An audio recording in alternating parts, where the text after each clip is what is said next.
Hello and welcome to my channel. Today we're going to be continuing our Final Fantasy XIV Journey of an Archer.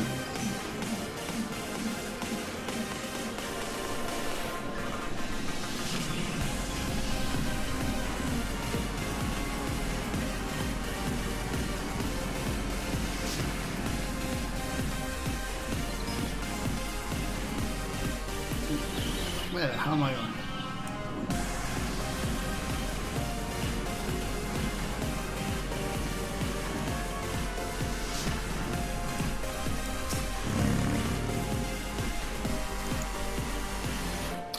Intentional, no, you have done us a great service, you have my gratitude. But this does make me wonder, was it truly a winged eyeball I saw, or merely a trick of light combined with blind panic?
Most folk are too scared to go with 100 yards of the Rock of Rancor. Aye, it has a name. But what's a few vengeful spirits of a dauntless adventurer like you, eh?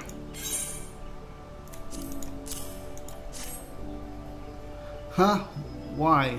These are just garden variety crystals. 'Tis a bit hard to tell beneath all the dirt and grime, but they're definitely lightning aspected. I almost hate to say it, but that explains the flashing and moaning. Nothing to do with the masked stranger. Looks like I've gone and wasted both your time and a perfectly good fire sand stick. Oh well.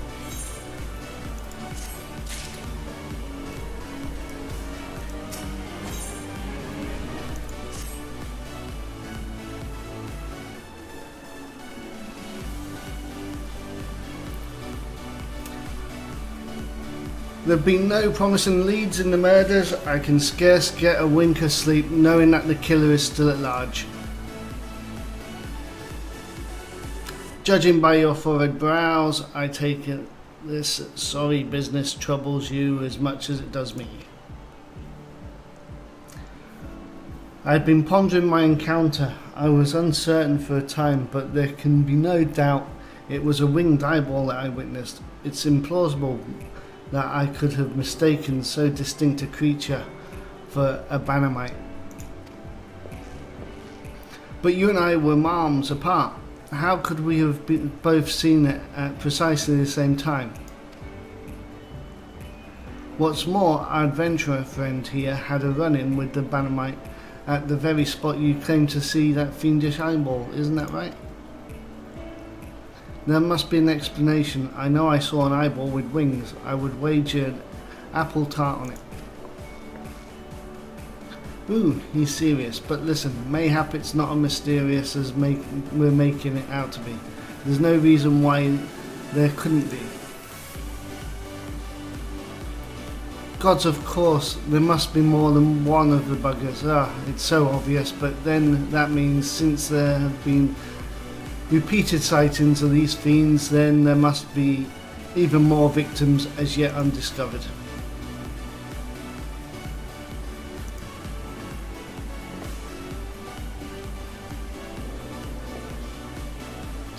I do believe we're out of our depth. We ought to leave the rest to the expert. Yes, we're just civilians after all. Good luck, adventurer. It was a pleasure knowing you. While I burn to know the truth, some things are best left unknown, lest you have forgotten. It was the rocky area to the west that I had my encounter. Should you discover aught of note, you will want to alert the authorities. There is a guardhouse nearby. The serpents there should be pleased for any information that pertains to the security of the region.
Artemis is down to 19 minutes, so let's boost it back up.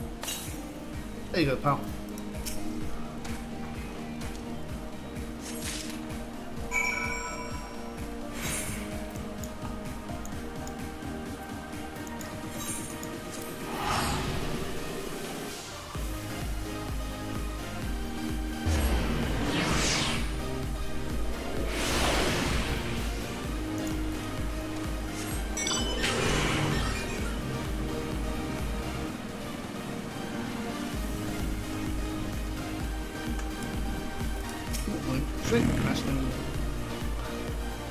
Greetings, adventurer. Is there aught I might assist you with?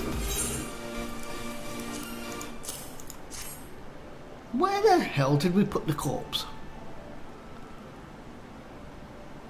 Gods be good, not again.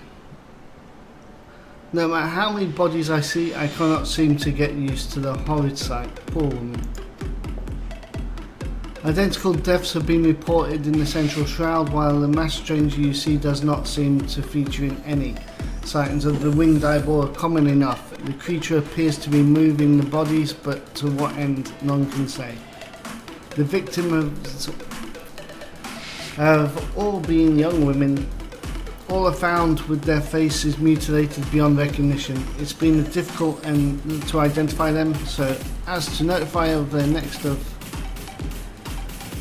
this button engraved with a lily motif. The very same object was found upon another victim. A family sigil, or that of an organisation perhaps.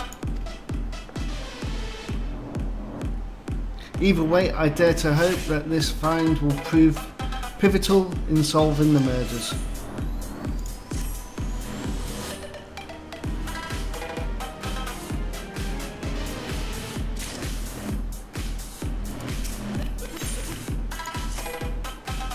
I would have you hold on to the lily button. You will need it to continue your investigation. While it isn't standard procedure to entrust key evidence to individuals, You have proven yourself reliable and resourceful in this matter. I'm an adder, pal, so yeah, you can give me it. I see no reason why you shouldn't carry on your work. If I might make a suggestion, you may wish to take the button to Gridania and have it examined by Mion. Mayhap someone in her vast network of contacts can shed light upon the sigil. Okay. We're returning home.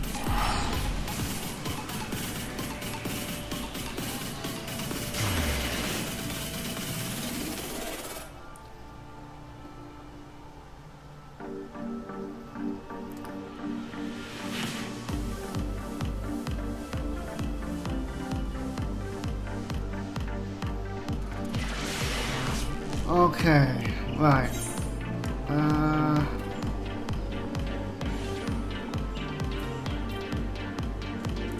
Carpenter. No. We want to unlock that.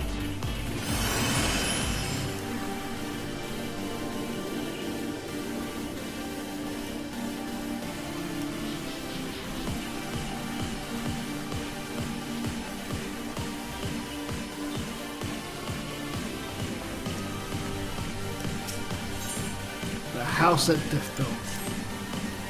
If you're poking around looking for work, you must be an adventurer too, am I right? You won't find much here, I'm afraid. Seems the only people they talk about these days is that nasty bit of business down near Issamhar. Surely you've heard the stories of a strange portal suddenly appearing in the ruins down there. Hey, don't give me that look. I'm only telling you what I overheard from the whalers.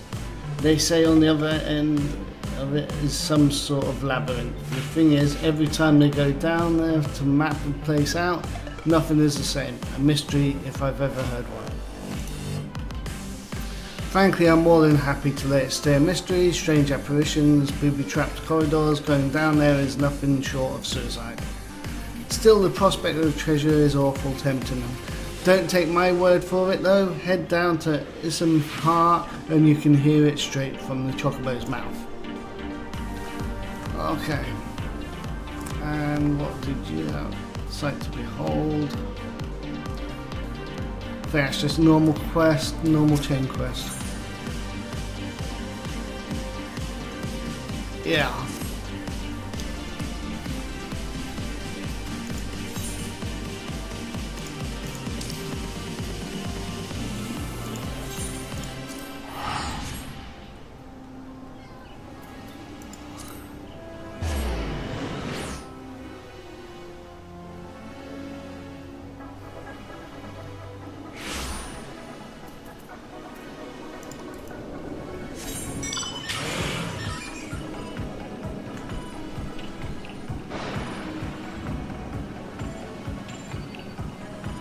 Hello, fellow adventurer.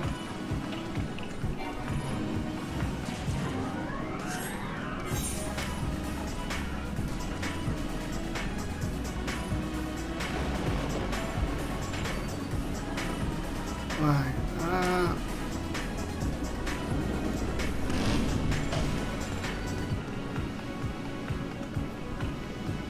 Okay.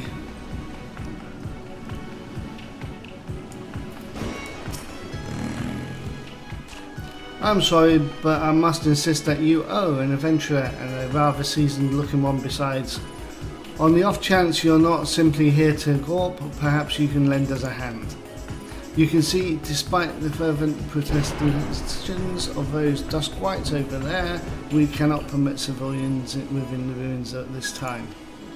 Capable men and women like you, on the other hand, are more than welcome, that is, if you've got the stones for it. Pray seek the others stationed at Quarry Mill, they can apprise you of the details. So yeah, we're going all the way back.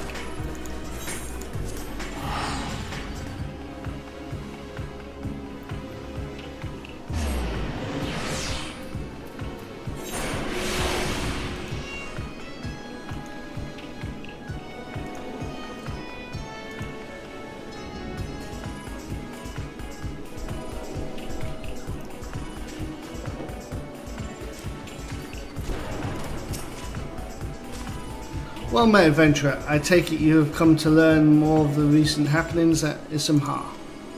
The site of interest owing the Gelmoran ruins, Gelmora being an underground city which predates Gridania, in case you were unaware. Any road, a few days past, we received reports from several anthropographers that a magical gateway of some sort had appeared in the ruins, and all the manner of creatures were coming and going through it.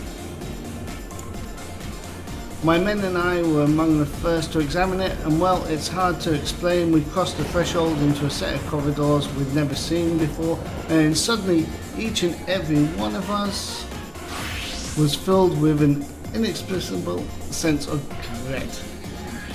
It was all I could do to take even a single step. According to Yuna Kotar, who had accompanied us, the ruins are warded with powerful magics that sap the spirits and ether of all who enter, rendering them easy prey for the creatures within.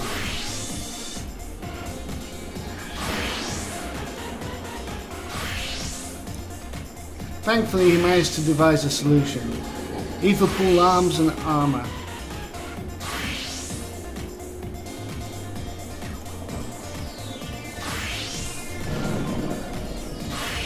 Which safeguard the channel, the wielded energies that they might withstand the ruins' magics.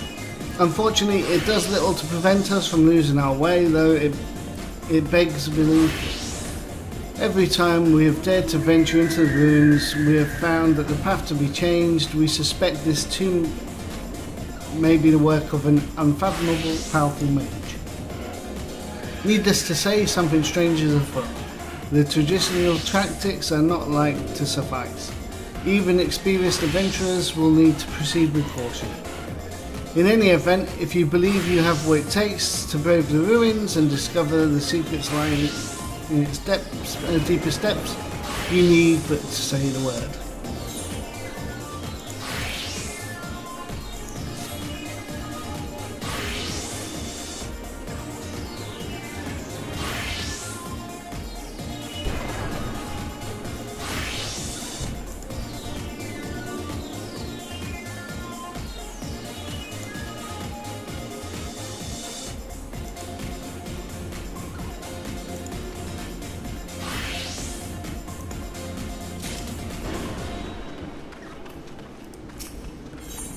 Okay, I'll quickly show you this because you have your save slots.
You start at level 1 and you level up each time.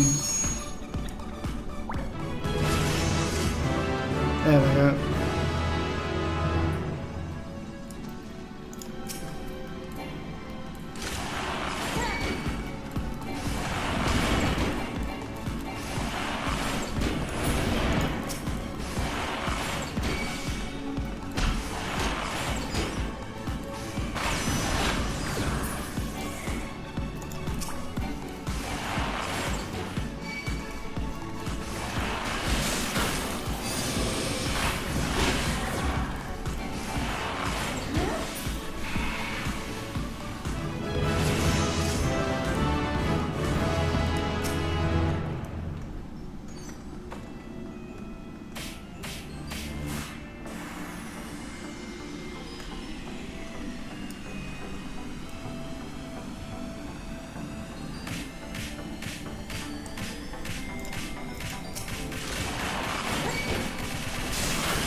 stand in a circle, and off we go.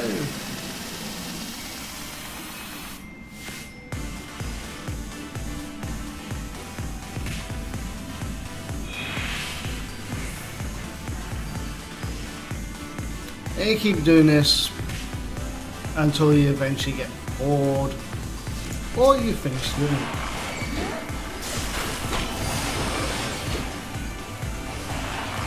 You also have the items over here.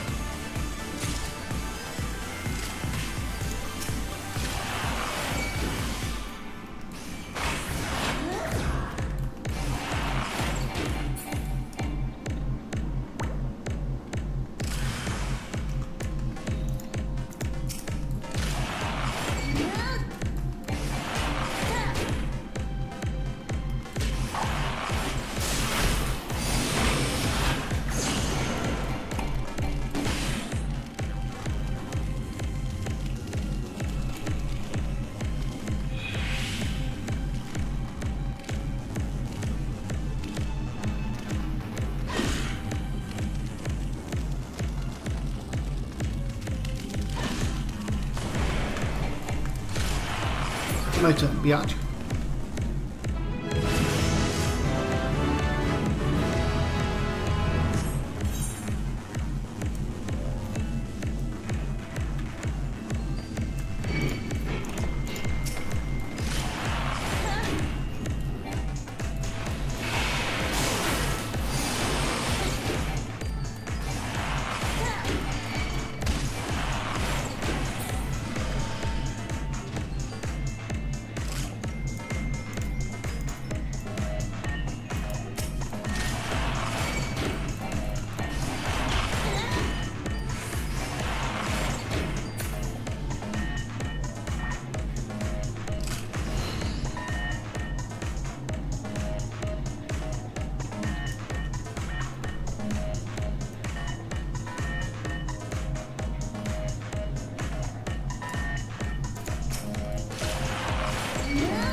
And we're level 9.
And off to the next block.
Well, we've got a strength +2 now, so as you can see, it's always worth opening the chests.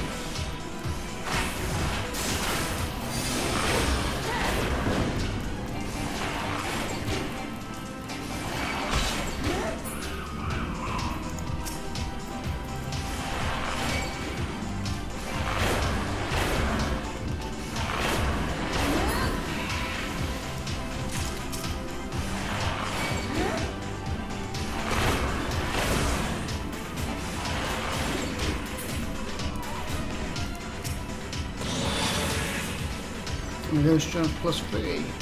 Awesome sauce.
Strength plus 4. Awesome sauce.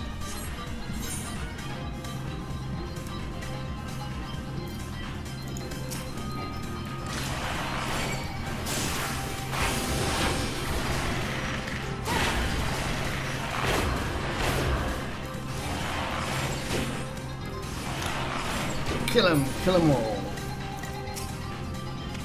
Let God sort them out. If you can do God.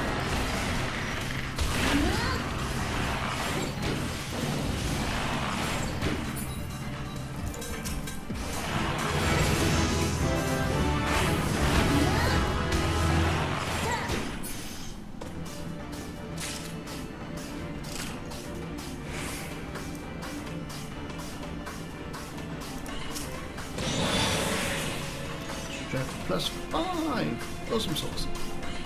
And level 13.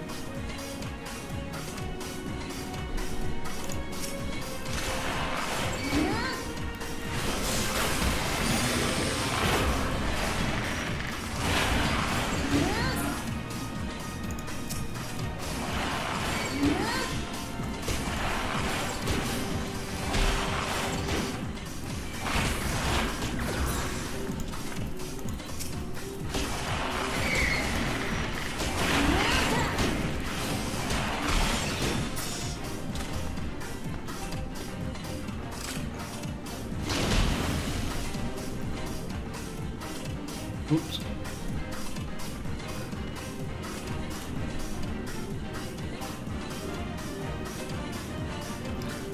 You build that health before going to the next one.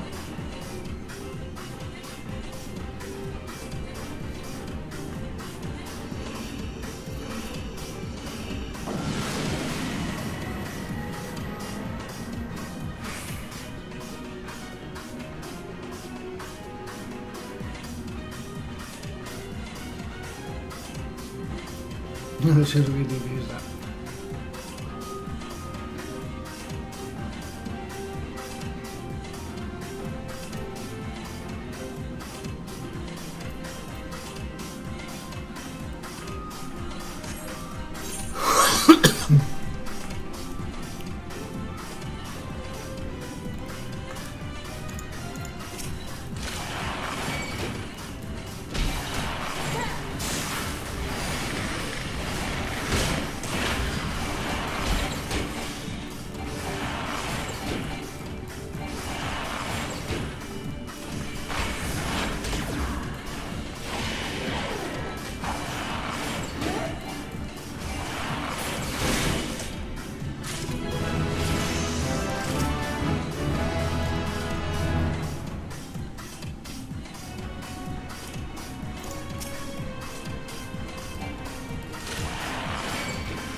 And there's our exit.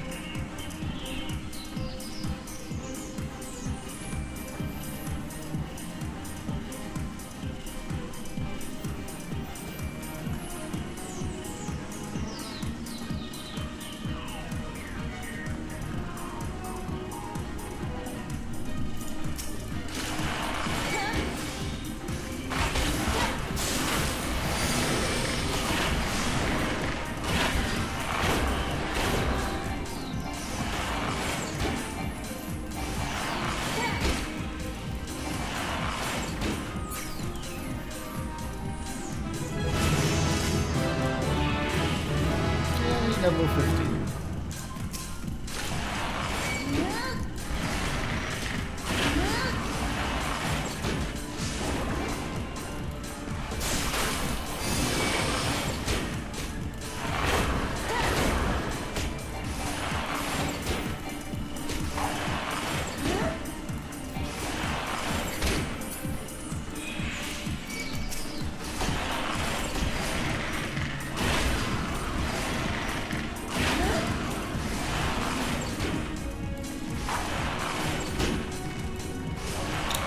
that doggy.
Oh, okay, yes. Alright.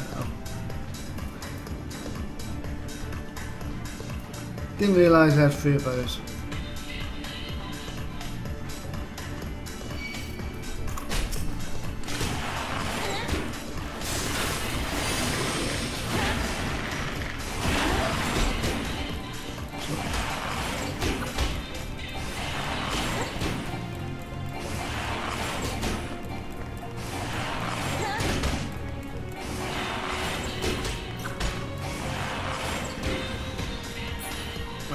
Right.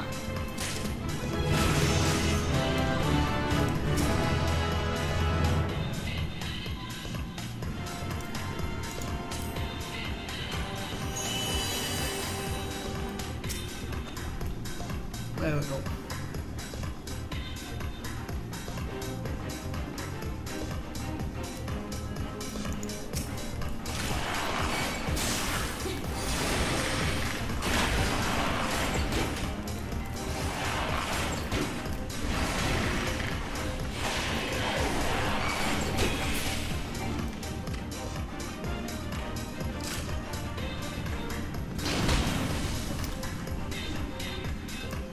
Wait till we regen our health because I stepped on a landmine.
And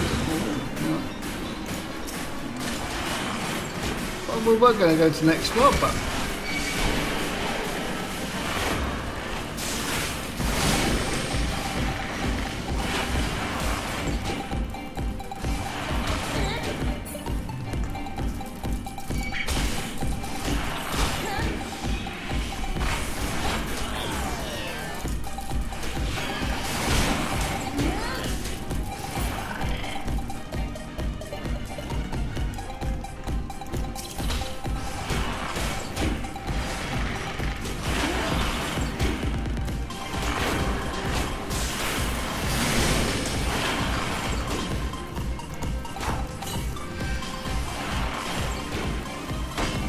Piss off, dung beetle.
We've just got to wait for that to cool off.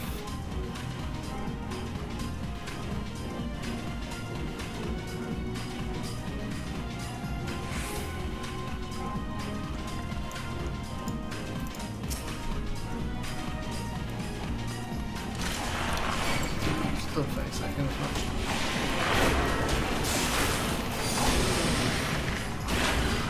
It's only level 11.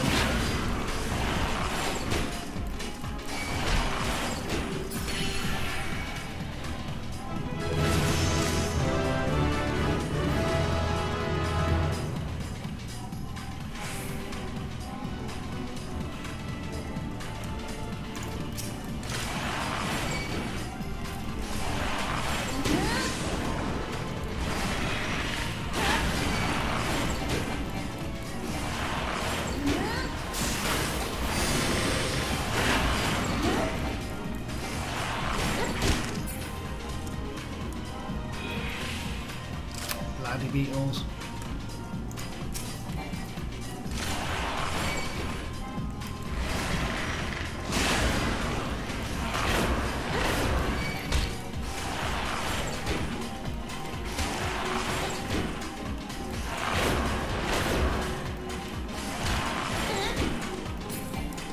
Okay. Let's respawn bloody.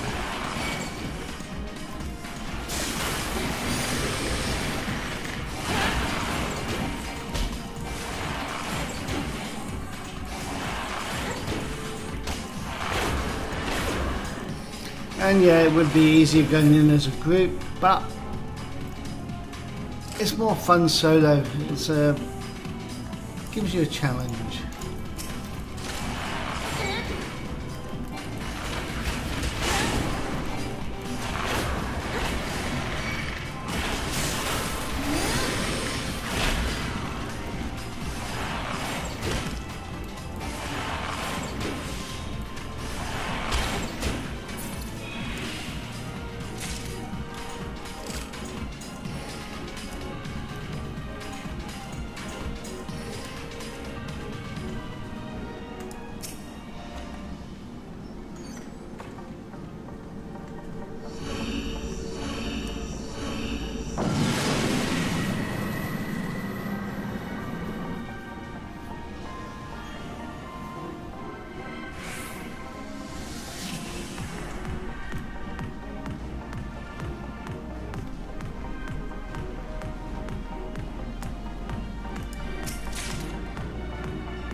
We're tired. Well, for 13 seconds.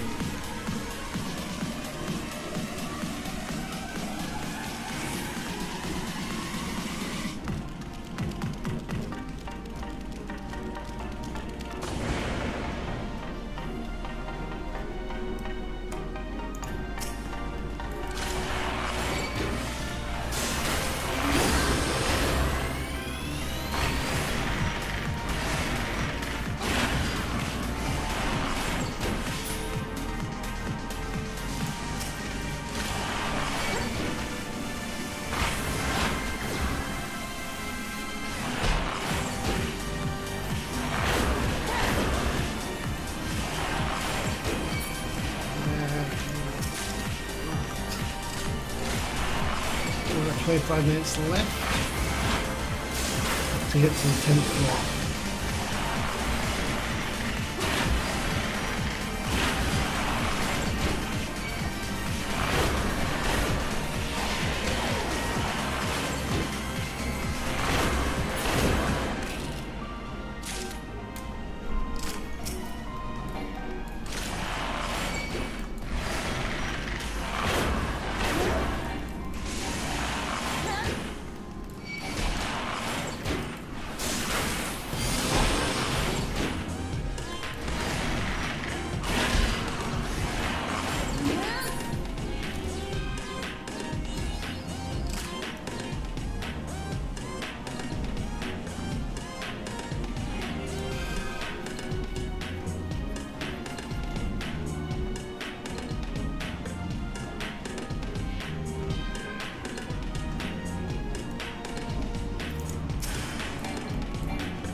go get this chest.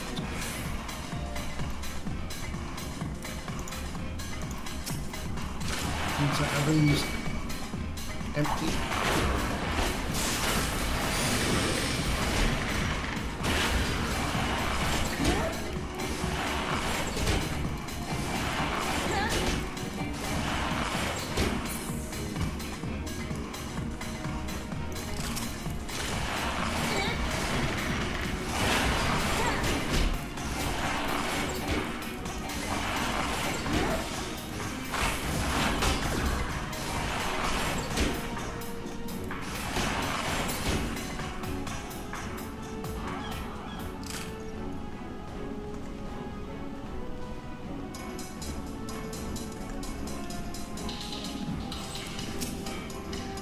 Right. Commander Steel.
Well, that's the next floor unlocked. We could go, but I'll check out everything.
Intuition.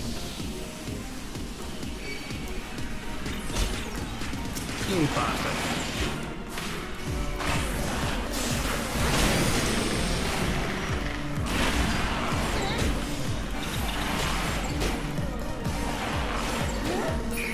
Right.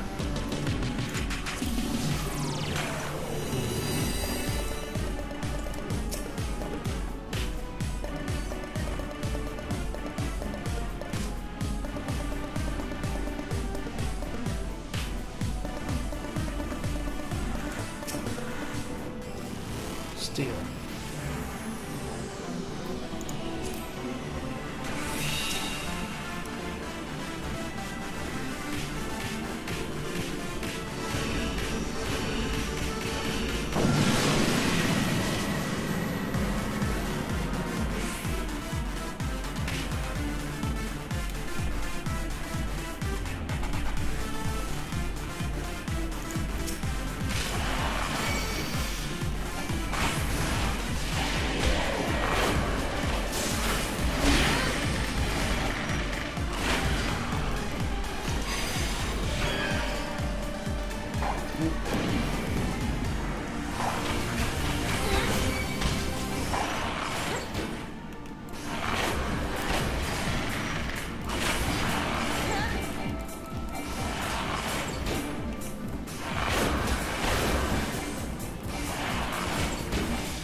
And there we go.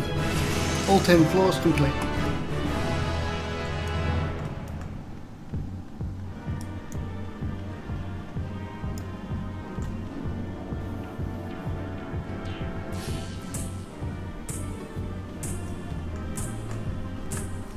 Every room checked, and we've still got 11 minutes, so yeah.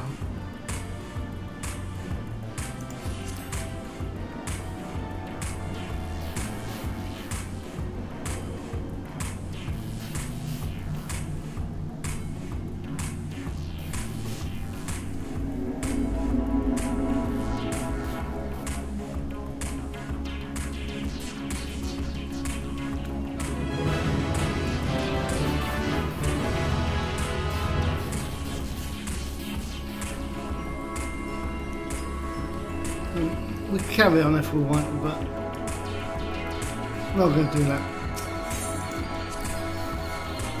We'd be here all day.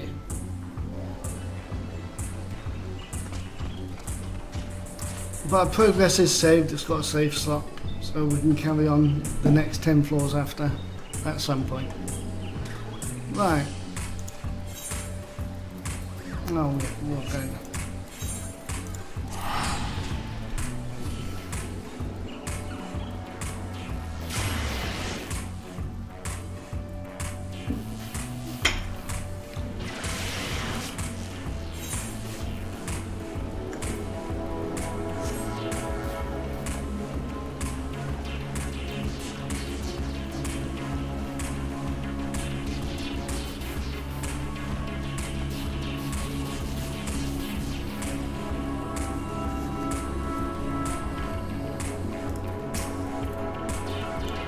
Good morning to you. By your grim expression, I suspect you aren't here for the scones and herb tea. Oh, I'll have a scone and a herb tea.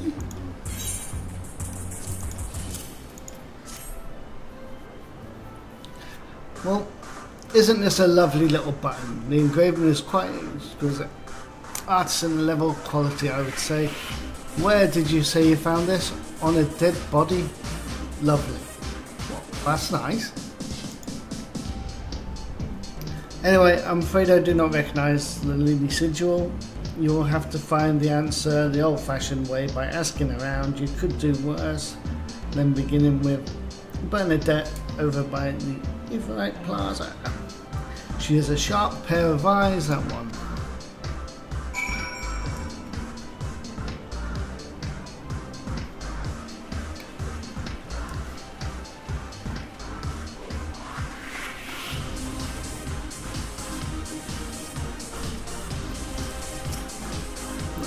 Need help tracking down the owner of the button? That's certainly not a request I receive on a regular basis. Well, go on then. Show me what you have.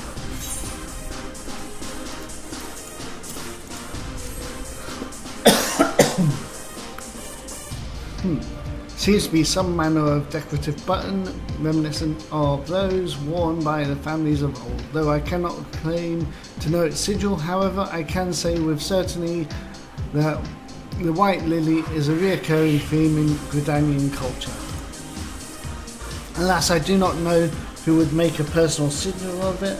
If there is a soul in Gridania who knows, it would be King Gold. Over at the Lancers Guild, the woman makes a point of knowing all the citizens on a phone-in basis. Okay. Off to the Lancers Guild.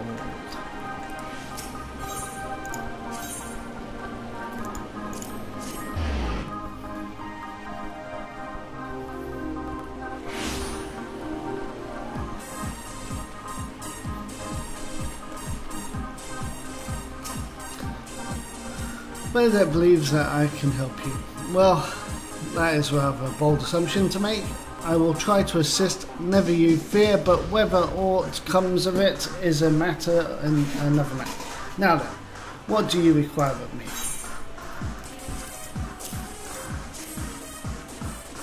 Fascinating work of this quality is rarely seen in the hands of ordinary Gridanians. The owner of this button is most certainly well-to-do. You may wish to take your search to the Gentry's Ward northwest of here. Wait, a memory comes to me of late. There has been a man who is perpetually seated at the bench by the ward's entrance. His name is Ursandal, and I distinctly recall seeing a remarkably similar button upon the breast of his jacket. I dare say he can tell you a thing or two about it. Okay, so we're going that way.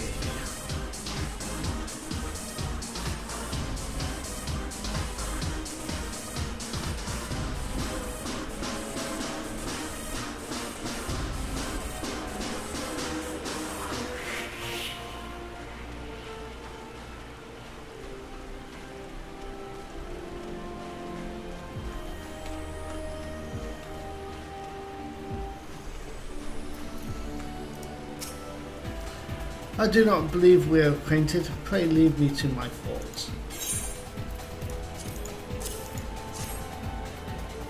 The sigil of Dartenclaw's family. How is it that you came to be in possession of this button? from the body of a murdered woman, her face. Was it marred in any way? I had feared as much. I can no longer feign ignorance. I shall reveal to you the truth of the deaths, but on one condition: you promise to put an end to the lady's madness and free her from her torment.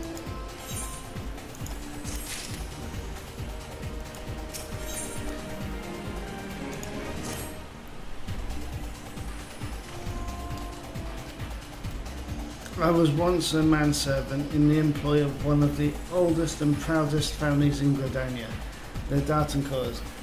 During the time I had the honour of waiting upon Lady Amandine, mistress of the household. Fair as the summer was she, and possessed of a heart befitting her radiance. Alas, the calamity wrought a great change in her. Though my lady escaped with her life, death may well have been kind of fate.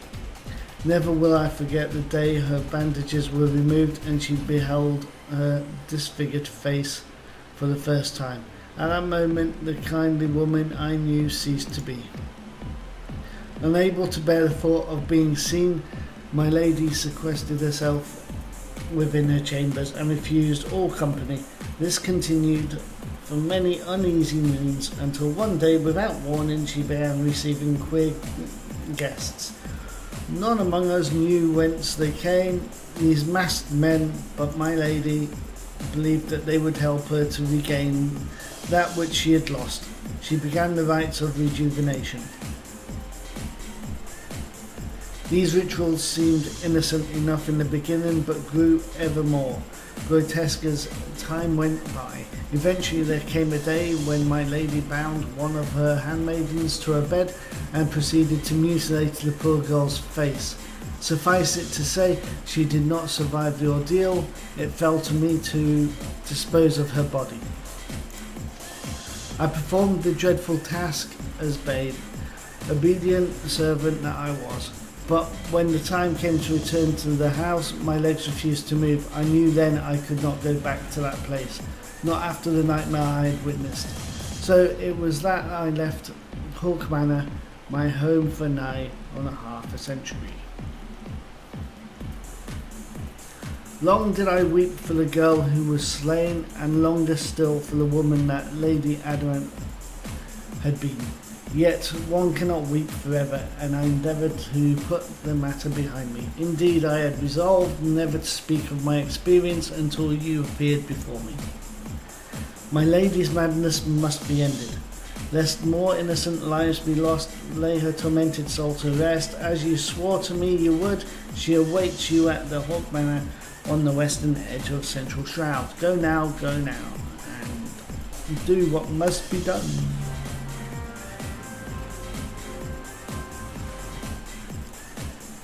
Okay.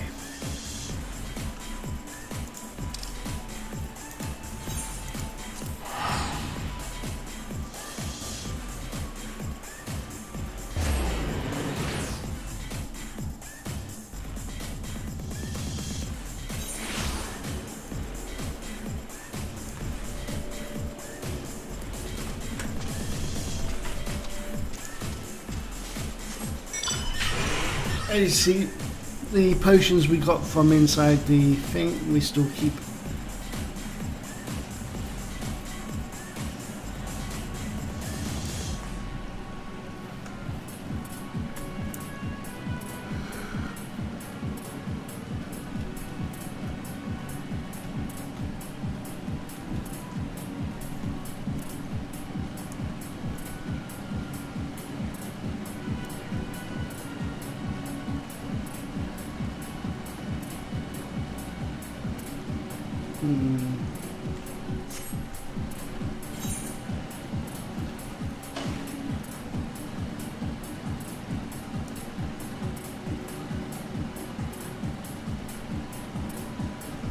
We should have went up.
No, just empty them.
Okay. Let's get this over and done with.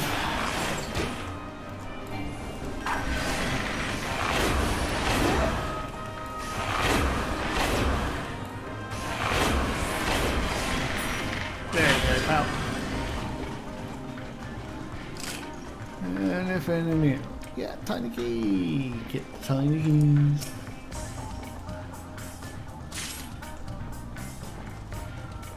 And give her the tiny key.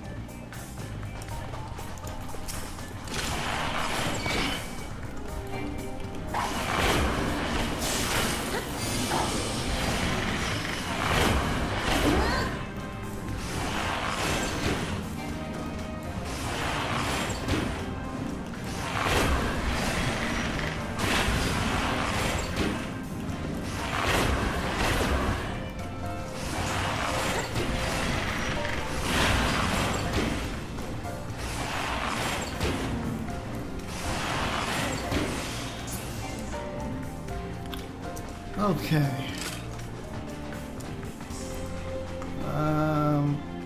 We get that from in there, don't we? So let's keep looking.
Let's go. Right.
Actually,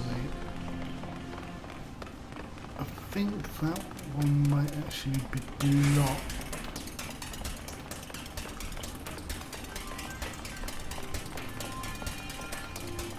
Yeah. So we'll get the tanky out here, and then that'll save us running around.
So now we can proceed upstairs.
Right, let's go do the boss.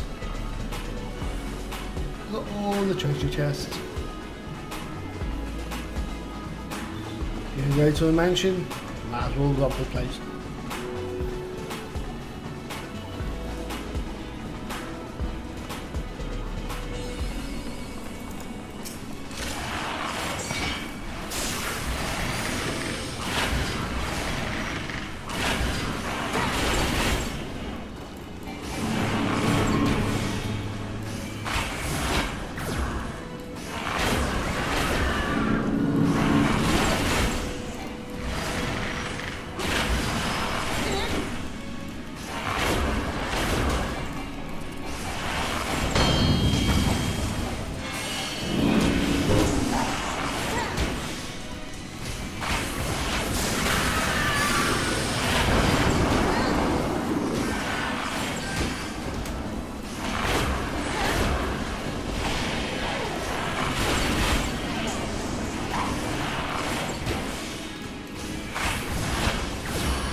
crystal I wasn't even looking at.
Darkness has taken root within these halls, sprung from the most unlikely of seeds.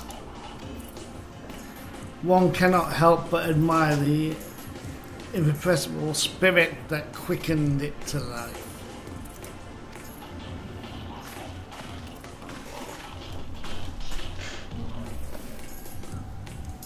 La Hahabre.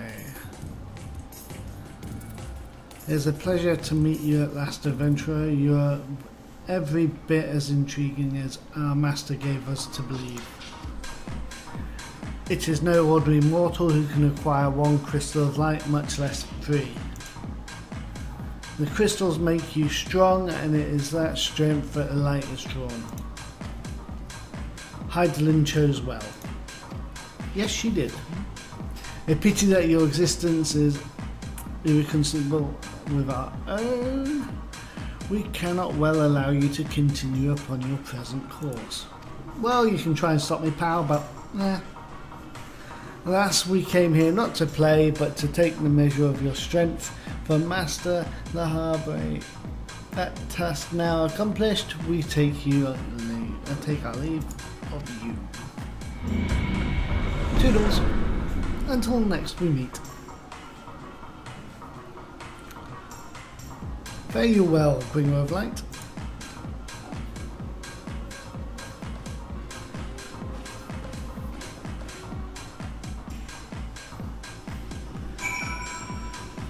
Okay.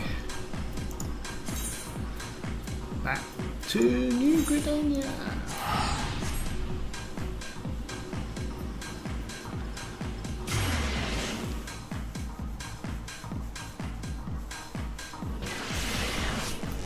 Right.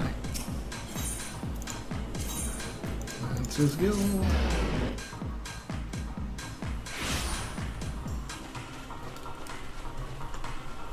And give them the good news.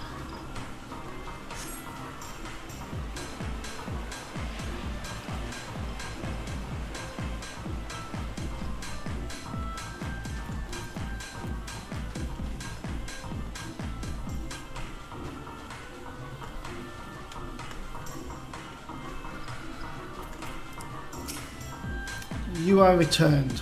What sights awaited you within the manor? What has become of Lady Amandine? You must tell me all.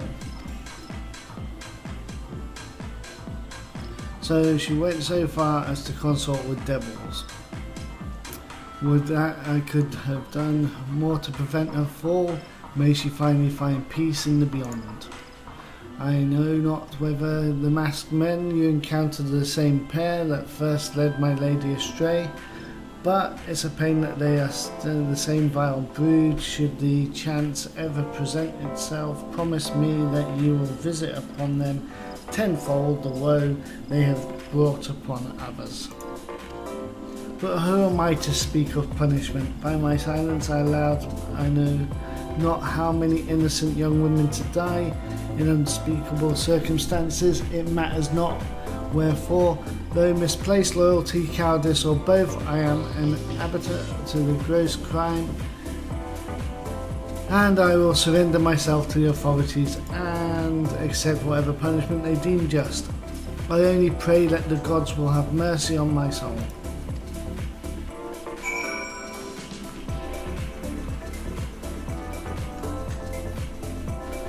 Well, pal, no one else will.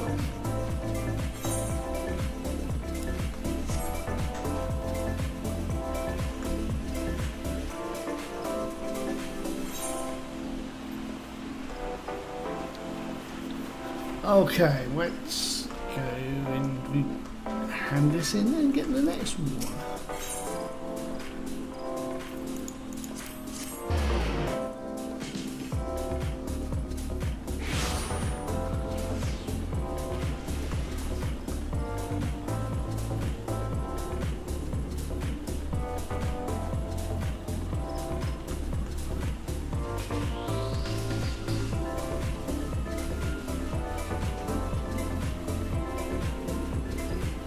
Oh crap, I'm going to Ophelia. My bad.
Welcome back. Full glad am I to see you safely returned. Tell me, how fared you on the sojourn in the 12's Wood?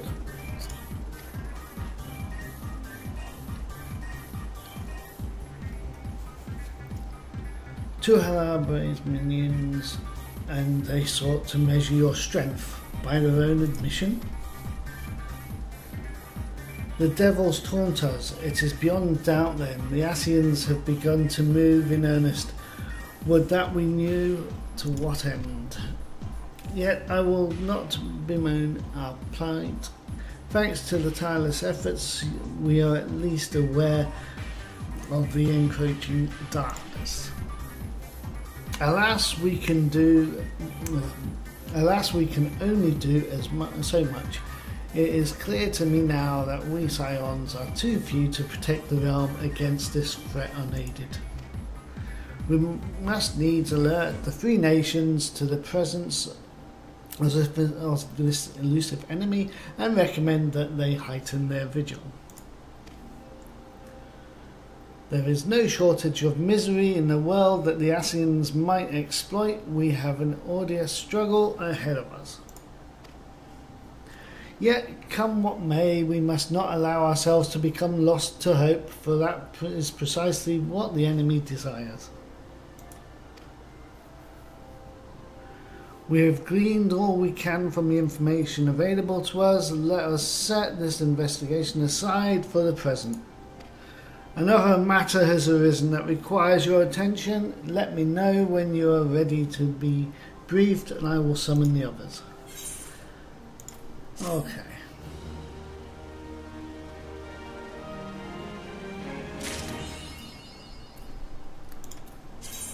I suppose we should start opening these chests.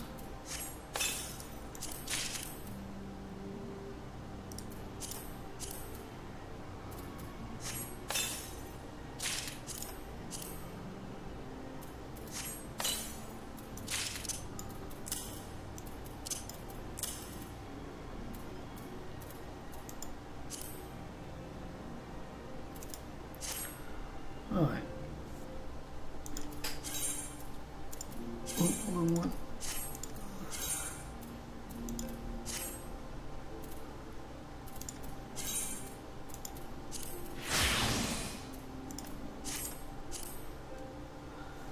Okay.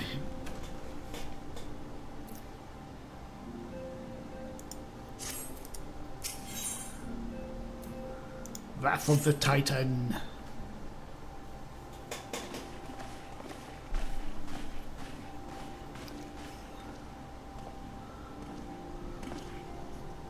The Maelstrom requests our assistance. Concerning the kobolds they sent such copious notes on, I presume? Yes. And no. It has more to do with their findings, which portend a peril far greater than any beast tribe. What sort of peril? The worst kind. A tribe of kobolds in the vicinity of Limsa Lominsa has reawakened Titan.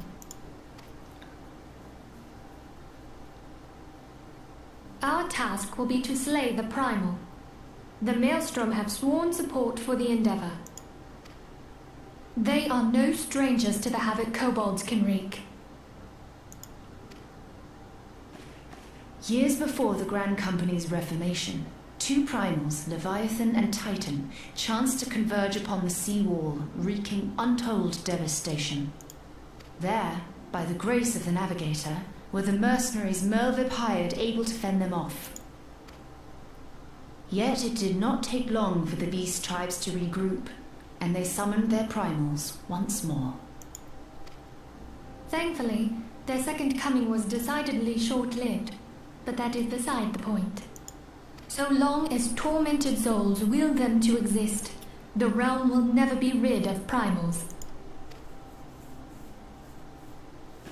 The Maelstrom has kept a watchful eye upon the beast tribes, and the kobolds in particular, ever since.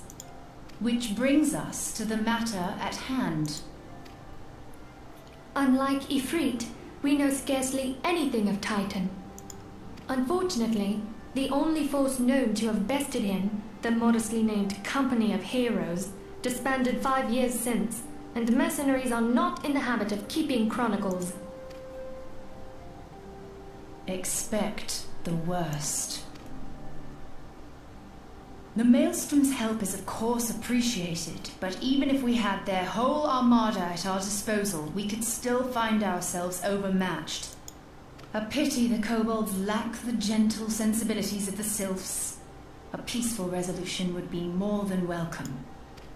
The echo will not avail you this time, I fear.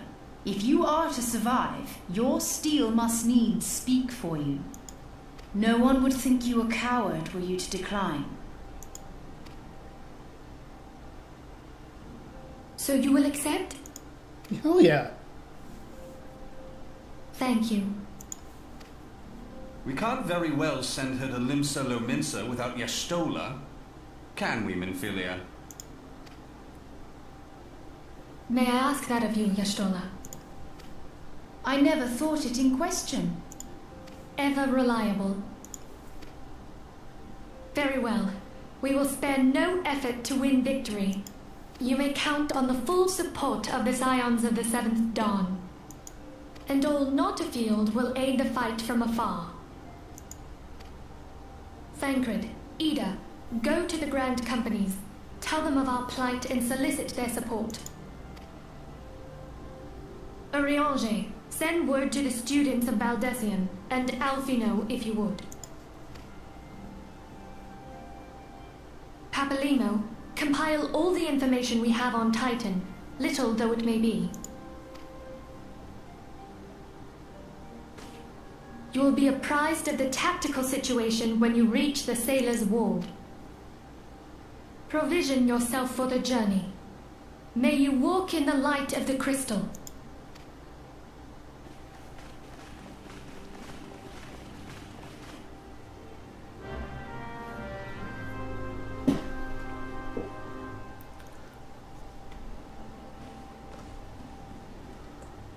Okay, I will be right back.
I'm back.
Since we always have a look at the market mode.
To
damn. No, just so. I needed one.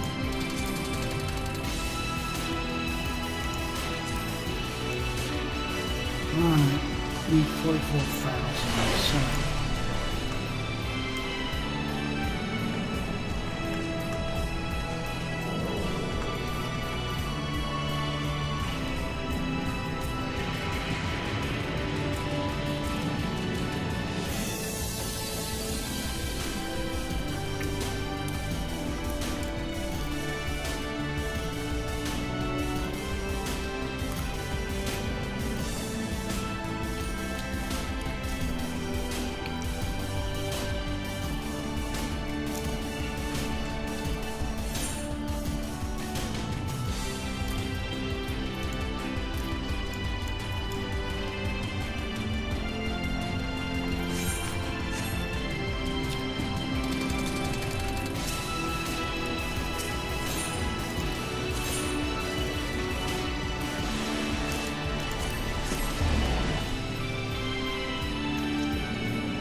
Scout subsequently confirmed the object their attention.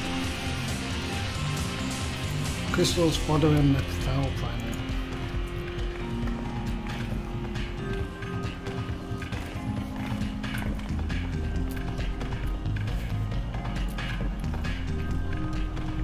Thank you, High Commander. You may leave the rest to me. Word is spread of your accomplishments. On behalf of Limsa the Mincer, I thank you for heeding our call. Forgive the lack of forewarning, High Commander. The Admiral wished to address Raven personally. We are no strangers to conflict. Long have we, Saragan and the Kobolds, plagued our people. Nor is the first time we have had to address a primal threat. In the past, when Titan rose to threaten the peace, I was to the company of heroes we turned. But they are long disbanded, and we must look to other brave souls blessed with the strength to face his foe. So it is that we turn now to the Scions of the Seventh Dawn, confident in the belief that they are Limsa's best hope. I hope you are right, yet the situation is far from simple. The kobolds are not prone to unprovoked aggression. Do not the Phalansmiths make a pact with the beastmen that each would keep to their own lands, and that no blood would be shed.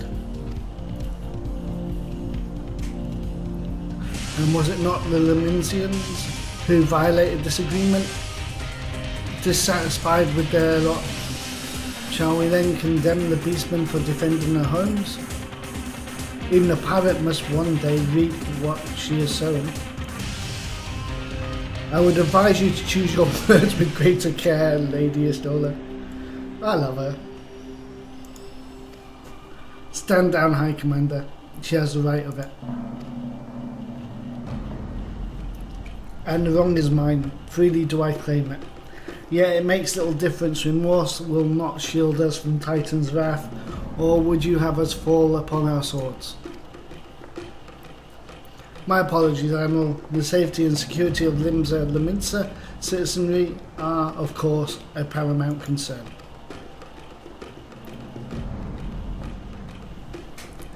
Already we have observed disruptions in the flow of ether. Further inland, the effects will be felt here in the city ere long. As much of you I know, but the need is great. Can I count on your help? I suppose you've got nice tits, might as well. You have my thanks along with the full support of the Maelstrom. I await good tidings.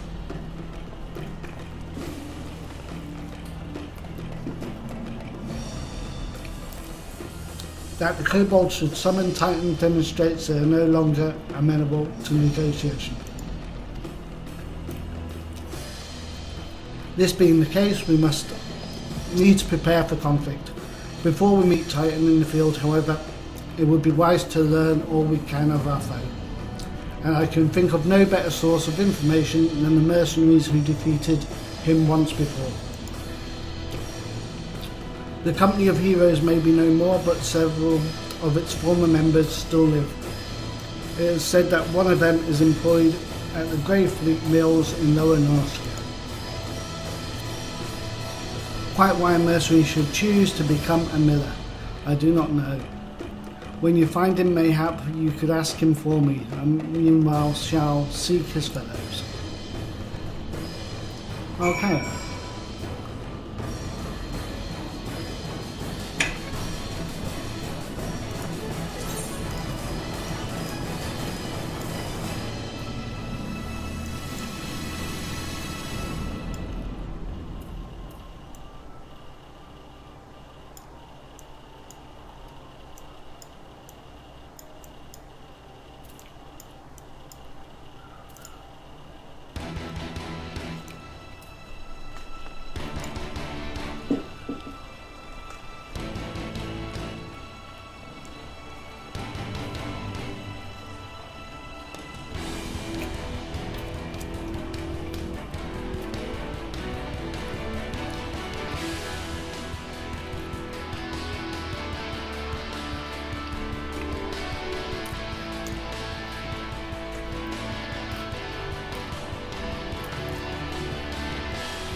Is that way?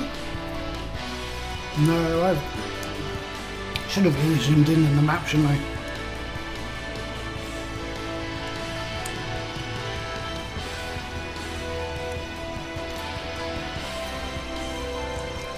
And paid better attention. My bad.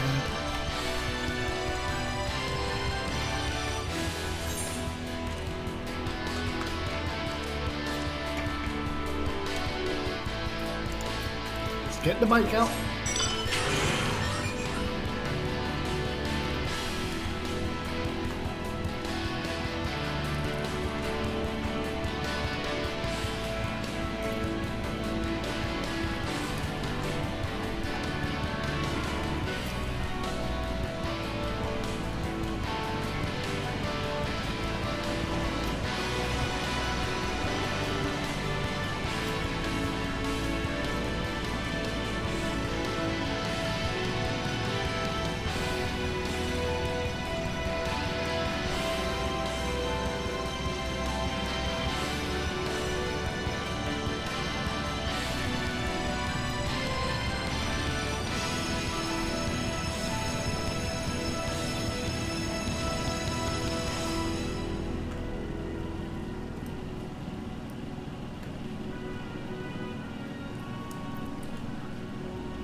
Lay down your burdens and come drain a pint with me. We'll have a grand old time.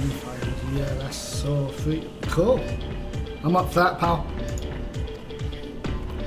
You gonna say something, adventurer? Or just keep staring, yeah? You want to know about the Company of Heroes? Ah, hells. Price of bleeding fame. Can't a miller mill in peace no more? Still, seeing as you've come all this way, I suppose it wouldn't hurt to oblige you. Consider yourself lucky, lass. Old Trackman was the company's best axeman. Now, what was it you wanted to know?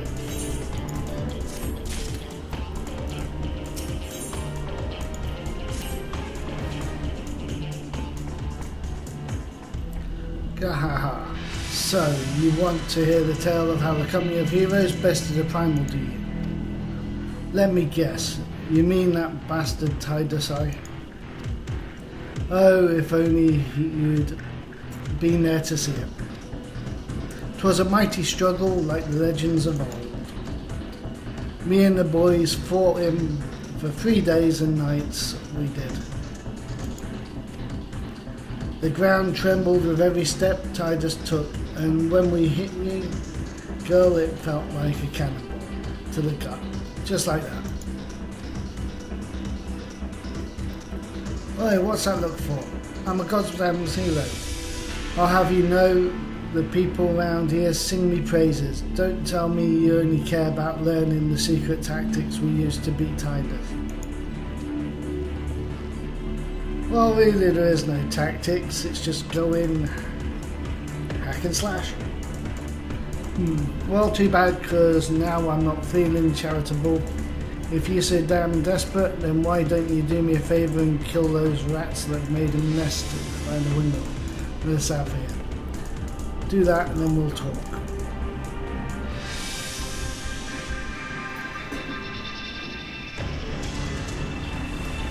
Okay.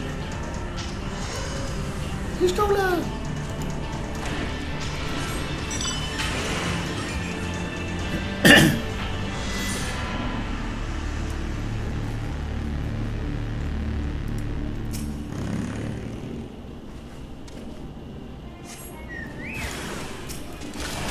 Go, Artemis!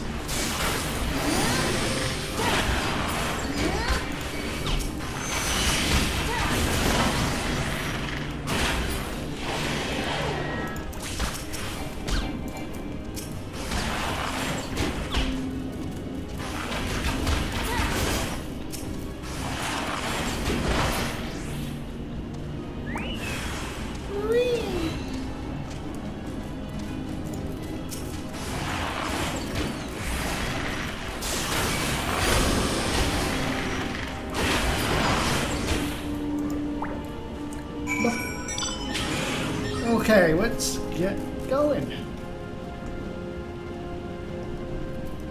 The Rat King is dead. So the beasts are dead, are they? Nice work, Venturer. Save me the hassle, never mind.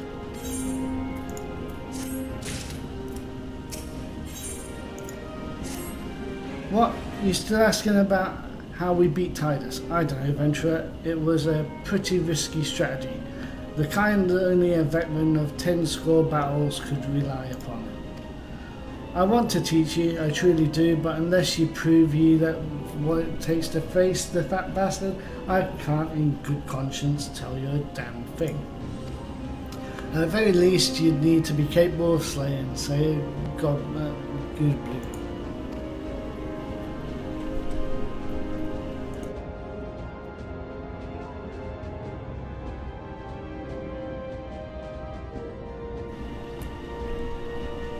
Come to think of it, that ain't a bad idea. Them creatures have a taste for the floor milled here, so you ought to have no trouble finding one in the vicinity. Of course, I ain't asking you to cut one down quick as a skilled axeman like myself. Any road, why don't you try heading due west and standing lookout in case a good boo comes calling, slay it, and I might consider telling you more about old Tidus.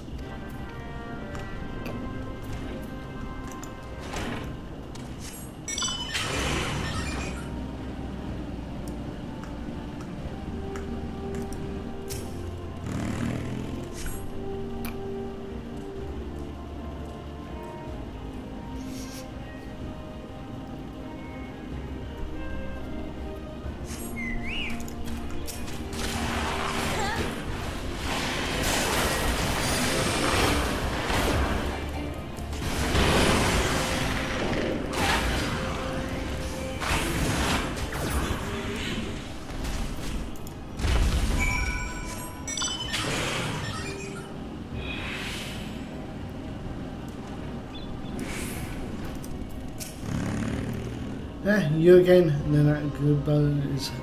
That was the last in the middle is dead. Didn't think you had it in you, adventurer. Still, you took forever and a day to get the job done. What the fuck? I'm still not sure I should tell you our secrets.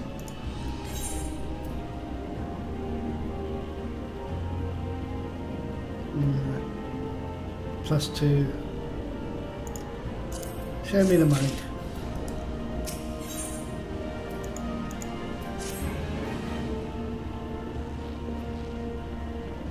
So, as I was saying, I still don't know if you've got what it takes to face Tidus. Maybe if you slew a... Tractor, you in here drinking again? If you are, that good blue had better be dead. Oh, it's dead, Chief. Ye have me word on that. Cleave the beast's skull in two with my trusty axe. You lying bastard! Is that a fact? And what will your friend here say if I ask her? Yeah, bloody ask me, come on. She'll vouch for me, of course. Ain't that right, friend? No, I fucking won't, you lying bastard. Tell me true, was it Tactrim who slew the good blue, or was it you? Chief, what are you saying? It's me, Tracton, the finest axeman ever to serve in the companies of heroes. The legendary mercenaries who slew that bastard Tidus. Tidus, who in the seven hells is Tidus? Some primal you fought in a sodden dream? The company of heroes slew Titan, you bloody halfwit. Well, see, Tidus was what me and the lads used to call him. That's the biggest load of Sagan shite I've ever heard. Both of you outside will learn the truth in the Minzen way. Tractom, if you don't say that Goodboo, you may consider your contract revoked.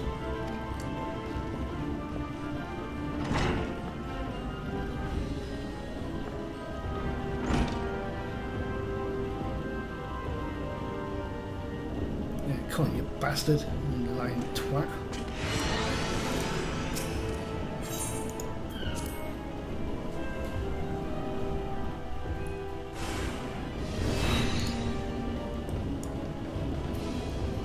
Alright, you know the rules. First one to smash a boulder? Okay.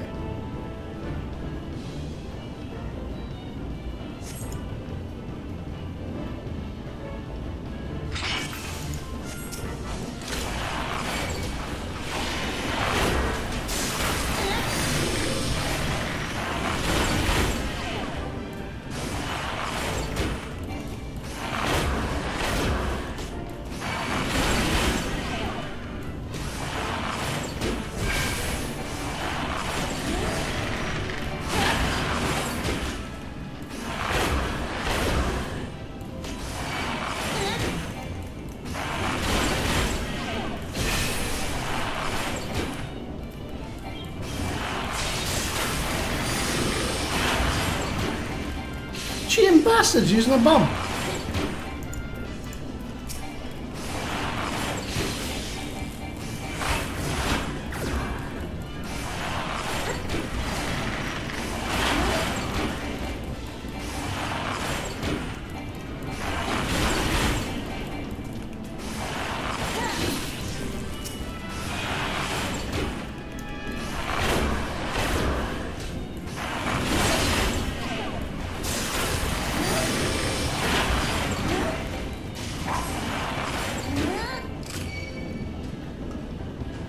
Cheating fuck.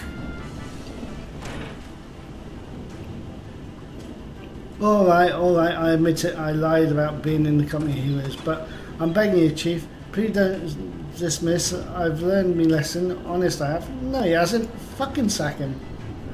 Save your bedroom, Tractor. Gods I've shown, you know. Mercy, please, I didn't want to deceive you, I swear. It's just that I kept getting turned away by all the folk I asked for work, and I panicked.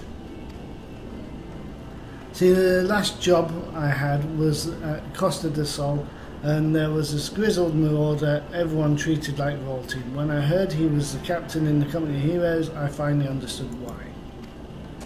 I was being serious when I said I was one of them, but you went and believed me, so sorry, yeah. Look, His name was Whiskey. Alright, Whiskey. He'll tell you how to defeat Titus, or whatever the hell's the thing's name is. That's what you wanted, ain't it? So come on then, tell the chief to forgive me, it's only fair. No, it isn't, you cheating twat. No, sack the twat.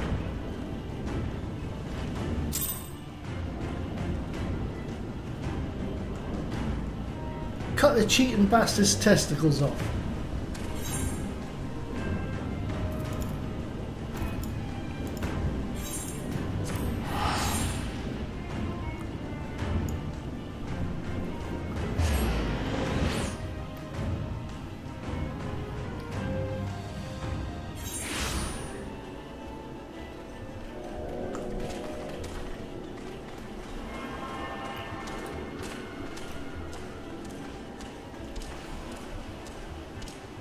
Okay.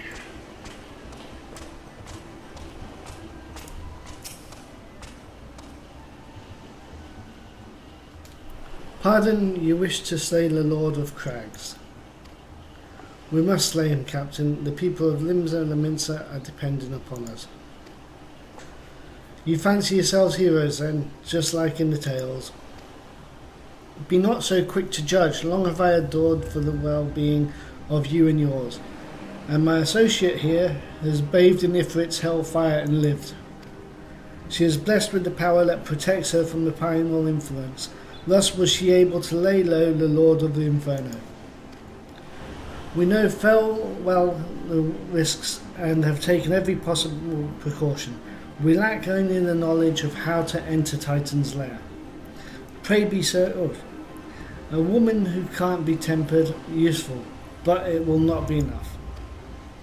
It is true that the company of heroes fought and felled primals, but each victory was brought with the lifeblood of brave men and women. And Titan was the worst we faced. Aye, we defeated him in the end, but he took from us some of our very best. Even if you possess the power you claim, I have no reason to believe you will succeed. Believe what you will, we mean to try.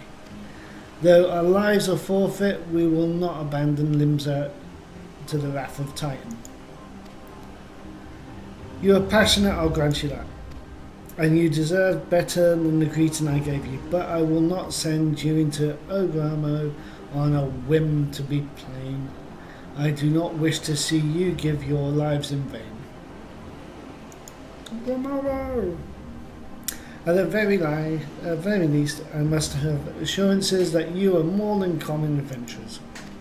I oversee security for Master Grigory's estate. Perhaps you can demonstrate your ability by attending to one of our... Ye gods, man, have you heard nothing I have said? We have not the time to perform trivial tasks. The enemy is at the gates. Do you imagine words can sway me, girl? If you do not dislike my conditions, then you are welcome to find your own way into... Yeah.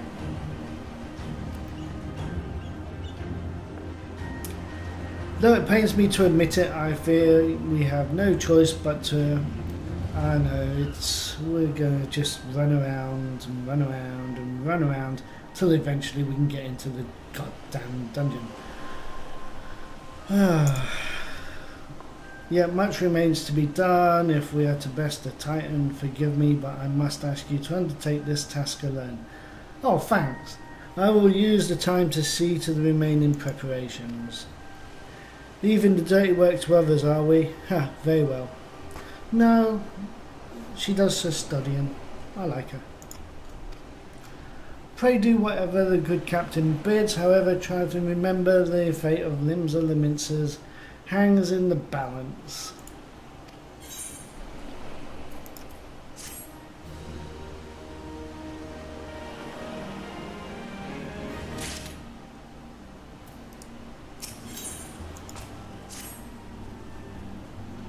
Master Gegaruju's request can be more demanding than you realize. Before I set you to your true task, I would like to verify that this won't be a waste of my time.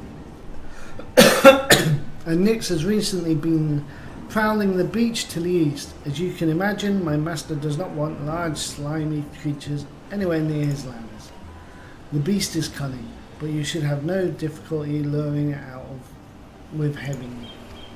Slay the Nyx and return to me. Oh, and don't forget to bring me a leg as proof of the kill.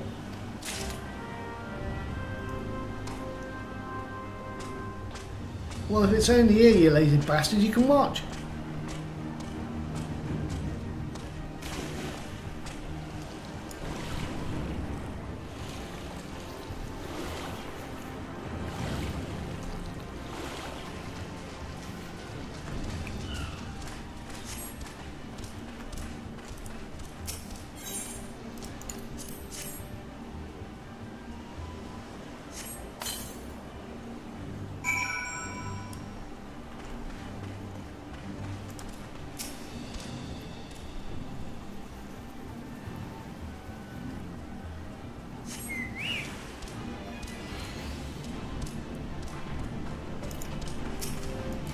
Hey, if you're going to use that tongue on me, buy me dinner first.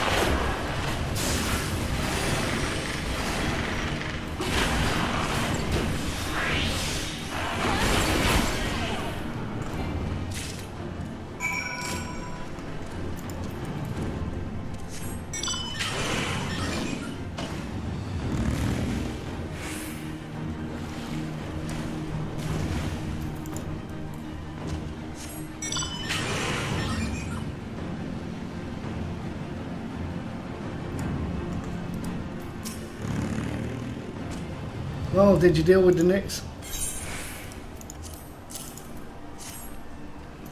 Lest you think me overly cautious for testing you in this way, you should know that we had an incident not long ago. A foolish young employee was dismissed for lying about his past. He claimed to have served in the company of heroes, but I knew for a fact he did not. Anyway, now that the pointless busy work is finished, I shall give you a challenge as befits your talents.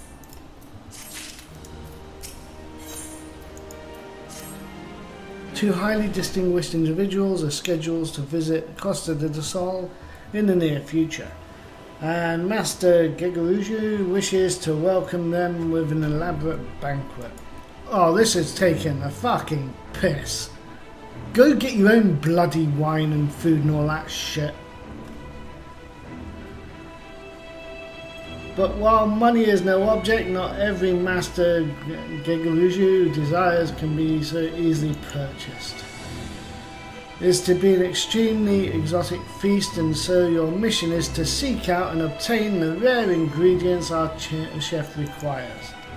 You're taking the piss, pal. Put an arrow in your balls. Naturally, such fine dining must be accomplished with a suitable wine, and by suitable I mean the very best there is. That, however, can wait for the time being, as I believe you have enough on your plate as it is. Yeah, you taking the piss. It will be a long and arduous journey, but you will need not toil alone. Many of the mercenaries who once served under my command still live, and they will guide you in your quest. For the first ingredient, I would have you travel to South Shroud and speak with Landonel at Camp Tranquil. What do you mean to tell me that you cannot afford to waste time as your associate did? Adventurer, if you have not the endurance to complete this mission, how do you expect me to believe you can outlast the Lord of Crags? Either do it or don't. I have work to do. Well, I don't want to do it because you're taking the piss, pal, but the game won't let me proceed without it. Bollocks.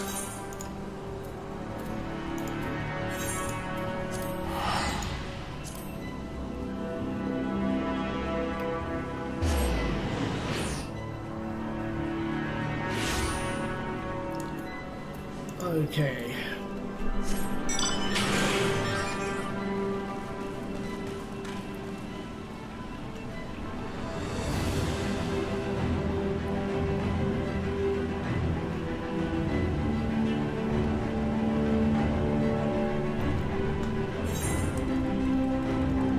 Whoops. map open and looked.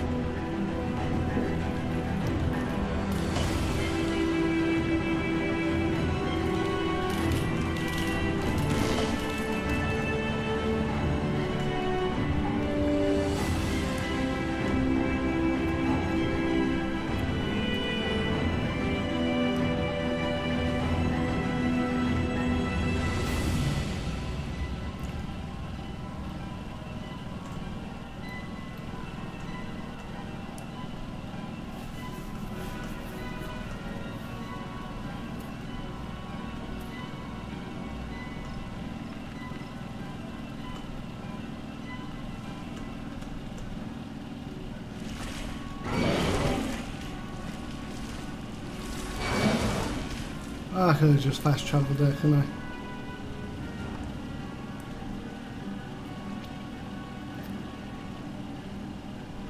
I didn't zoom in on the map. My bad.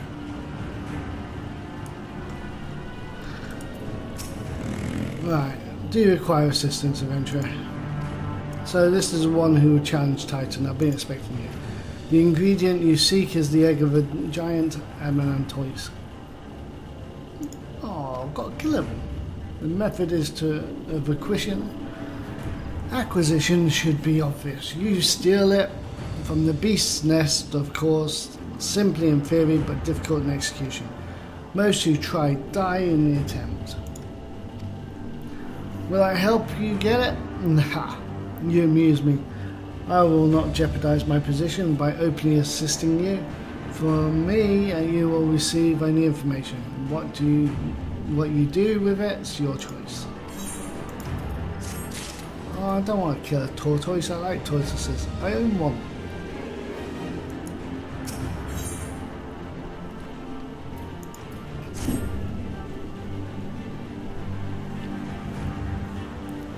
Let me be clear, this business between you, me and the captain must remain a secret. See, I don't regret my time spent with the company in the slightest, travelling the world, meeting interesting people, killing them. It was all jolly good fun. Alas, Gridanians are, by the large, an unforgiving lot. Deter her being a rare exception. I've had to go to great lengths to ensure that I am seen as a model citizen with no taste for drinking, whoring, gambling and all those other activities. What? They're the best activities I so dearly miss. So understand that if you ruin my little charade by wagging your tongue, I'll fashion a noose with your entrails and hang you from the nearest heaven's pillar. You could try, pal. Well, what are you waiting for? There's perfectly good Amanantois egg in a nest to the east here, just right for the taking. Not that I expect you to live long to claim it. The mother never strays far from the child, and you will surely be attacked the moment you lay hands upon the egg. There will be other heroes. You do not need to challenge Titan. Abandon your quest, or your corpse will rot in the swamp.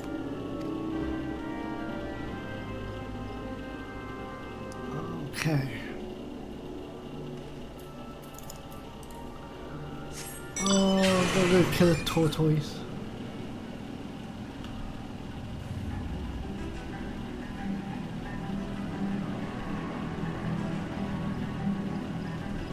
My tortoise is not going to be happy about that.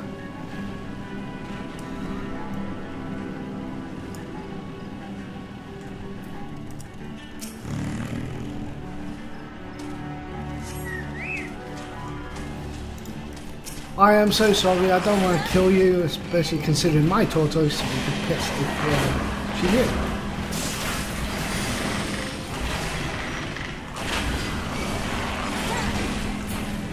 Now you, I have no problem killing.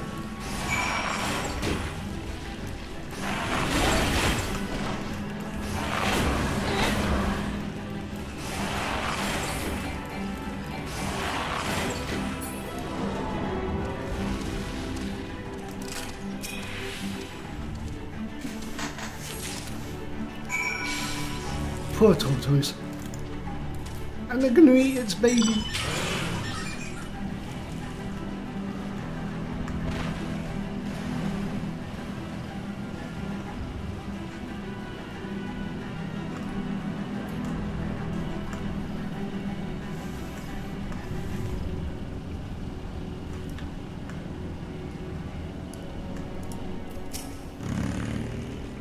I thought you might have had the good sense to leave this place. By your continued presence, I take it you intend to persevere to the bitter end. Yeah, you're taking the piss. Such bravery, such recklessness, that will serve you well against Titan.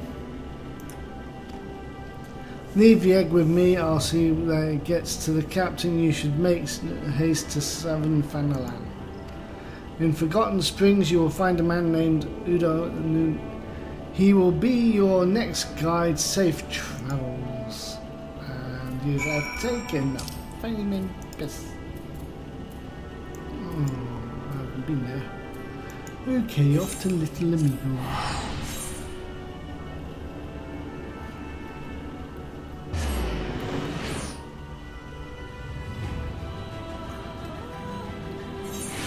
Okay.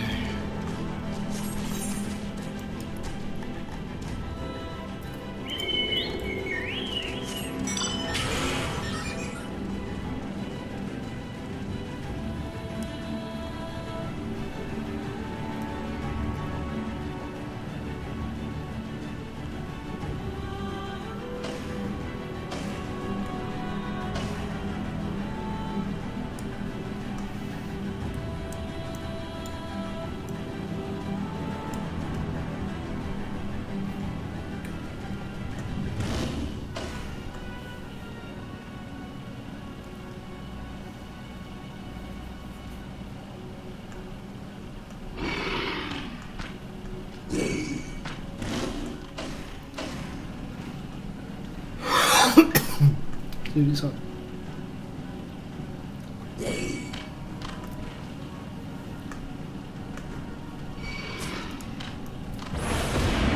Okay, I'll just jump down there.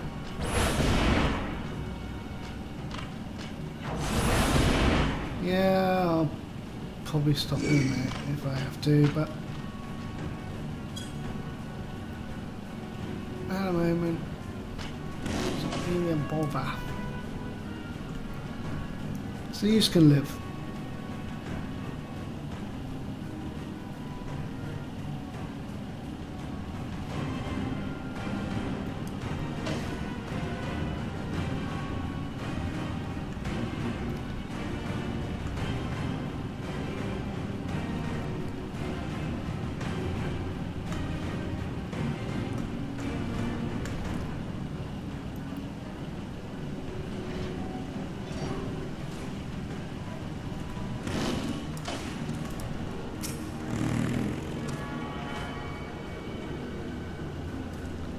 Okay. And we've got Levi.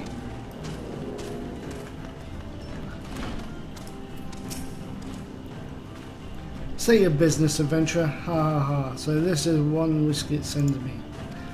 I haven't the foggiest what he sees in you, and until I do, you'll receive no aid from me. Right. Critical. Direct.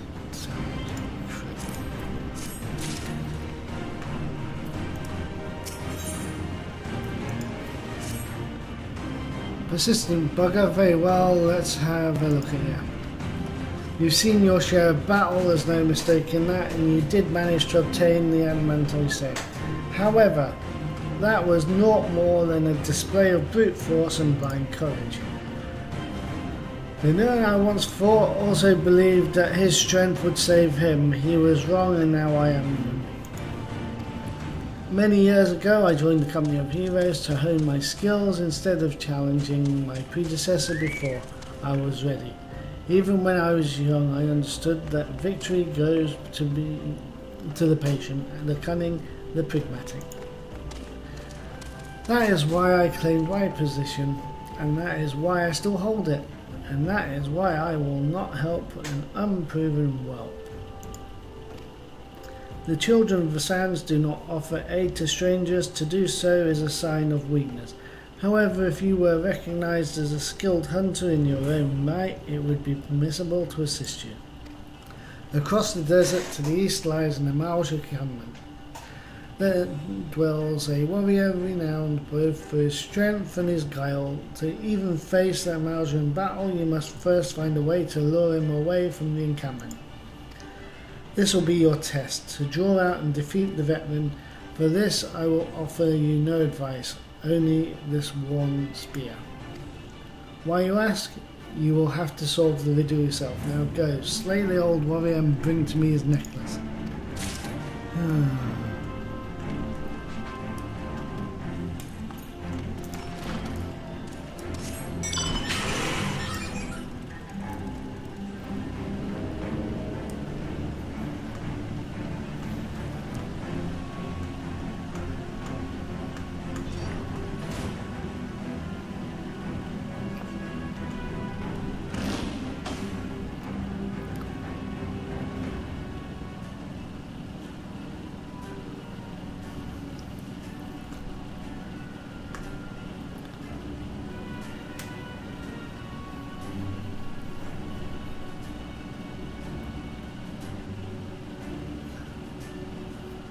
Okay.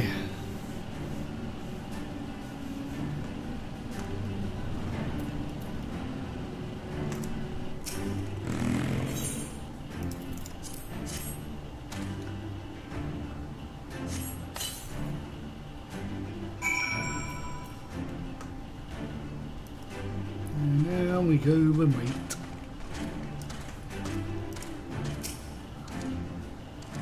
Sandworms!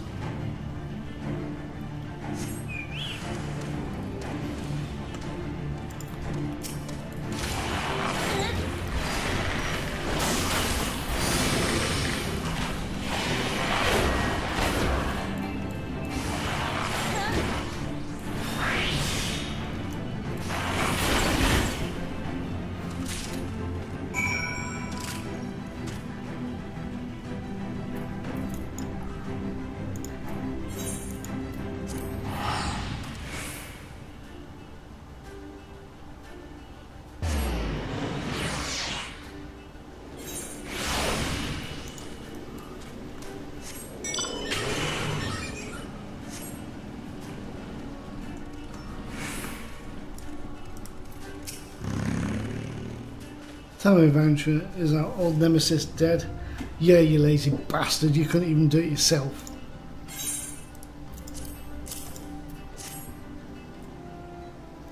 To find necklace as befits a veteran of countless battles, I will make it an excellent trophy. The spear, it belonged to one of his brothers. I knew when he spied it from afar he would be unable to resist venturing outside the encampment to see for himself. Did you discern my intent, or was it dumb luck, I wonder? Either way, you impress me. I shall tell you of the ingredient you seek.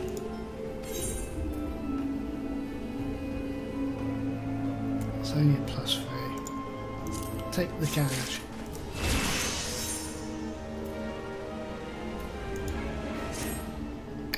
A shame we did not meet when I was still at Company of Heroes. You would have made a fine recruit. But no point dwelling on what cannot be. You have a Welwick worm to hunt. Sandworms slither brazenly across the desert dunes, but Welwick worms are far fewer in number. Rarity breeds demand, and so their meat is highly prized as a delicacy. This only way to catch the quarry is to entice it with something it cannot resist. These worms prey on the smaller creatures of the Zagoli. A freshly slaughtered angler carcass would be my choice of bait. This is an area teeming with anglers. To the east, I will mark it upon your map, along with the location where Welwick worms are most frequently sighted. Be warned, the blood will drive the worm into feeding frenzy. If your skills are lacking, we'll devour you as well. Okay.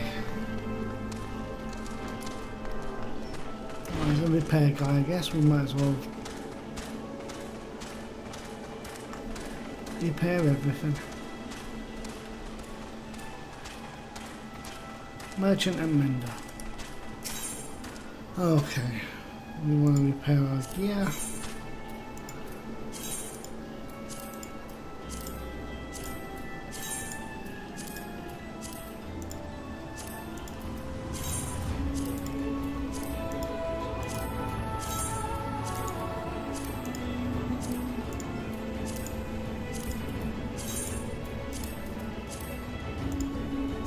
Okay, everything's done.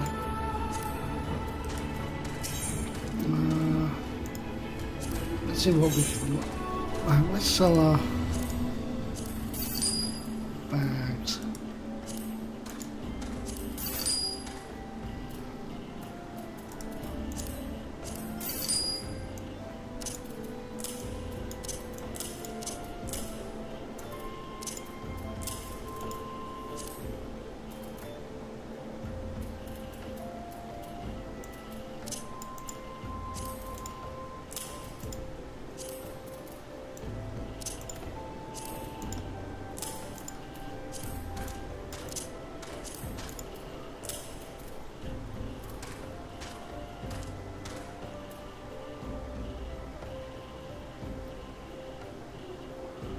%.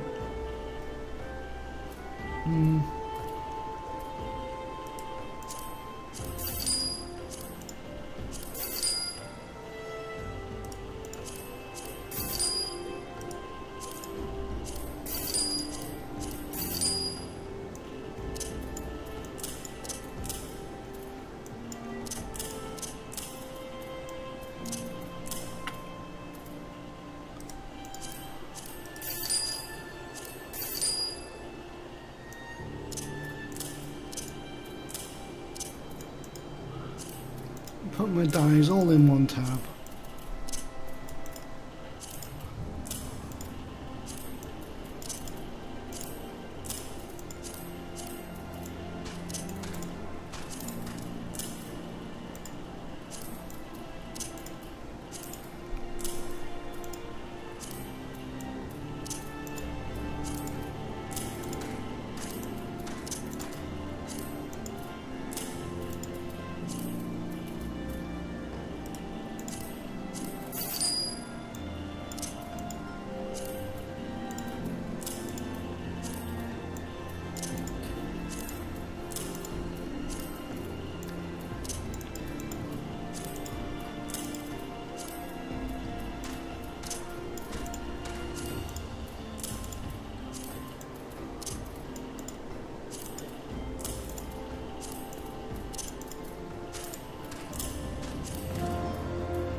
Right.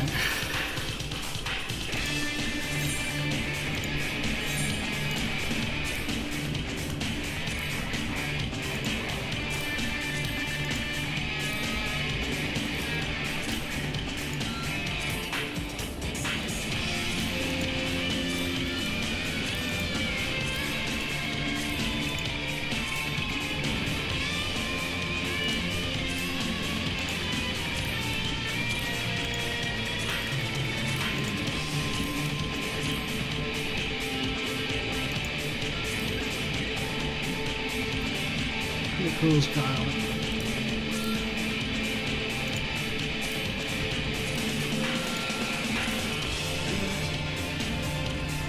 Six damage.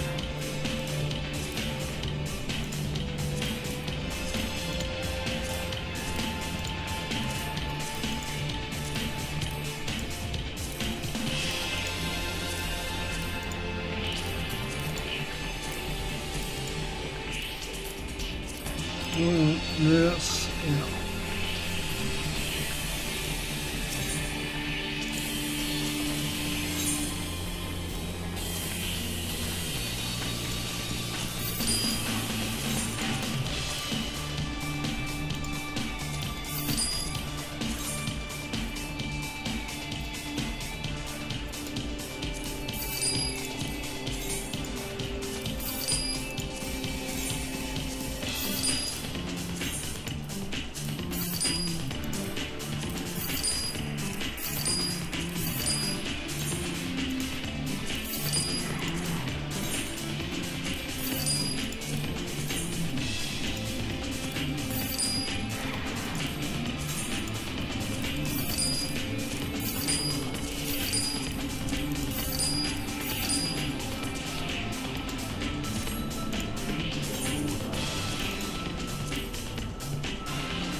Didn't get anything like that. Okay. Right.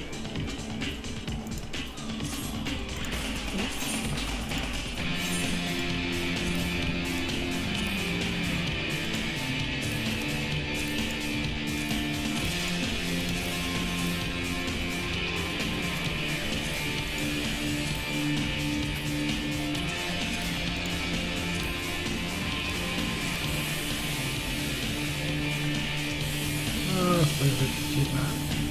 Just sentimental.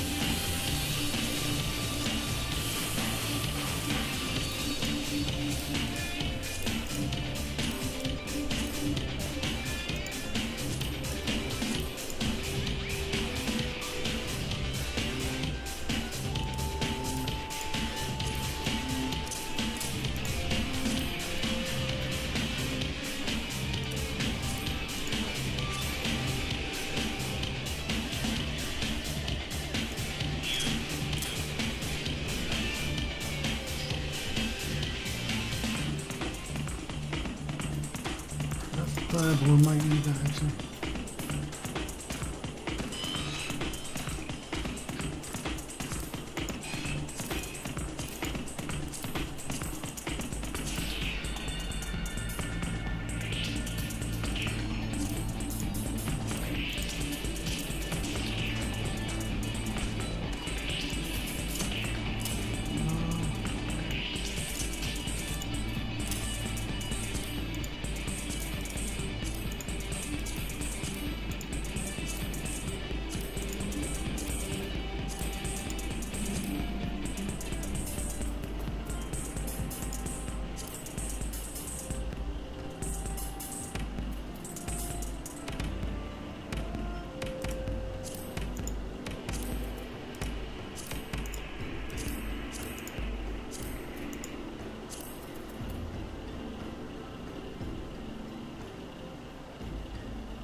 Why isn't... Oh, who is... Coco.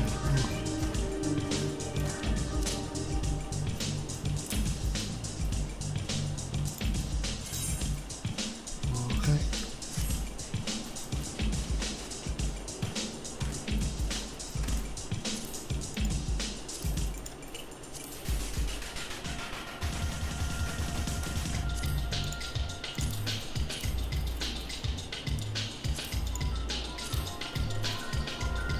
Oh, be right back.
back.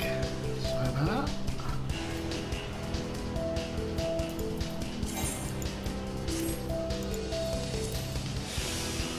Right.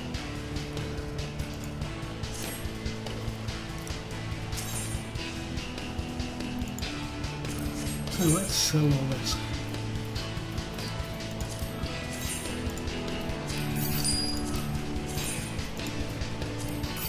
Oh, hang on. No, I don't want to sell that. Oh, that's okay. I can't anyway.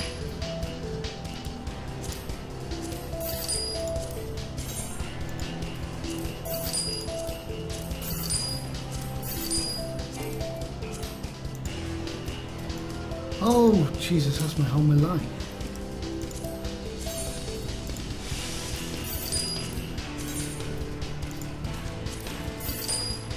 Okay, so we can't sell that.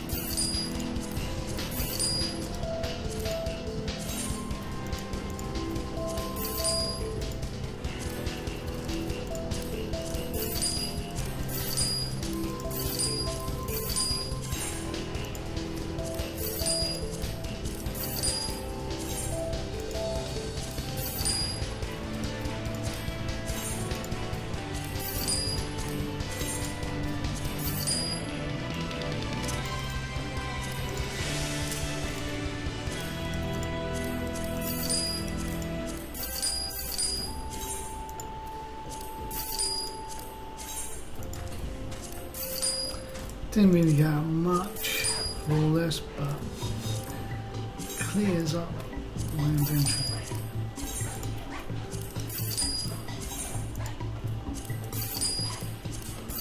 Alright.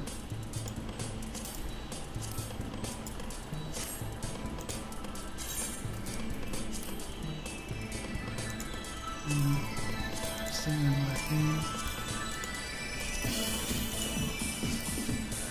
Okay.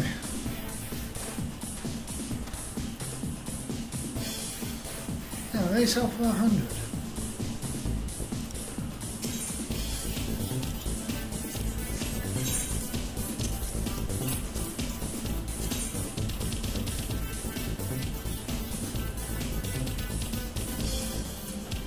Just 100 altogether.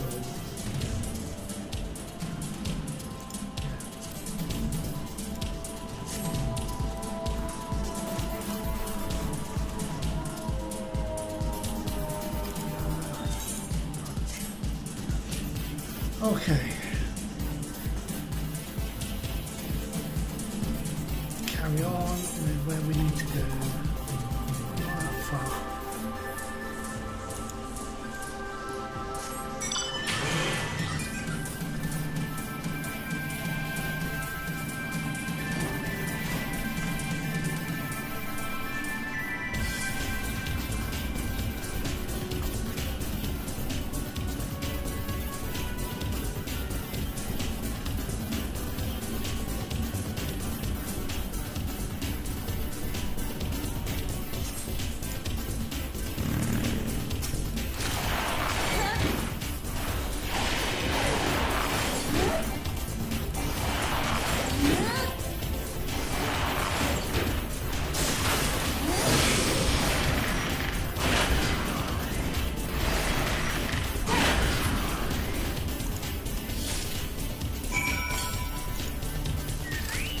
Hello, Artemis.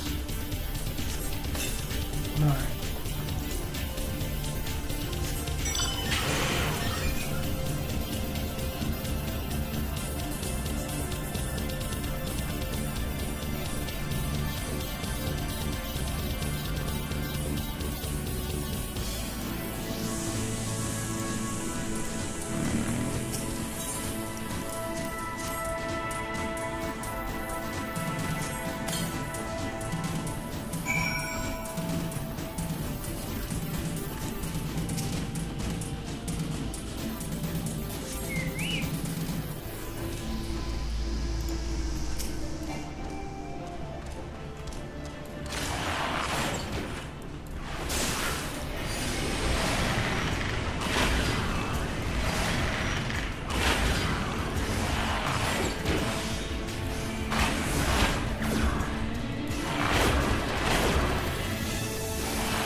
just kite him around until he dies.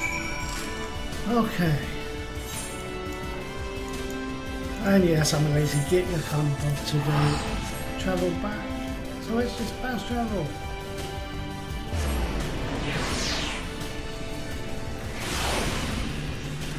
Right.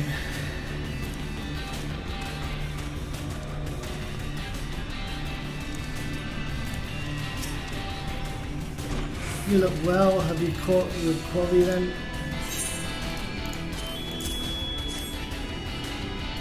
Your skills as a hunter rival those of our best. I applaud your success. The meat will need to be heavy smoked before I ship it to Whiskey. Worry not, you have my word that he will receive it in time for the banquet. You must be eager to obtain the third ingredient. I regret to say that I know not of its location. For the nonce, you should return to Costa del Sol and seek Whiskey's counsel. Yeah, you're really taking a piss. But hold a moment, since you'll be meeting the captain again soon, there is something I would like you to deliver to him for me.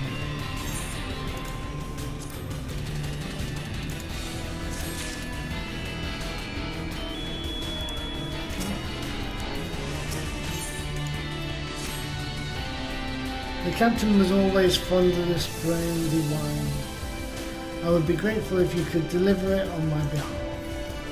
I was reckless, angry youth when I first joined the company, and he would have been well within his rights to cast me out.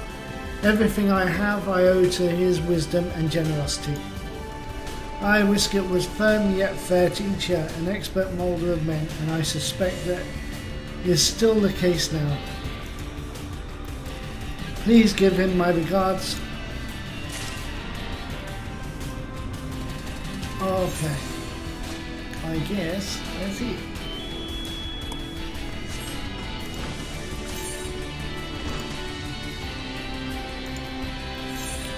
Costa del Sol.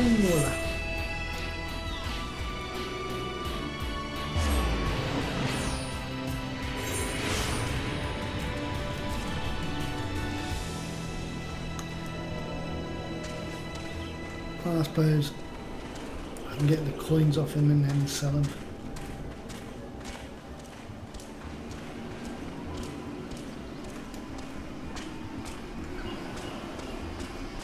And the 6-foot bunny might as well running safer.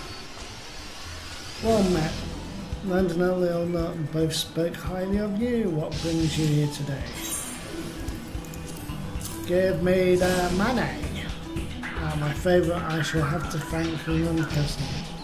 Now you have one but ingredient left. Fortunately, you will not have to travel to Old North.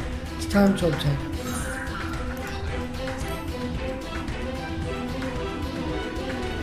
There's plus 13, but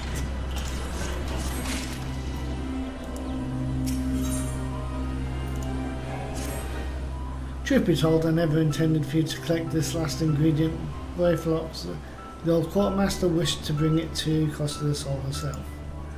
However, not long ago she sent word that there's been some trouble at the Longstop and the delivery would have been delayed indefinitely. She told me nothing of the incident itself, but I fear the situation may be dire. Though I would like nothing more than to aid her myself, I have no choice but to turn to you and your allies. Make haste to Hidden Falls docks and speak with Ozan Nazun. He will direct you to Raincatcher Gully, where Baylox and her people have made their home. Okay, let's go sell these coins and go rescue some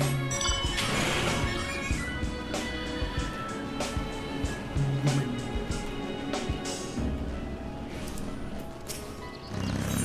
Because they're seriously taking the piss.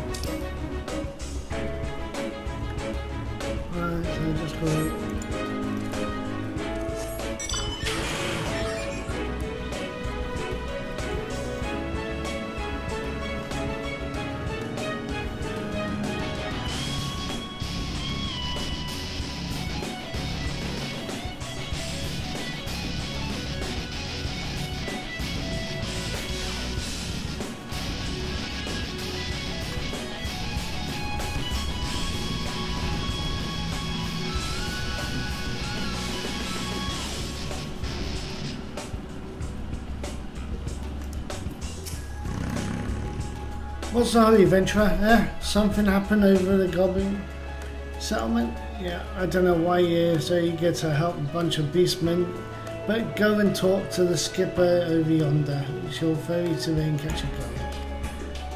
Now, I've already got the fast travel for over there. Why can't you just...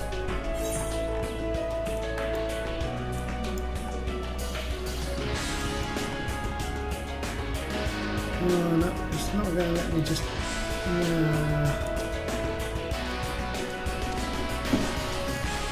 Hang on, yes it will. That's okay, because I suppose he's actually closer. Yeah.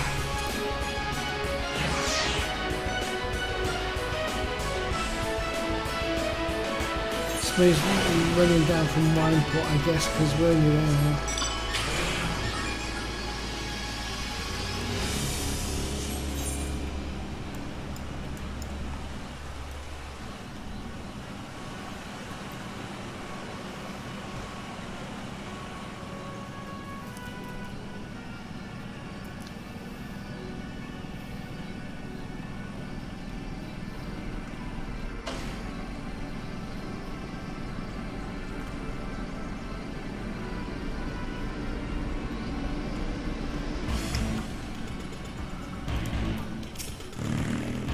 Push tugflaps of whiskey be reaching ears of brave flocks. Uplanders comfort, tasty fresh gobby treats, yes. Quest prize of Uplander deep in Longstop. Fighty beast chased gobby flock from homes. Gobby flock needs goodly Uplander. Give safety to Longstop with much hand bending.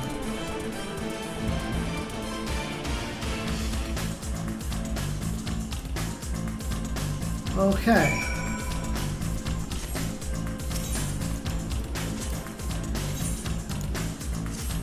Register for duty.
Well, I will be right back.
Sorry about that. Okay, now what are we doing?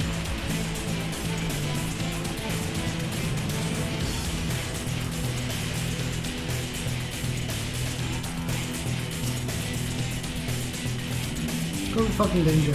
Uplanders, take to the open. Okay.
Now see then.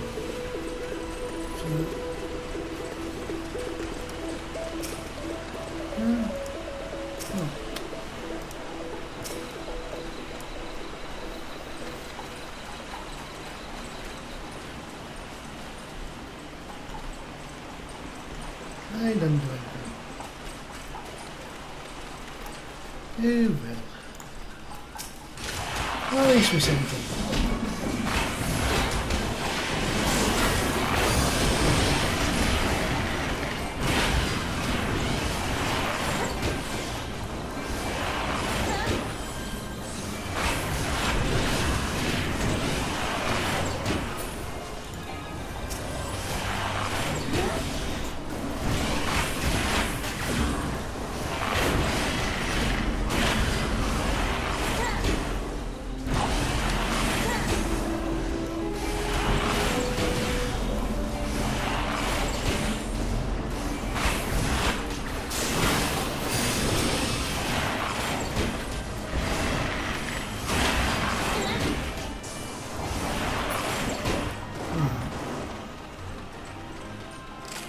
That's that one.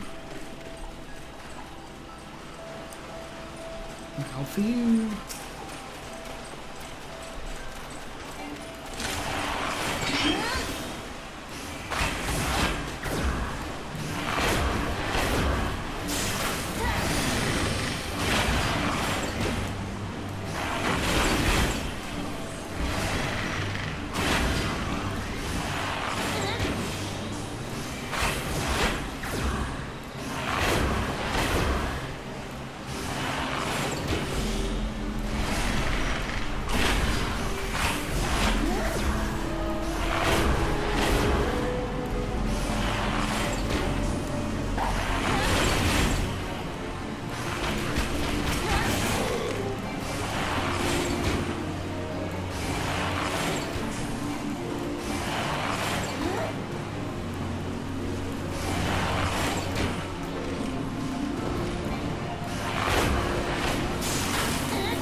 I'm getting a lot of stuff for Battle Mage. Pretty useless for me.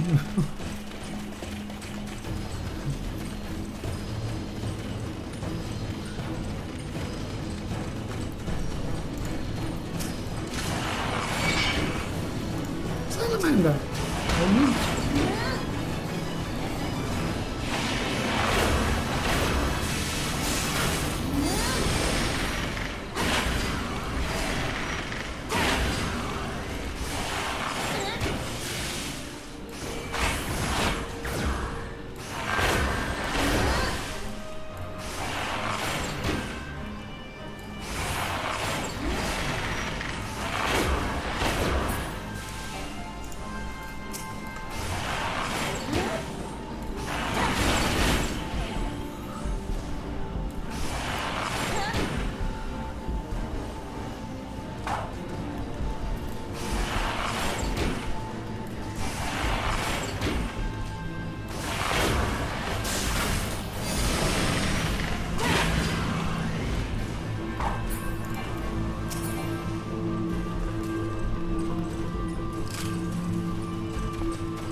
Just focus the salamander.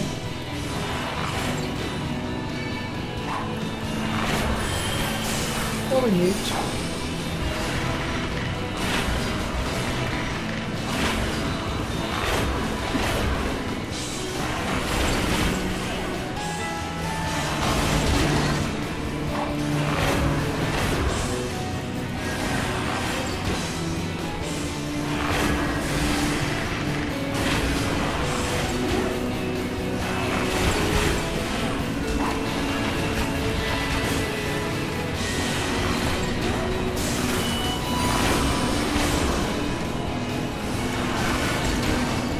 A queer bubble. Okay.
Come back, you bastard.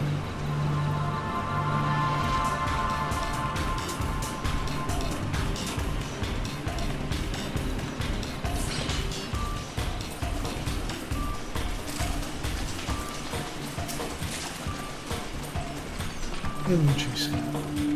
Oh, okay. I don't think you can equip things in dungeon, can you? Oh, you can.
Video Uplander has thanks for Gobbyflop. Flighty Feast has tricky foes, but Uplander outwitted with plans making. Uplander has goodly head for Fighty Think. Brave Flocks, happy gives tasty fresh gobby treats to clever Uplander. Cheese is stinky sweet, gobby treat, special mate with secret gobby up. No party complete without a gobby goober. Brave Flocks every set.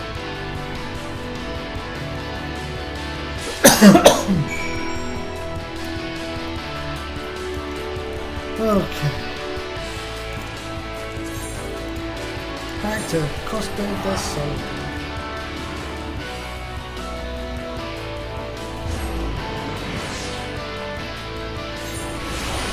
Right.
I gather you solved Brave Flocks' little problem. Yes, we did. By the gods, that unholy stench, this is definitely goblin cheese. Judging from the smell, this should be quite flavorful. How is it made? It's the best you remain ignorant of such things. I still remember when I learned what kind of milk they use.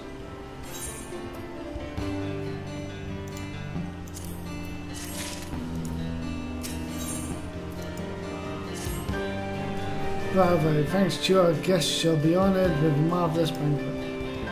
But what good is an exotic feast without an equally exquisite appetite?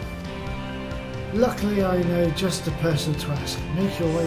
For fuck. Dude, I really want to shoot you. All you have to do is give him this order slip, he'll take care of the rest. Oh, and if you're wondering if this is merely a ploy to test your patience, I assure you I do actually need that wine. And while you're there, give Shamani Lahamani my regards. Yeah. Taking the piss.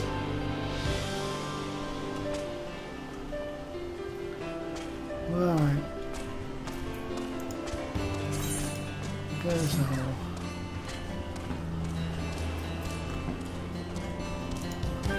Right, so what do we do?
Right.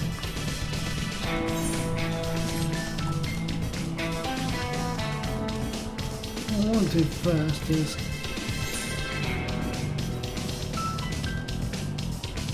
it should be cheaper to just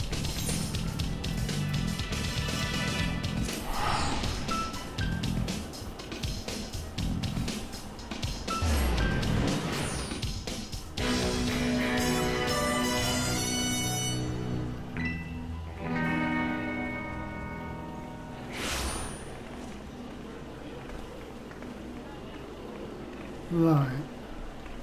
We'll go to the market board.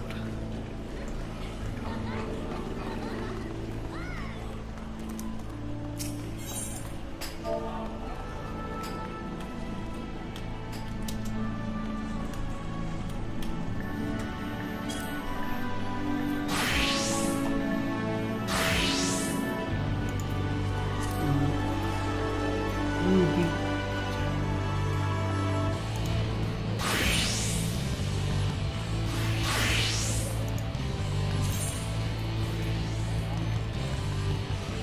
Ah, no.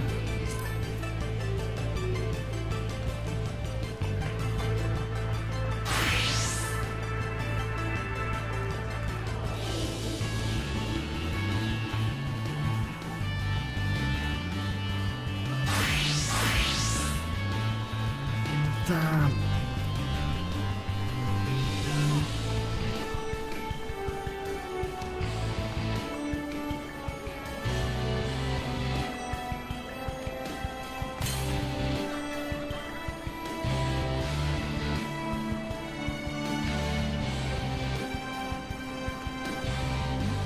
Currently going to get that up to take some time.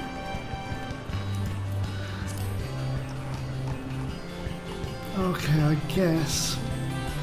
Let's see what we got. Oh, I need to get a bow anyway.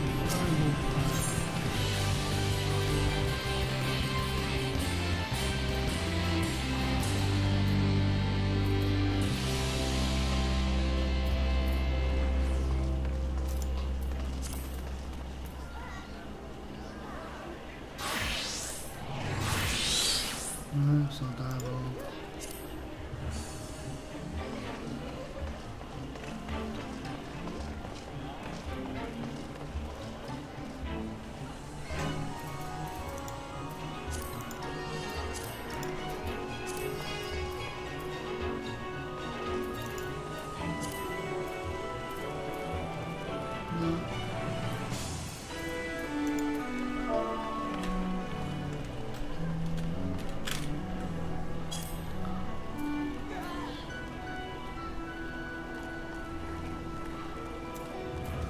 Nothing with little.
Over.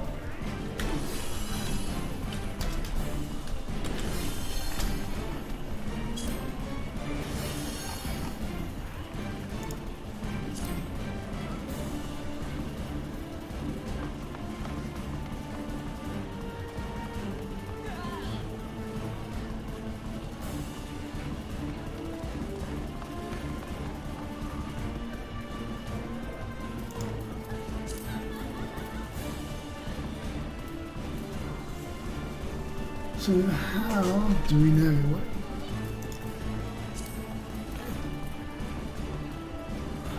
Doesn't say.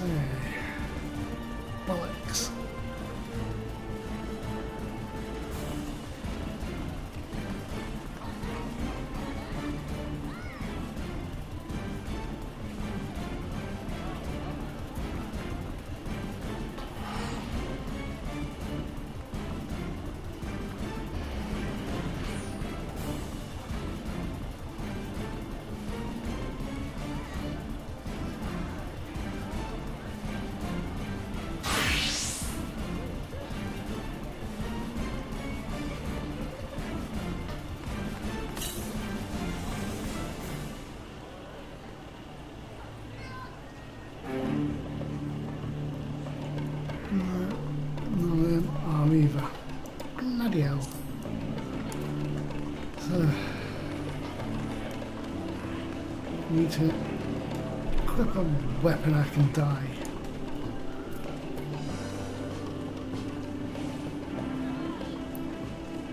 Oh, that really sucks because I don't have one.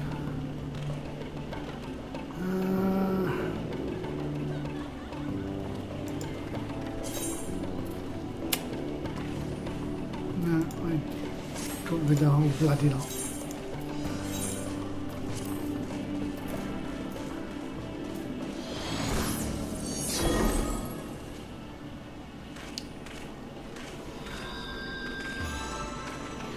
Okay, right. We've got a double body piece. Can we? Yes, we can. Okay, we'll cut that. Go to die.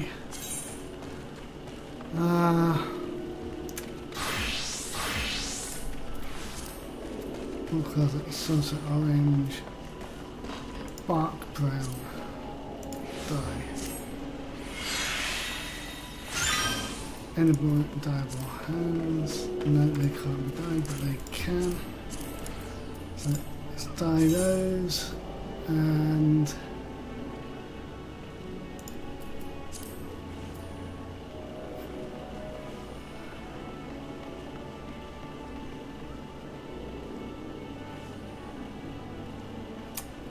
bone white, I guess. Like one do that. Yeah, okay. Dye. Any dyeable legs? Let's go for Roland. Salmon. Roland berry.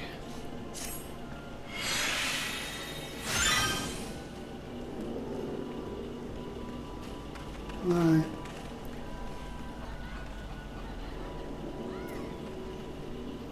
I think I might have actually.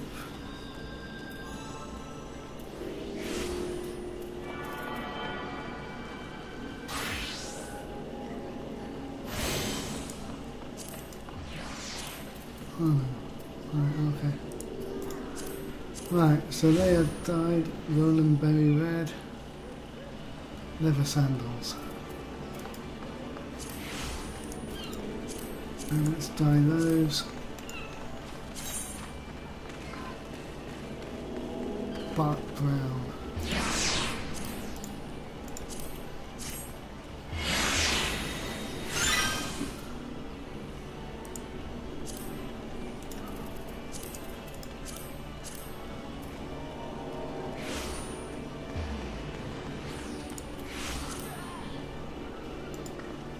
I can't dye that. Right, so.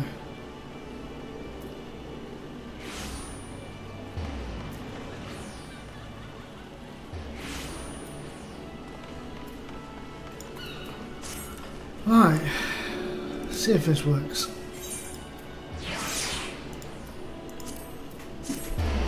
I don't expect to get 100.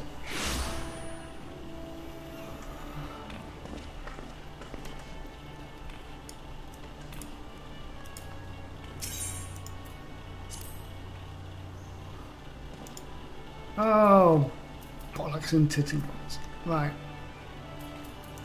Oh, wrong one. No. Right, so I need to go to Uldar because we didn't get a pass. Which suck-ups. Because I forgot.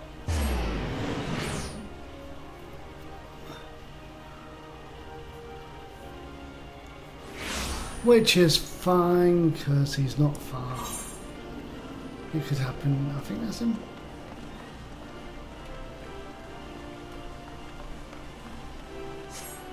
Hey pal, are you the one that sends me to the God Saucer?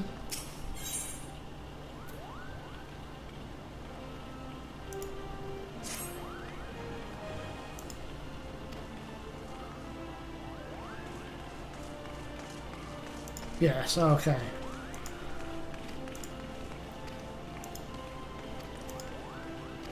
Right, yep, right, okay, we don't need to read all that crap because it's well wants the pass to get to the Golden Saucer. So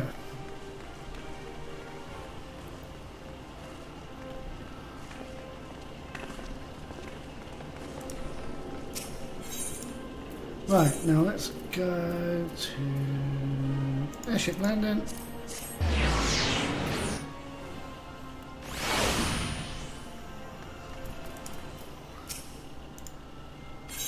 Hand over that.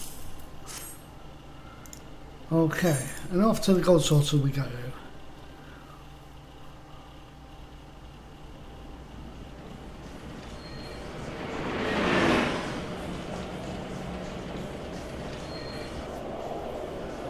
I'm not going to get the title, but shame. Hopefully you still get the 60 MGP.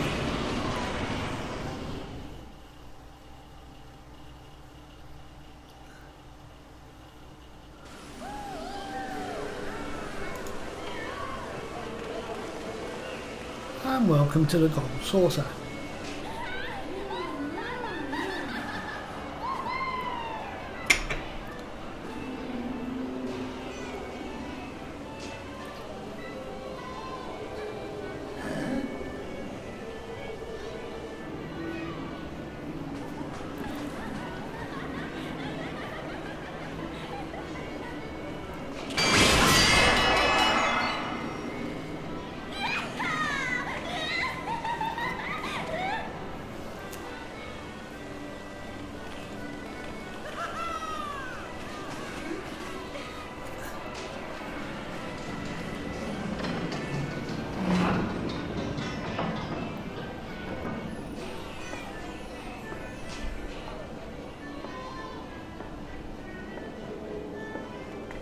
Come on.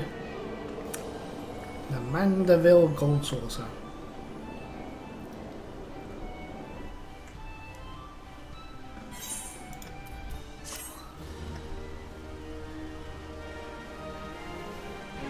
Doo-doo.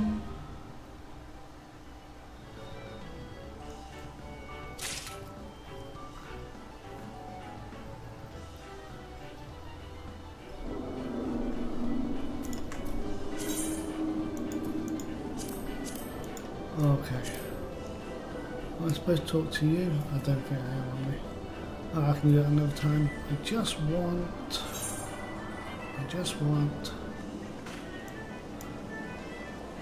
There you are.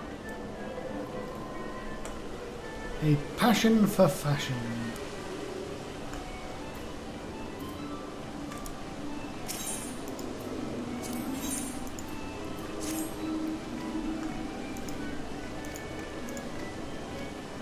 Okay, because all we're doing is this quickly to get the items that I need. Right, and he's doing it. Oh, actually, I should get new flights.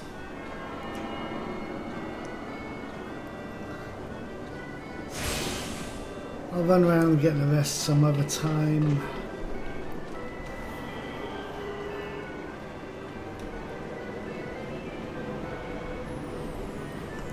As well talk to this guy. Now, if I've done it right, I should get 60,000 MGP. I'm not going to get the title because I'm not going to get the pants.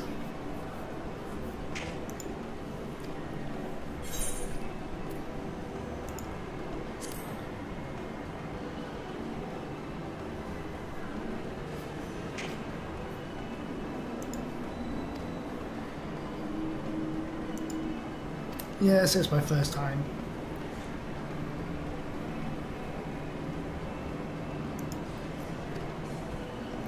Some folk are drawn to vibrant colours. The world of fashion is fast at times daunting, but if we have courage to take the step,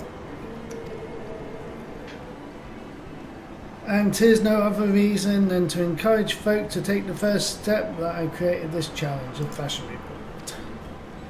Rules are simple. I shall assign you a theme. Yep.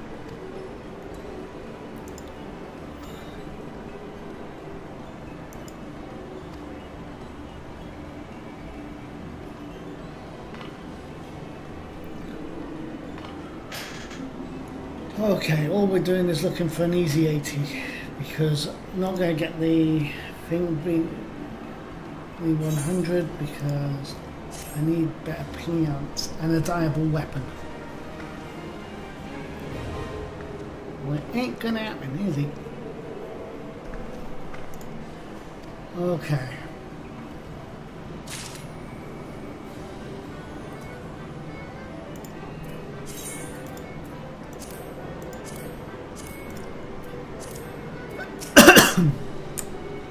Right.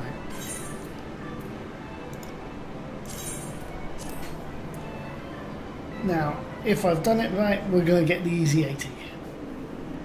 Without further ado, let the dungeon begin. Take your place, my friend, and strike a pose.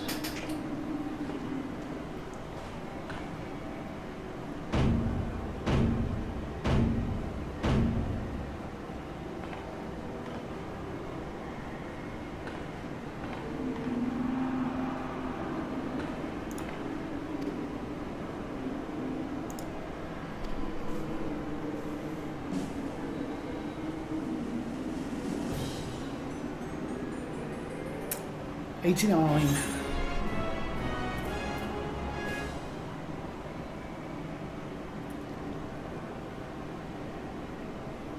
See, I couldn't get the weapon dyeable.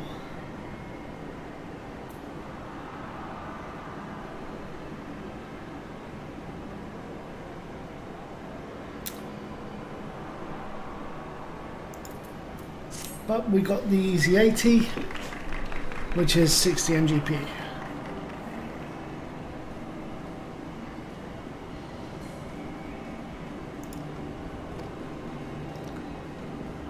So now I'm going to get the two items that I'm after. There we go, the 60k MGP. Well, we didn't get the title, but I'll get that next time when I'm a higher level. And I've got the items. And a bloody dyeable weapon. But let's go and price claim. Right now. Is it 2? What was 2? No, that's armor. 3.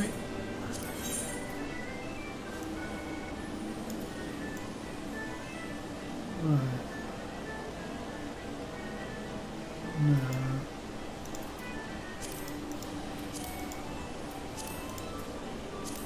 Thought it was others, but maybe not. Okay. Ah, that's 2, sorry. Right, I want this Guardian Fire Boots for 30,000 and the Claws of the Beast for 30,000. Okay, now gonna return home.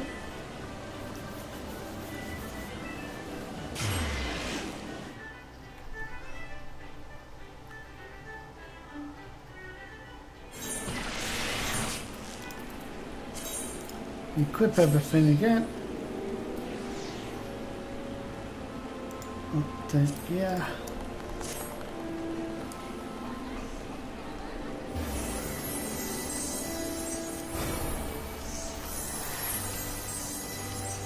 I'm going to edit my plate.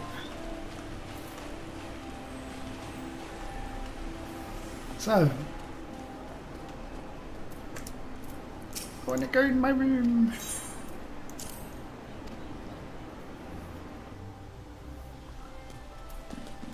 Now, glamour dress up. Right, edit glamours. We want number 2. Oh, number 1. Sorry. Right. Now these I'm going to put. I haven't. Bollocks. Yep. Okay. Inventory. Hands. And I want Claws of the Beast. Yep. And I want feet. Guardian Fire Boots. Okay. Now edit. And in here I want these Guardian Fire Boots. and the quartz.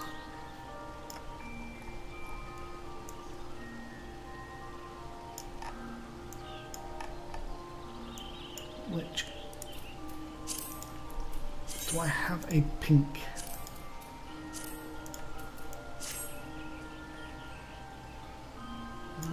Do I have a darker pink?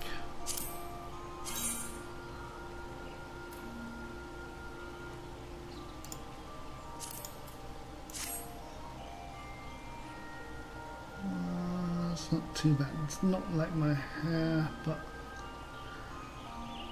yeah, that'll do, I guess. What was the other one like?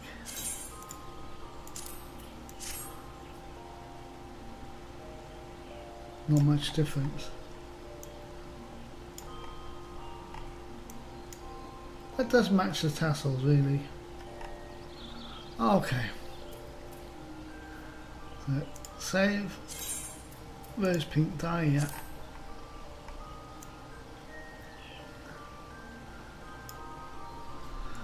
Right. Now my glamour sorted.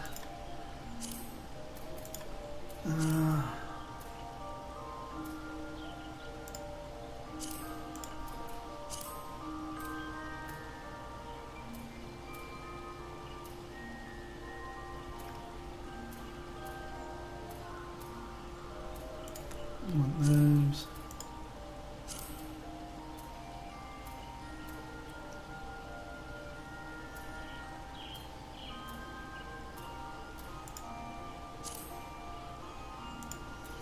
Now,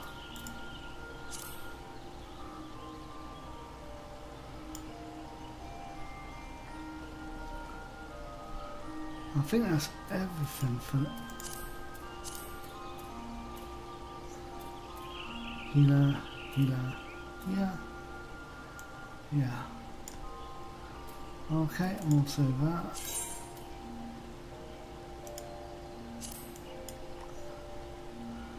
Right.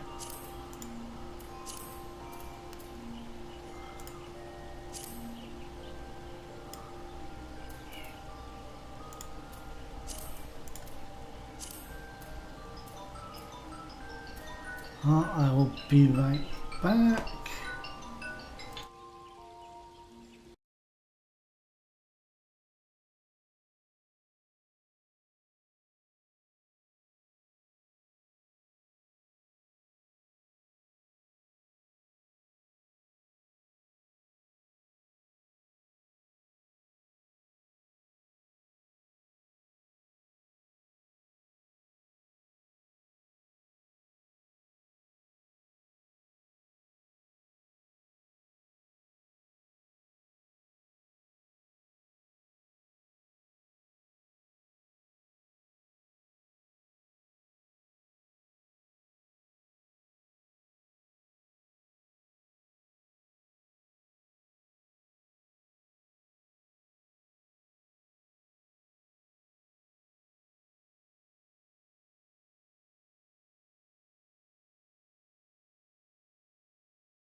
So sorry about that.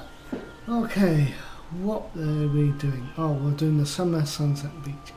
Right, okay, we've got the claws.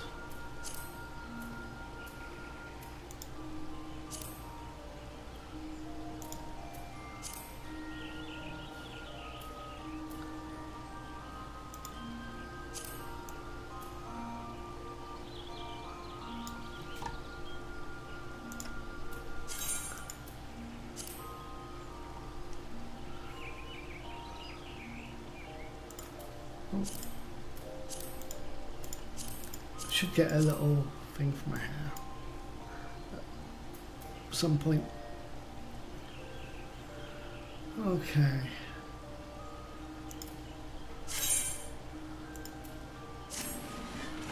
So now,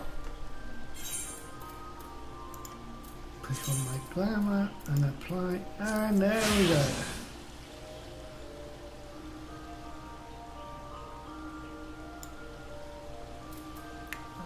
Still see the wrists. Don't think we've got any decent ones for wrists.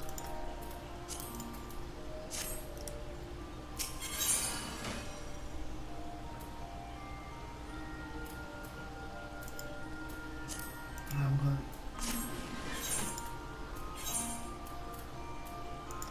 Oh, let's hold them. Okay, I'm gonna find a decent one for the wrist. I'll put. Okay, and that is our new look, with our fingernails and our boots.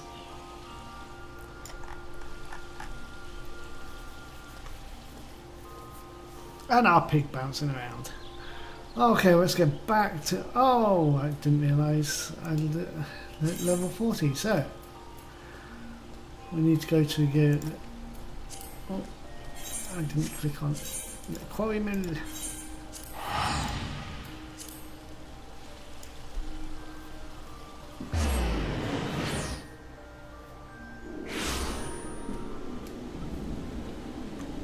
And one thing I just noticed.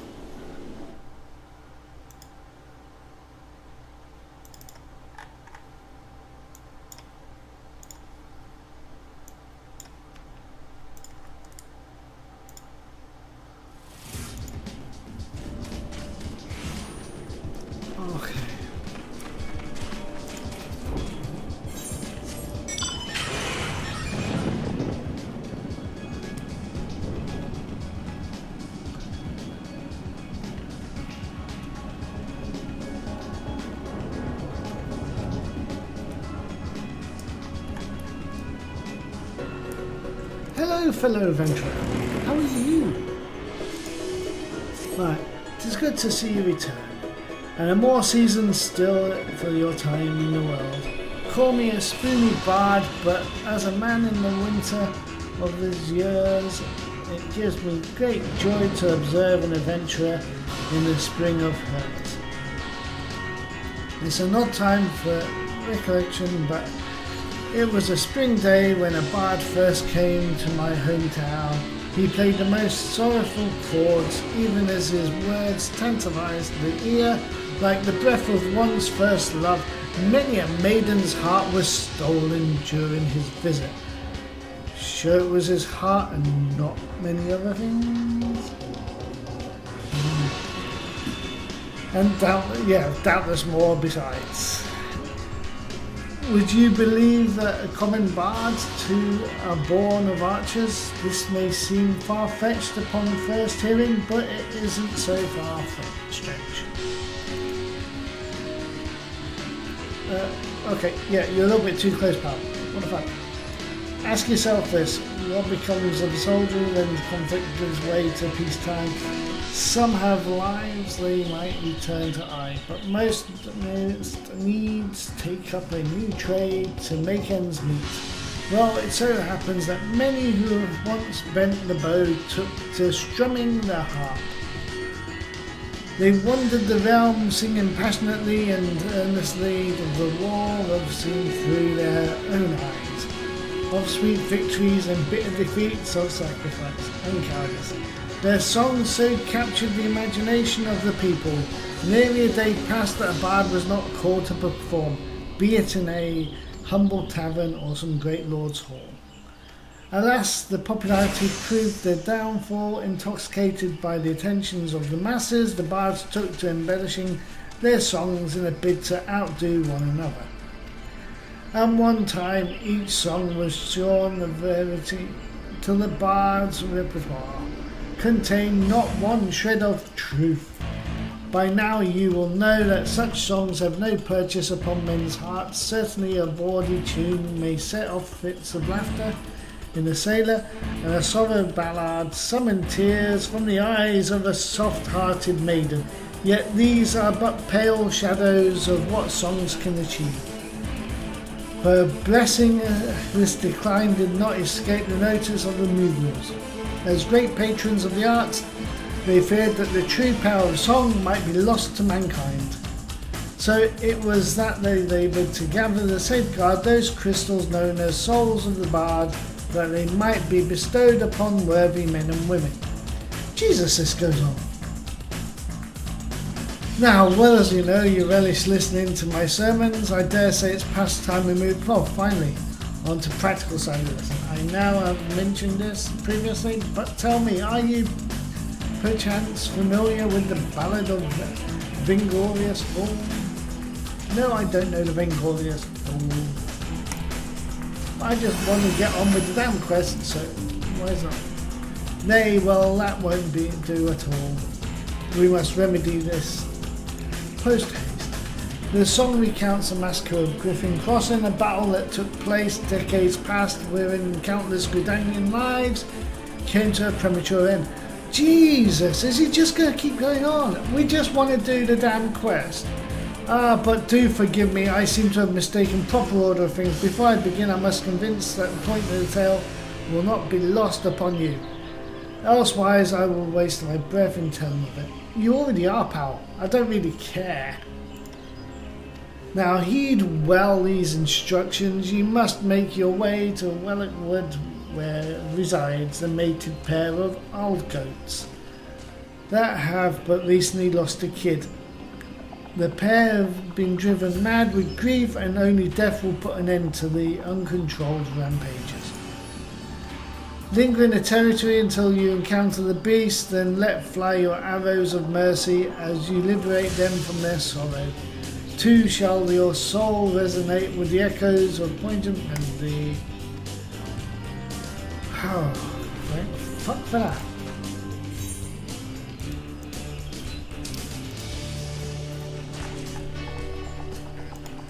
Wine for it. Why not? Why do it? Oops.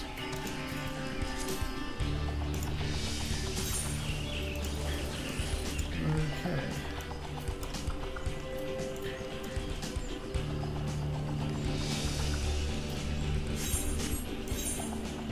Not sure what. Right. Bird's eye, that man. Right, now, Cap Draybone. Draybone!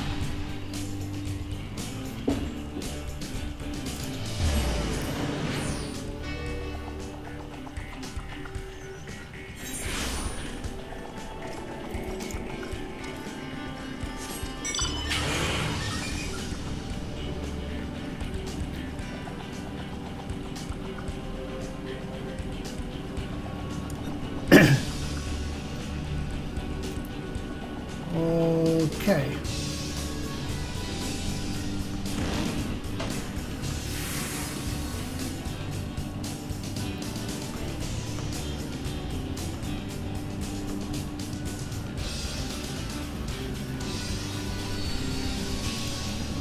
Oh, it was me boy.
I'm sorry for killing you, but the lazy old bastard told me I had to.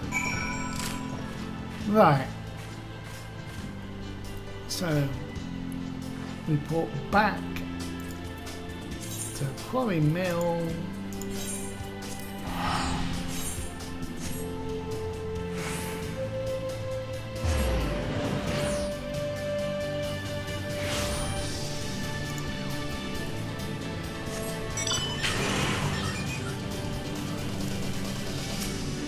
Oh, what?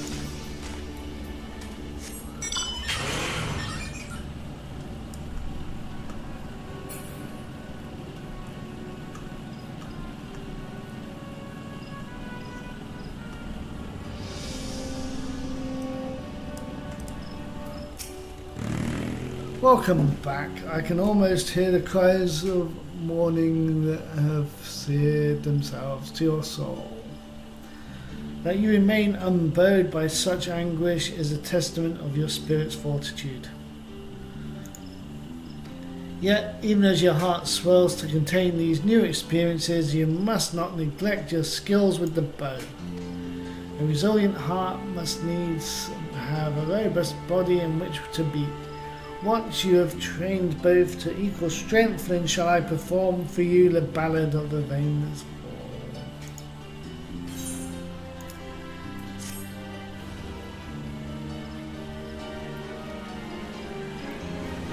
Dum, dum, dum, dum, dum.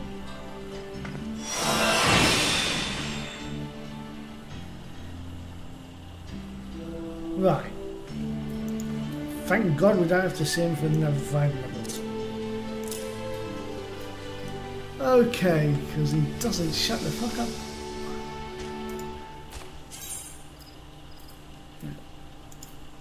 Right, now off to Wineport.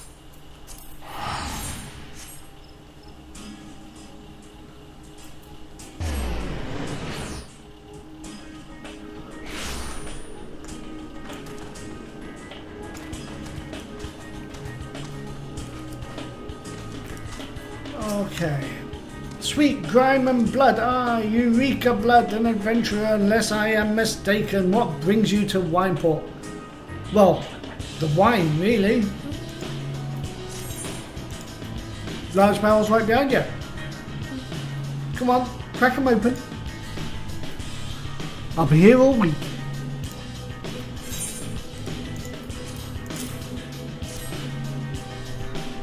An order, let me guess, a request for the finest vintage I can muster.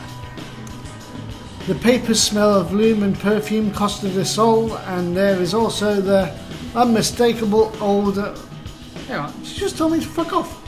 It's got cough, what cough? Unmistakable odour of goblin cheese. Yes, Master Gergoshu would not settle for anything less than the best. Who gives a shit? You've got me fucking running around for no apparent reason and you're wasting my time. His crew must be quite busy preparing an exotic feast, hence his decision to rely on an adventurer. But perhaps you were confused. This display of deduction was not intended to impress you. I just want to shoot the fucking lot of you. When one loses his vision, he is forced to compensate in other ways, but you've no interest in my affairs. No, I bloody don't. I just want the wine and get drunk and spend a week here completely passed out and not give a fuck. You wish only to discuss the wine, I suspect. Oh, it's not ending.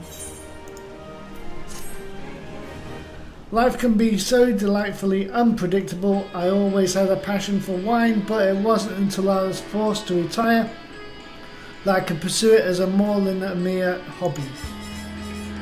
It wouldn't have been possible if not for the savings I amassed during my time as a mercenary, of course. Say what you will about my nature of that work, none can deny that it pays well. But you grow impatient. Yes, I bloody do. And Weisger must have his wine. Screw him, I want the bloody wine.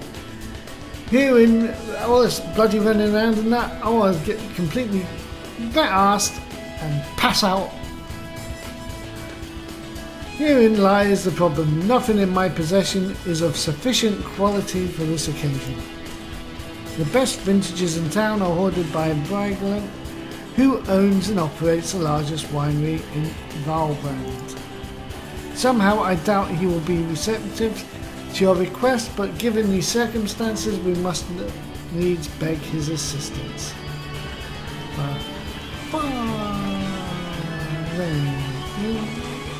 Give me a sodding break. I'm sick of running backwards and forwards. I just want to shoot the lot of years and haven't been done yet. And then I'll go and find my own bloody way to the primal. What rank amateur bottled this wine? The impurities have rendered it nigh undrinkable. Dismissal is too good for the man responsible. He should be made to drink every drop of this polluted swill. I'll drink it. Give me it. I don't care. What is it?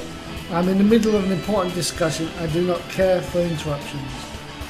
And I don't care for your breath, pal. Go get him in. Lithiat Winter bids you speak with me? Ha! Neither you nor your friend has the palate to appreciate the subtle qualities of my private stock. I would sooner serve you Gubu urine than sell you the worst vintage. Be gone from my sight.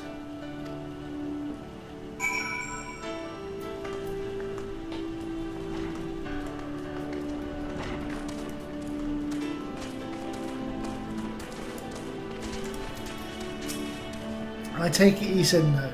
Reading those words, well, I cannot say that I am surprised. While there's no denying his passion and skill, the wine baron of Limsa the Mincer is not a man known for his tact. Very well, we shall have to take an alternative approach. Don't you think we should have just done that in the beginning?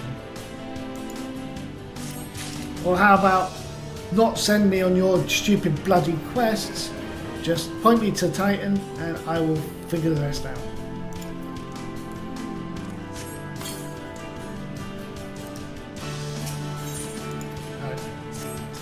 There's a chance, however small, that another resident of Wineport can furnish us with a suitable wine. In fact, had you come several years ago, I guarantee this would not be a problem. Alas, the quality of our product has declined significantly in recent years. Yeah, because you're crap, pal. The only breeds cultivated these days are common lowland vines, which isn't to say that the grapes are poor quality, only that we have known better. Or you're very shit at what you do, pal. You would have thought that you would have learnt by now, but no. You blame it on the grapes. It's you. Long ago, the vineyards of Wineport crossbred several species and produced a grape-bearing vine of never before seen quality. Is that so? Bacchus grapes were once the pride of this time, as they were used to produce vintages which surpassed all others. This includes the most aromatic and most complex and most flavourful of all wines. Aye, the legendary Bacchus wines were born right here in Wineport. And then you came along and fucked it all up. Pardon my enthusiasm, you see I once had the privilege to sample that particular wine. It was an otherworldly experience. In that moment I felt as though I had tasted the nectar of the gods themselves. I transcended my mortal flesh and was one with my all creation. But it is also too often said the calamity changed that. The Bacchus vineyards were completely destroyed along with much of the existing stock. The Bacchus wine, what little remains, is closely guided by its owners, for it can no longer be made. Right, so no one can try crossbreeding again and starting all over. No, that's it. We'll just, calamity came, it got destroyed. What do we do?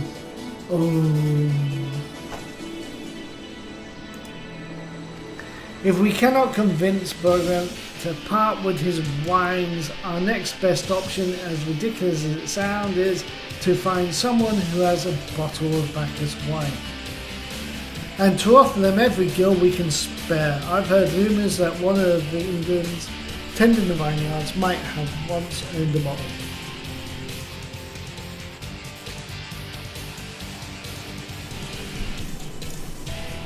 Perhaps you could start by speaking with them.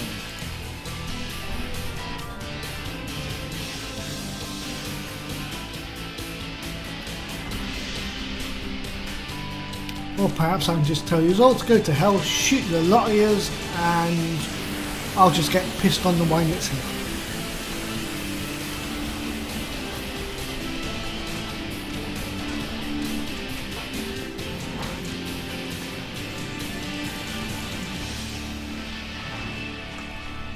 Oh, must be there.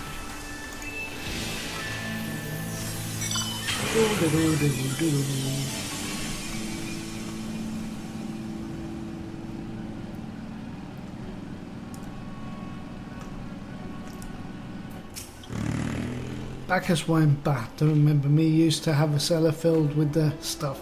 Thought I could keep the wine safe from thieves and the elements. Never counted on a bloody primal blown up with Godstan's house. Okay.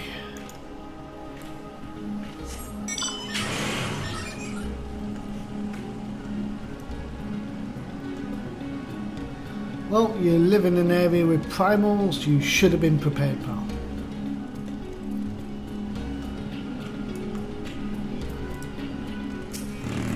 What do I have? Bacchus wine? I wish I never had the chance to try it myself. Sorry, friend, but you're a few years too late.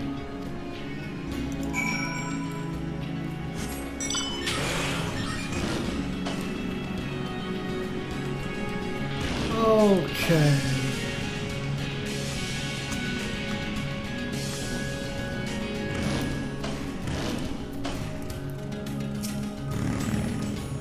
Stop looking at my skirt, pal.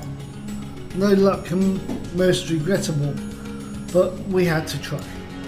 But Bacchus wine would have been perfect for the occasion. Though I must confess my certitude could be due in part to my personal history with the beverage, it is after all the very reason I decided to become a vineyard. After Titan blinded me in our battle beneath the Ogroma, I fell into a deep depression. It wasn't until I tasted Bacchus wine for the first time that I realised there was still so much I could experience, even in my condition. It helped me to find a new direction in life. It breaks my heart to think that wondrous ambrosia, which once filled me with hope, may be forever lost to us.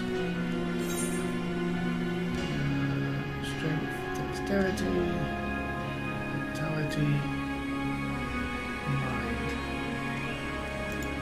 Guess we're going for that.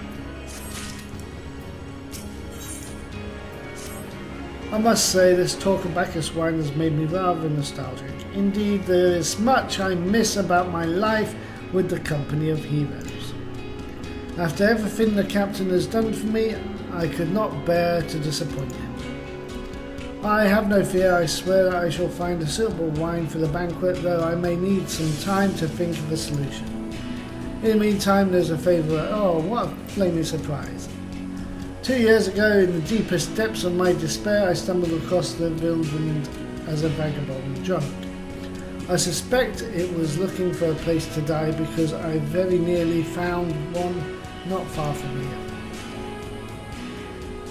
It was there the man named Dresk took me in and nursed me back to health, and it was he who gave me the first taste of Bacchus wine, which helped me find my new calling. Though I am still a novice in the arts of winemaking, I would like him to know that I am pursuing my dream.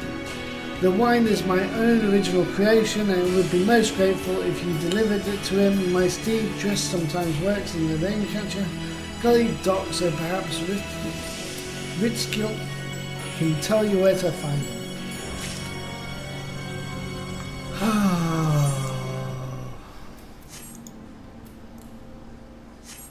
And we can't carry on without doing all this crap.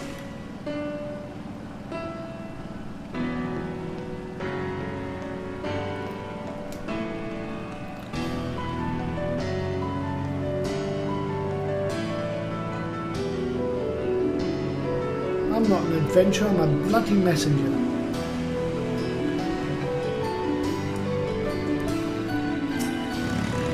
Dressed, oh you mean that hermit? Aye, I toss him a few gil when we need an extra pair of hands.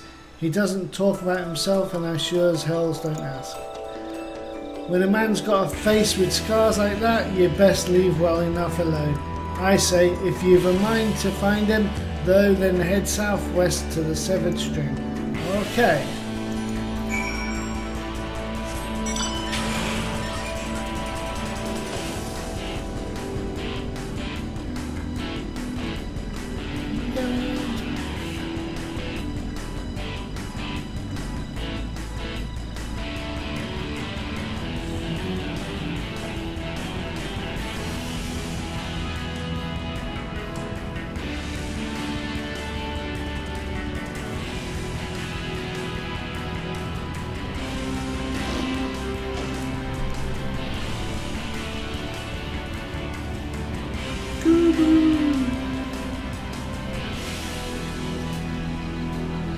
Okay.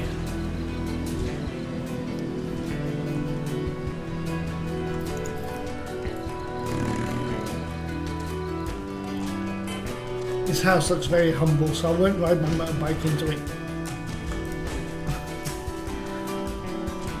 What do you want?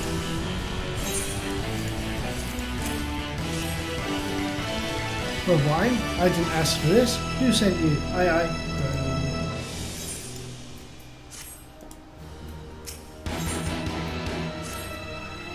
Can't sleep. They won't let me sleep. The midges, the buzzing, it keeps me awake. Okay, you live in a bloody swamp, pal. What the hell did you expect? Try moving if you don't want midges. I never wanted to hurt anyone. I won't fight, I don't want to fight. They're bloody midges. Get a can of aid and move on. Please make the buzzing stop, make the midges go away.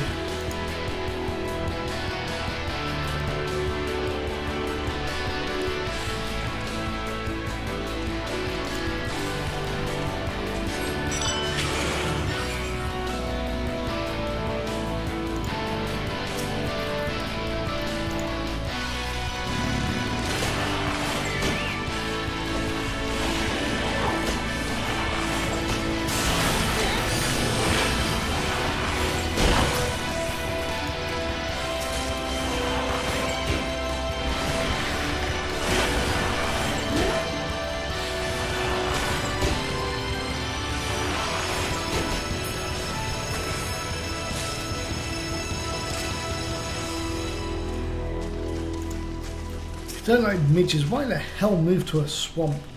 Deeg.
It's not so loud anymore. Did you do that? Thank you. You live in a swamp, they'll be back. Jesus. You helped me, even after what my comrades and I did for your country. We're on a reconnaissance mission when the Maelstrom caught us by surprise. We tried to escape, but the others, no one else survived. I didn't ask for this, damn it, I'm not even Garlean. They conquered my lands just like they tried to conquer yours. I don't want to die in some blasted jungle halfway around the world. So you live in a swamp and twine about midges. I just want to go home. Well, bye pal. Laters.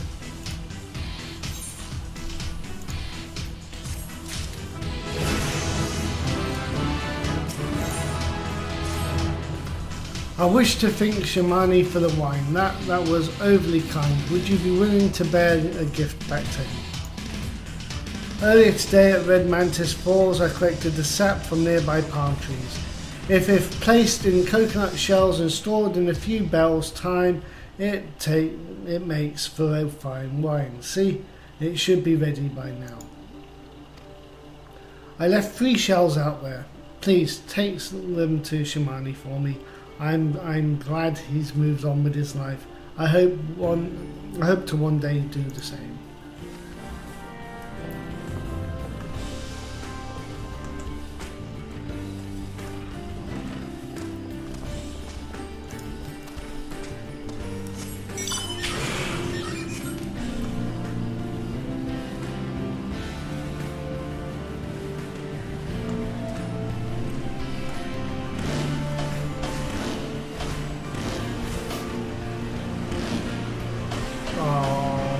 Jump in the water.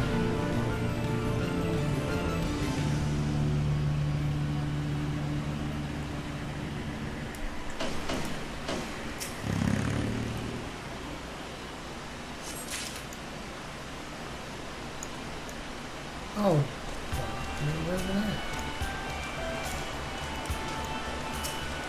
So why can't we just stupid thing? So we can run in the water, we can jump that, but we can't jump off there, just down below. Okay.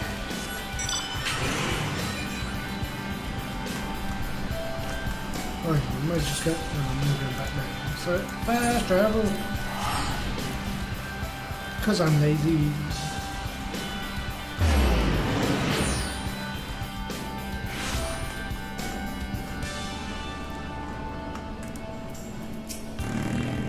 There's been some time. What news do you have? No, it hasn't been some time. I went down there and back.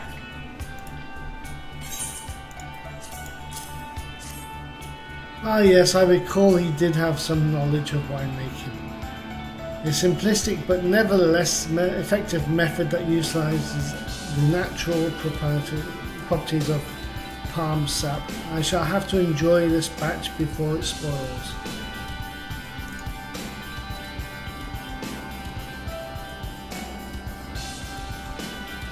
And I've no idea how the time works in this game because Alphanoid and Alize are only 16. And every expansion they are still only 16.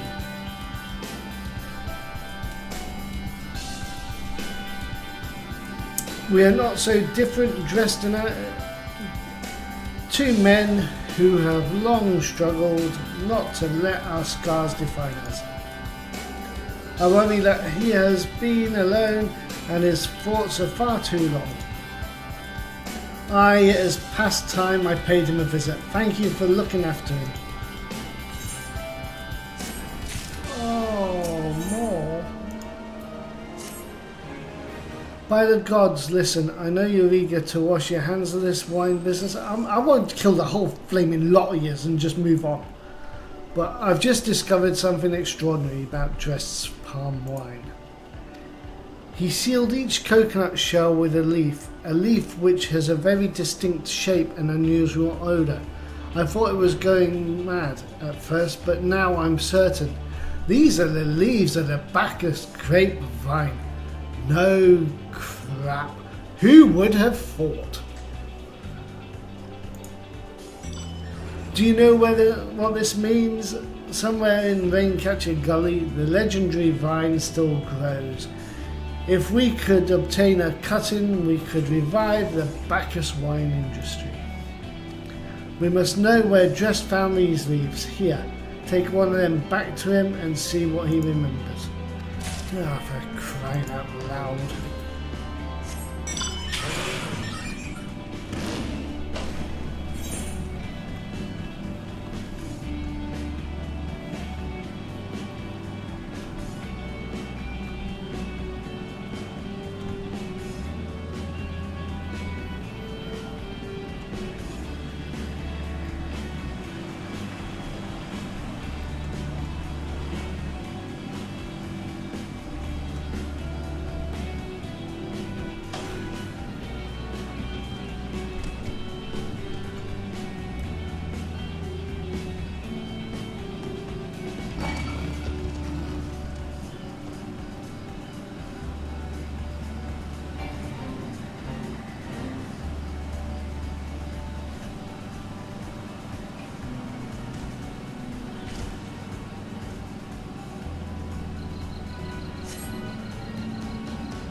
Oh, hello again. What is it?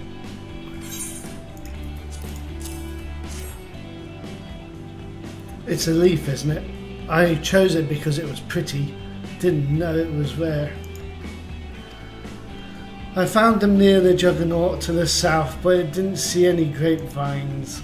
I saw fresh gubu tracks, though maybe the leaves came from vines growing at the back of one such beast.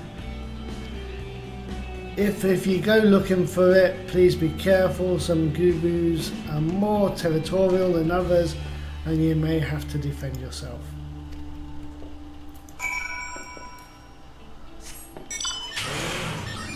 I'm riding my bike in your house, pal, because I've really had enough. I just want to get on, and you're taking the piss.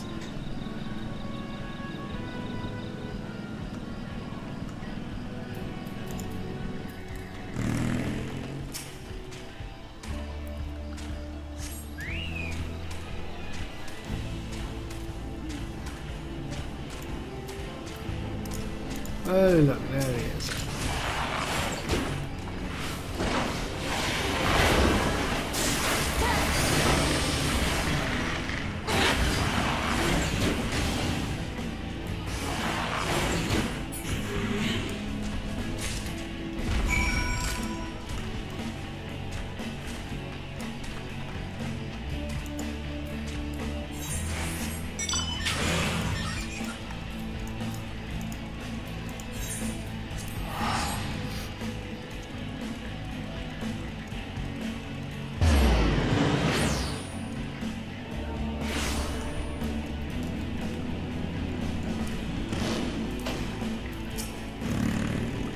What did Drest have to say? Tell me everything. I don't want to tell you anything, I just want to kill you all and move on.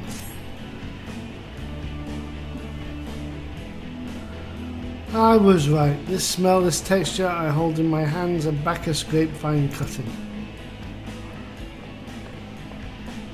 Come now, enough of this nonsense. I've heard talk of your discovery, and I refuse to believe what a common adventurer and a novice vintner could.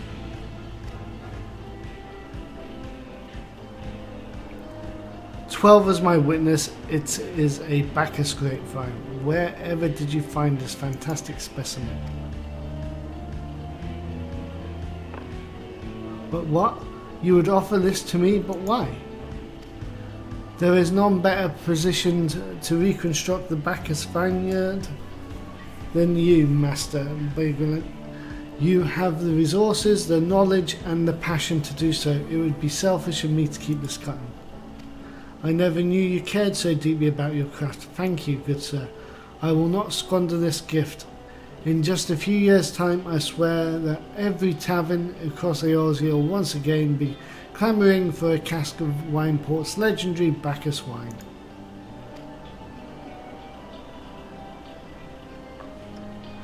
So you didn't. Wait.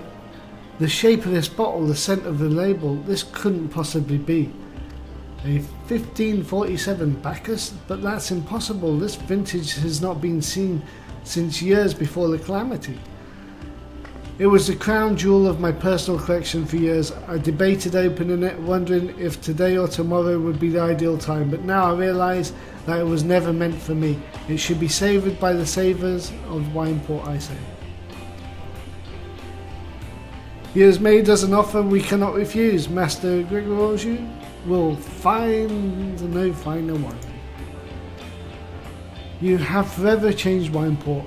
Thank you for your kindness and your generosity. But do not permit me to delay you any longer. Pray deliver the wine to Captain Weishkat. Well, yes, I would very much like to drink it, but I am a patient man. I have faith that one day I shall have another opportunity to taste the perfection.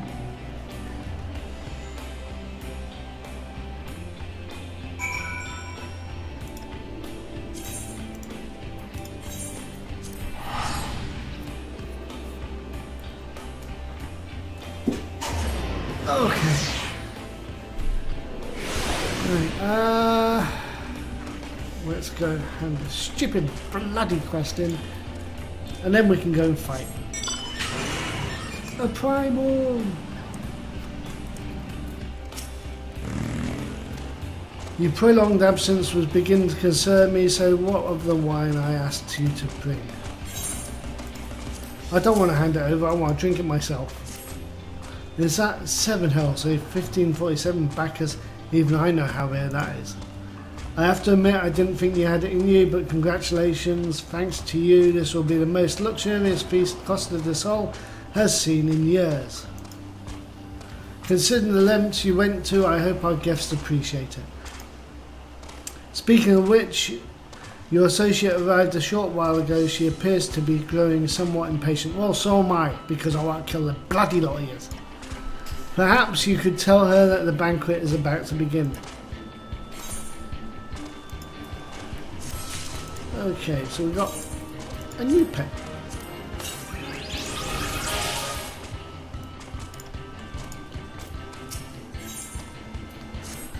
You have a look of a woman who has been on to the 7th hell and back. You have no idea that a guest should be expected to supply the victuals of her banquet held in her own honour, and this while the shadow of Titan looms over us all.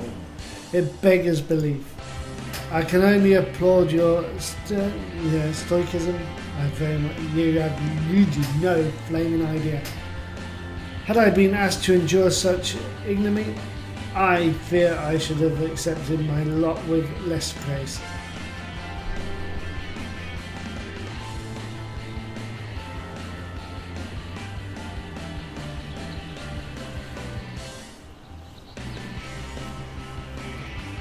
Lady Ashtola, Lady Nightingale.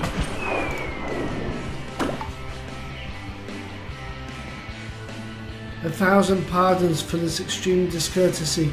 I was wholly unaware of your true identity, madam. Had I known, I would never have permitted my man so subject you to such unspeakable ordeals.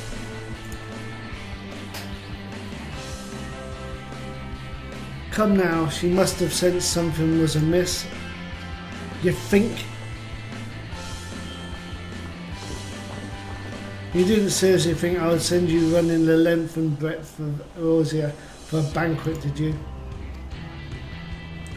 Spare her your mockery, Captain. Your intent was unclear to me until this moment, and unlike me, Raven has no knowledge of your traditions. Mayhap you would be so good to enlighten her. Aye, fair's fair. There's no sense in hiding it any longer. We 5 were chosen by our brothers and sisters, and before the company of heroes disbanded, we each swore a solemn oath that any who would follow in our footsteps must be weighed and measured, not by their reputation but by their deeds. Each man would judge these would-be God-slayers by his own criteria. If even one found her wanting, she would be rejected without a second thought. But if she proved herself worthy, we swore that we would do our utmost to support her cause. The world has ever been full of brave souls eager to give their lives for a righteous cause, but all few capable of making a difference with their sacrifice. To send wave after wave of hapless adventurers into the jaws of foe against whom they have no hope of victory is worse than futile. Titan is not one to be challenged lightly, and we will not be complicit in the depths of the unworthy. Which is why the 5 of you deigned to test Raven. With such commendable thoroughness, time well spent, I am sure, but tell us, Captain, what is the assessment of you and your fellows? She's a brave one, that much is certain. She willingly walked into the midst of danger despite my repeated warnings that it could cost her life. Her skill is undeniable. She stalked her prey as relentlessly as any child of the sands, and struck with precision with an opportunity presented itself. Too many adventurers these days care only for fortune and glory. Raven, however, is a kind and generous soul. I am certain she has no shortage of loyal allies who will gladly fight at her side. Willie Uplander is talentful plainsmaker, tricksy foe for mighty rockman. I can only concur with my colleagues' assessments.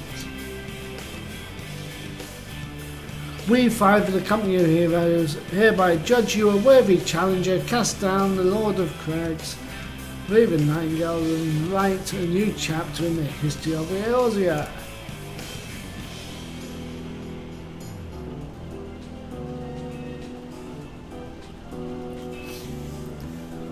With the formalities out of the way, let the festivities begin. Summon dancers, pour the wine. Eat, drink, and be merry, my friends, for today we celebrate the birth of a new legend, Titan's Bane.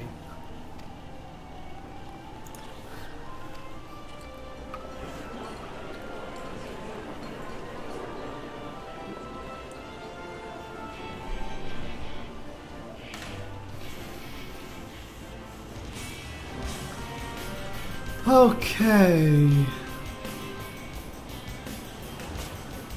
Hey, can I get any more party, love? Congratulations, sweetling. Now relax and enjoy the show. It's only just begun. Gladly.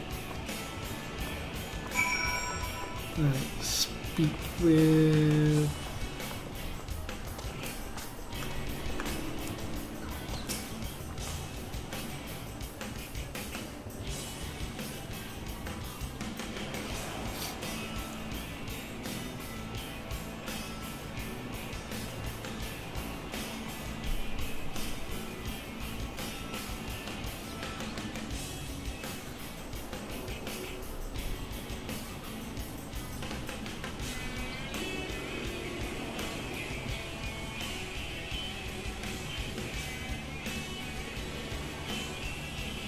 Tasting the exotic feast triggers a divine revelation. In that brief transcendent moment, you glimpse the true form of reality, comprehend its fleeting nature, and cry out to the heavens in celebration. Okay.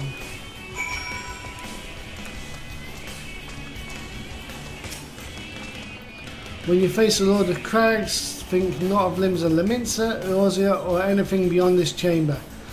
Think only of the men and women by your side. Fight for them and they will fight for you. Remember that no great victory was ever achieved alone.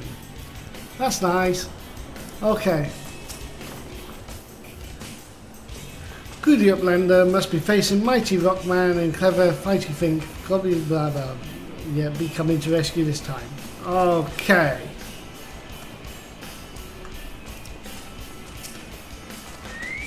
You brave fool, promise me that when we meet Titan, you'll look him in the eye and tell him Landonell sends his regards.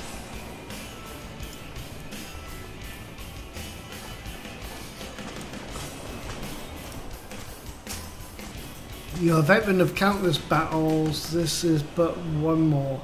Trust in your experience and you will prevail. You are blessed with a fortitude of rival the earth itself. Titan will struggle to break you, I think. Y'shtola!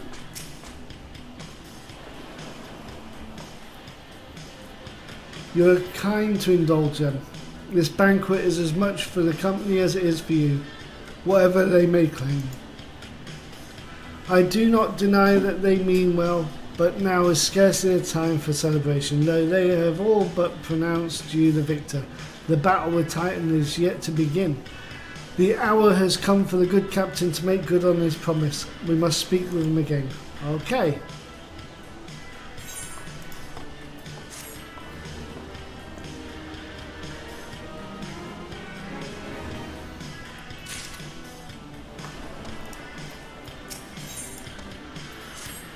You must be eager to face Titan. As promised, we'll show you the way. Travel to Bronze Lake in Upper Loskia. There you will meet with Royal, another man who once served with the company. To ensure that his knowledge does not fall into the wrong hands, he will remain in hiding until you have given the correct signal. Give me your map. You must whistle loudly at 3 locations, mark them only as they appear to meet. I realise this may seem excessive now, but you will see that it is more than reasonable once you comprehend the risk inherent in our method. Okay.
Let's get the Aetheryte.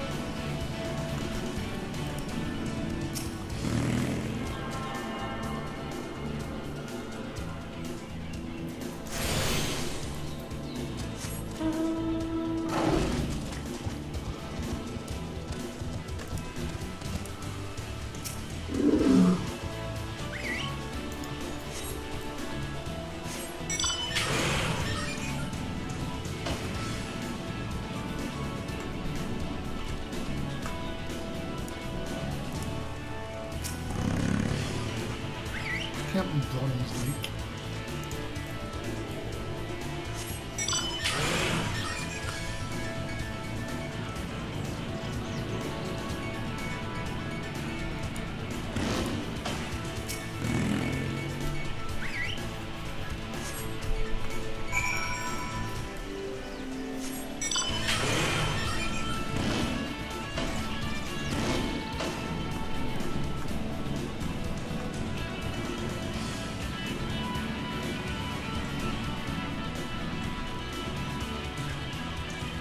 Up there.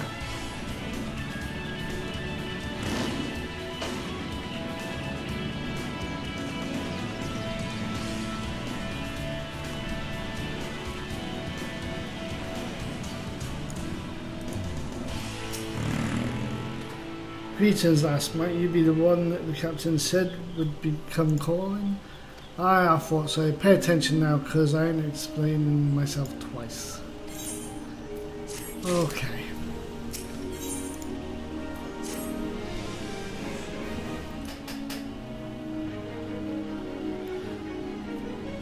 Years ago, when we was weighing up how to get to Titan, one of our scouts stumbled across the Beastmen Aetheryte. See? Yeah, what's that look for? Not familiar with him? He speaks of an unamplified Aetheryte, which has been claimed by a beast tribe. Lest you wonder, there is no fundamental difference between such Aetherites and those which you have been used to countless occasions. Ah, well, if it ain't the Charlie and lass, welcome back. Forgive me for interrupting.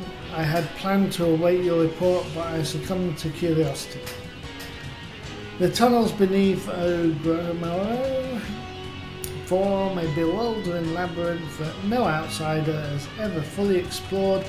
How the company heroes managed to navigate it is a mystery I have long pondered. Ha! Give us a bit of credit, love. We weren't daft enough to try going in front. The kobolds are always digging new tunnels and filling the old ones with traps. The wrong ones a step, and the next thing you know, you've got 100 tons of rock on your noggin. Suicide to even try to see. Funny thing was, the kobolds didn't seem to have no trouble finding their way round, and it was that has got us thinking. I mean, Ugomoro mines are like a bleeding city, aren't they? And getting around a city that big would be a right pain in the arse if you didn't have an Aetheryte, wouldn't it? So it stood to reason that the kobolds must have one, didn't it? Even if there were Aetheryte shards in the depths of Ogromaro, you would have needed to attune yourself to them before you could identify the signatures within the live stream. Ah, well, that's where you're wrong, though. We had the Sharlayan bloke to help us, see? Delivered us right into Titan's bedchamber, he did. I don't rightly know how he did it, but I do remember him saying it weren't nothing any Sharlayan scholar worth a salt couldn't manage. Did he now? Locating a beacon in the absence of a known signature might be possible if the Aetherites in question happen to be yes, but in order to guide the traveller to said beacon safely, a second party would be required to them. It is possible in theory at least, yet I cannot ascertain until I try. Plainly, all will depend upon whether or not I am worth my soul. Oh, you are, lass. Don't you worry about that. Have a bit of faith in yourself.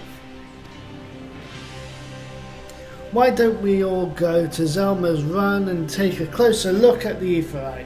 It ain't far, though there's sure to be a few kobolds blocking the way, naught we can't handle mind. Okay. So, off we go to the Aetheryte and attune ourselves.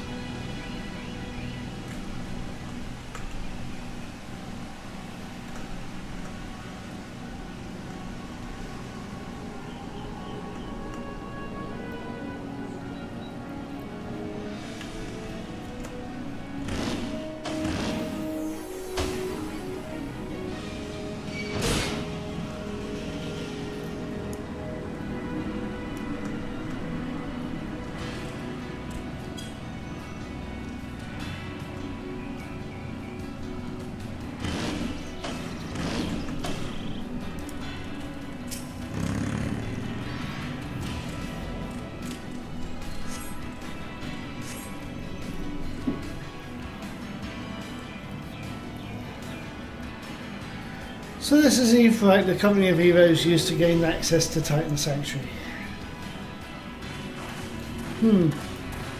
It is as popularly speculated. It is the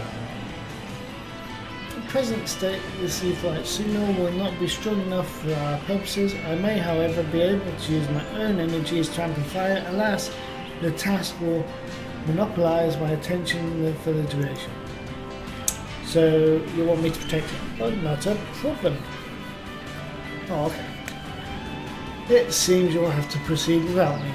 I must needs remain here and supplement the beacon's power lest you be denied your only path of escape. Okay, fair enough. Fear not, I will summon the Maelstrom forces stationed nearby to protect us. With effort is it possible that I may be able to stabilize the Aetheryte signal and thereby join you, albeit blatantly. Until such time as I do, you will be on your own. Not a problem. Now, let us see if I am worth my soul. Yes, you are, Y'shtola. Don't sell yourself short.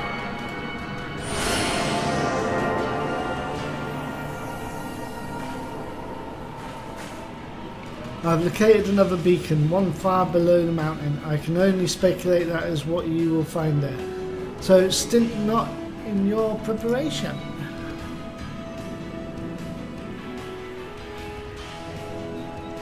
The navel is now accessible. Okay. Register for duty.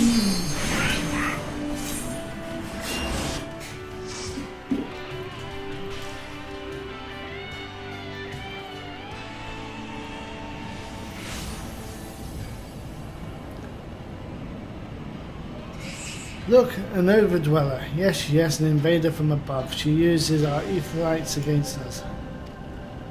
She has defiled Titan's sacred sanctuary, trespassed, violated, defiled. Overdwellers must leave. Overdwellers must fly. Brothers and sisters, fear her not. Her fate shall be decided by the Lord of Crags. Hear me, Overdweller, you and your treacherous brethren must be held to account for the breaking of the covenant. You shall be first faced judgment, then Limsa Lominsa and her oathbreakers, liars, betrayers, oathbreakers. O great Father, great Lord of Crags, Titan we summon you, Titan we summon you, O great Father, Lord of Crags, Titan we summon you, Titan we summon you.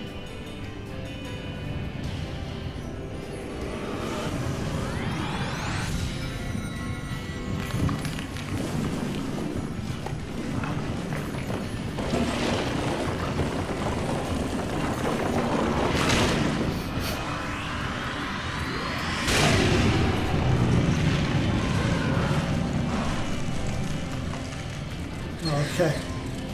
He has come, Lord of Crags, Titan is come! Overdweller, art thou deaf to their weeping? Thy vile kind covenant, ever the blessing of the land, and murder of my children by the score, all in service of greed, such sins are beyond pardon. Ah, but I'm not the first to suffer thy defiance, thou didst bring Ifrit low. Godless Overdweller, thy myriad heresies shall not be unpunished upon thee. Shall I wreak a terrible vengeance?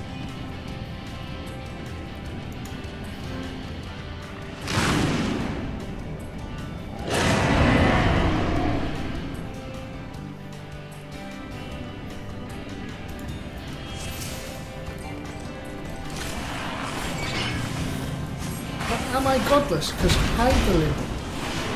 I do everything for Hydaelyn. And she protects me. So I don't think I'm godless.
crap, what the hell?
The Lord of Crag's great father Titan has fallen.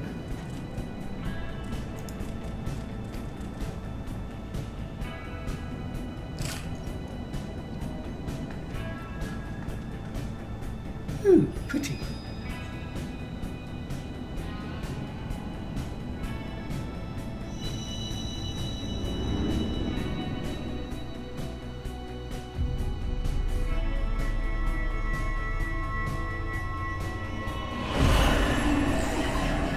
So I think 4 work to do?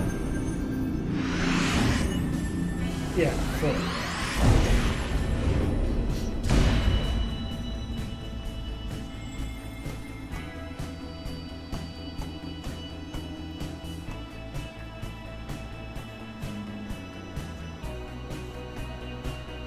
The crimes of the Overdwellers shall never be forgiven, never forgotten, no, no, never. Towards your kin who broke the covenant, we have acted only in defence of our lands. Cease your aggression, or never will there be peace until our dying breaths. We shall defy you, deny, decry, defy.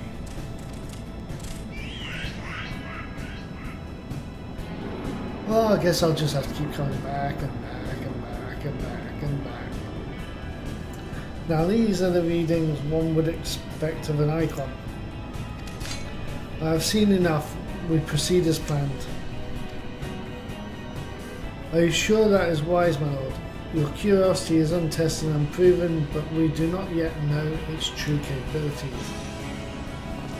Then trust in mine, right after?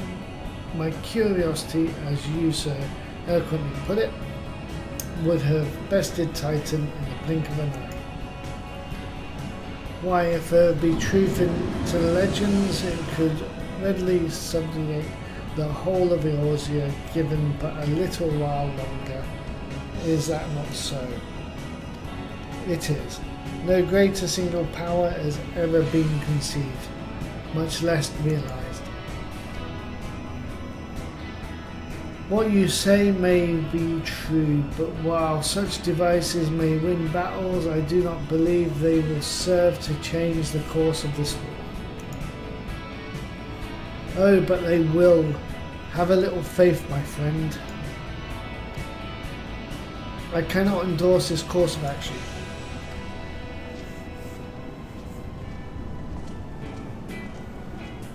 Fool.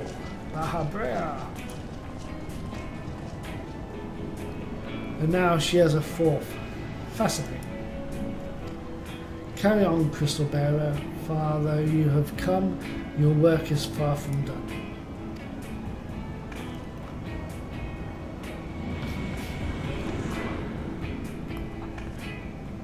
A naught remained to mark his passing.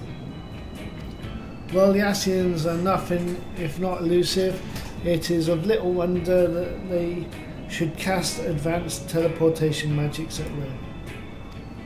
But that they would choose to consort with the Empire, what common goal could they possibly share?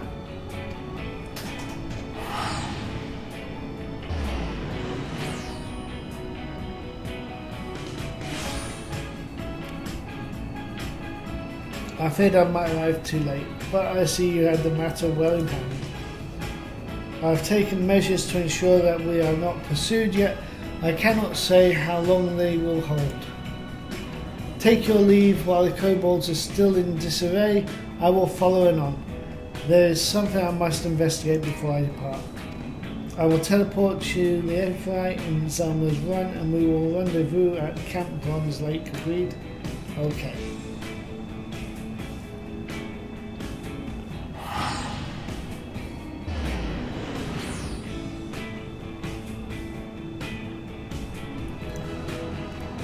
Dun, dun, dun, dun.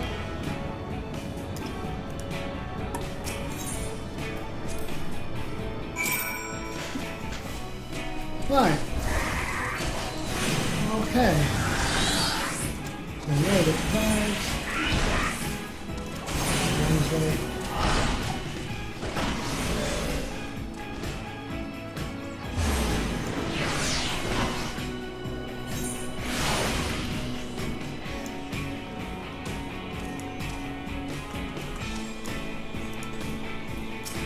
I am relieved to see you well, but come, let us discuss our next step.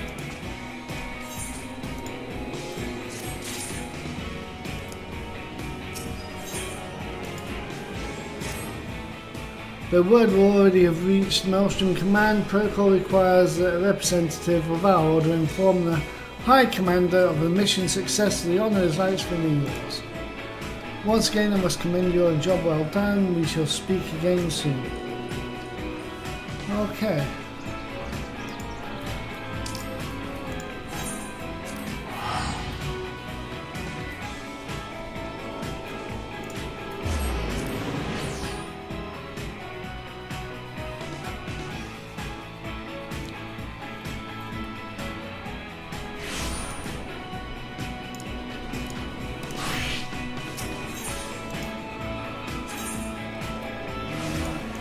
After casting.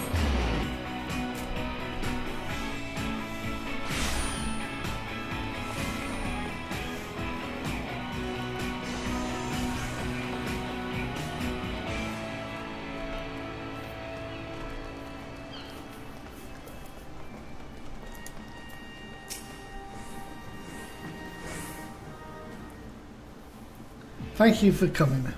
Word of your triumph reached me some while ago, but I am pleased to have it personally confirmed. First effort in our Titan, truly, when I think of your achievements, I feel the loss of the warriors of light less keenly.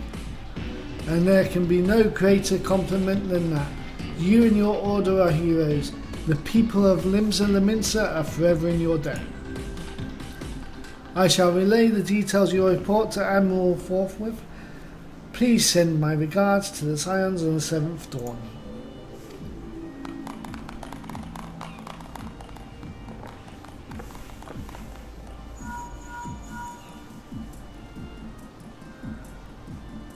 Istola has informed me of your success. You have won a great victory for the people of Eorzea, one shall not be forgotten. And what is more, both you and Istola emerged from Orgrimmar unscathed. Thy Tataru never seemed as glad as that as they did of Titan's fall. You can look forward to a hero's welcome. We'll be awaiting your return in Awakened Sands. There's much to discuss. Godspeed.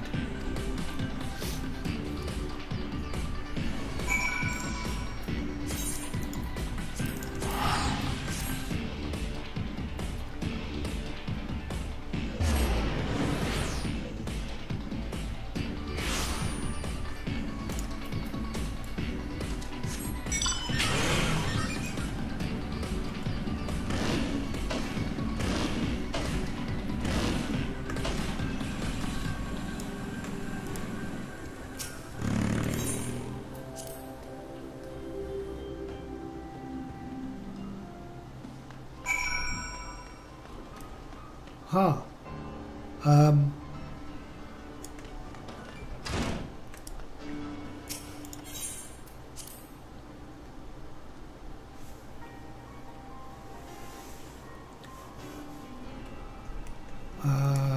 Huh.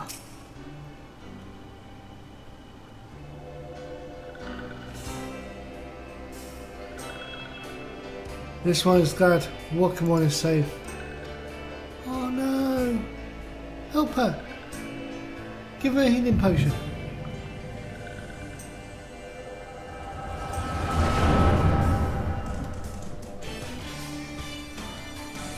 We'll be awaiting your return at the Waking Sands. There is much to discuss. Godspeed.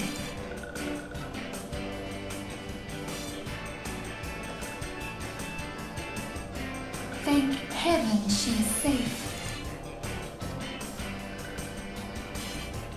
Louisoire, do you see? Your light shines brightly in this one, and in time it will illuminate the realm once more. Oh!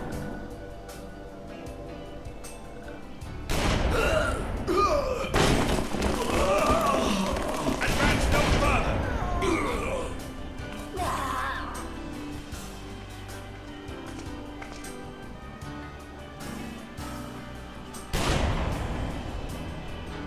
Guardian. We have come for the one who slayed Ifrit and Titan. Bring her forth, and you may yet know mercy.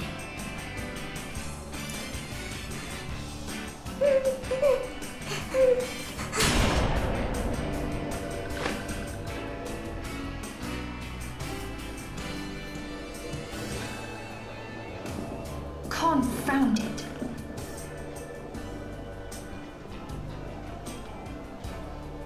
Stay out of sight. I would leave a message with you.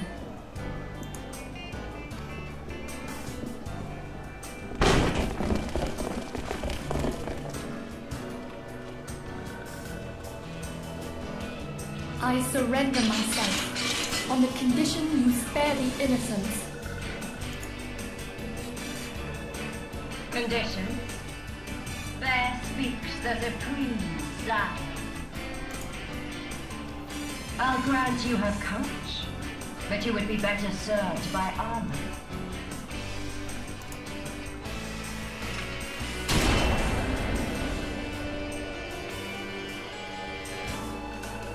Search all you will. The one you seek is not here.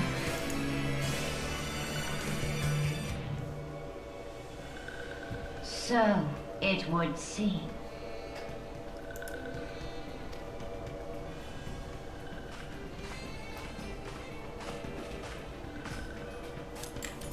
And yet you knew to look here. But how? Hold that thought.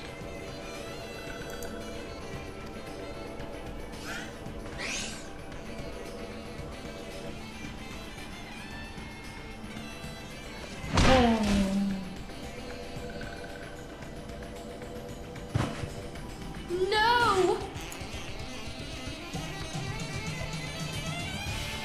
Conditions of surrender. Denied. Cease at once! Have you not done enough? Perhaps. Enough. We must away. Though we have not found our quarry, the High Priestess of the Scions should suffice for now. They say she also possesses the Echo. I cannot wait to hear her scream. I said enough!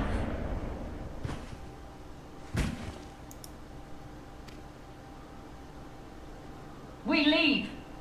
Bring the prisoners.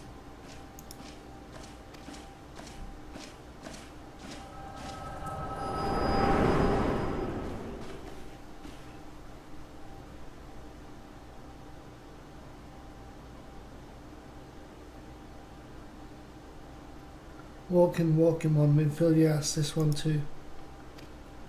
Give her a healing potion. In case Walking One returned, this one was to say, at church in Eastern Fanaland, Walking One must claim sanctuary.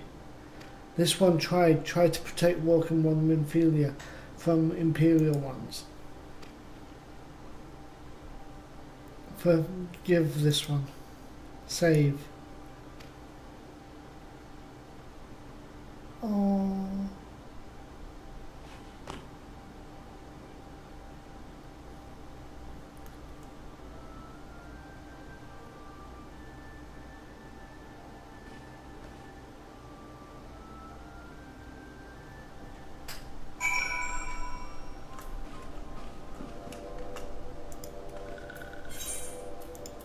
Camp Tribal.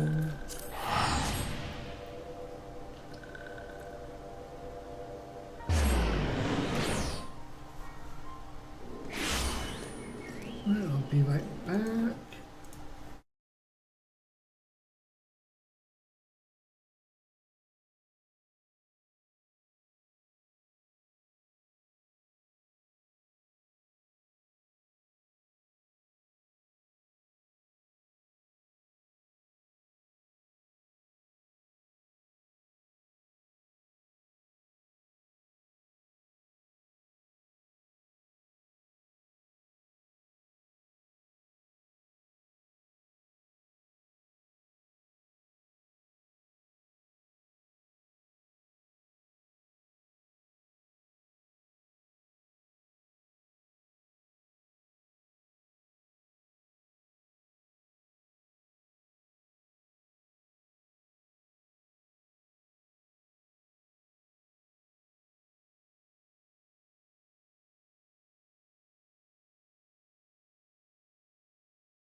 Come back.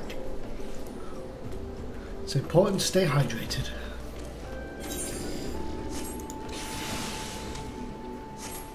Oh, I just realised that. Okay.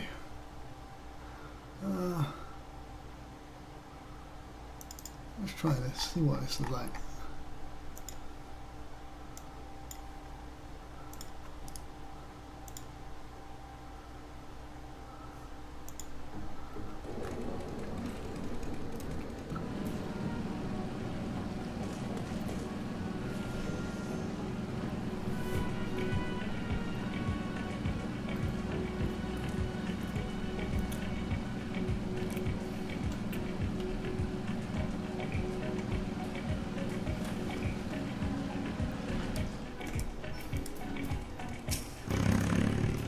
There's something troubling you, my child.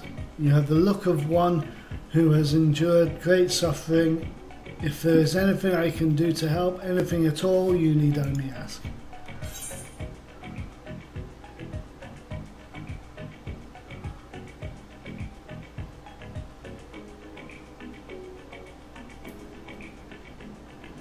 Let's try that. Close your eyes and look within. Acknowledge your misdeeds and your regrets. Pray, endeavour to atone with an earnest heart, and you shall certainly find salvation, my child.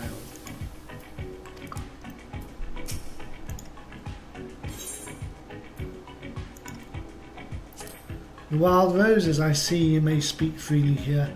We're all friends of the Scions.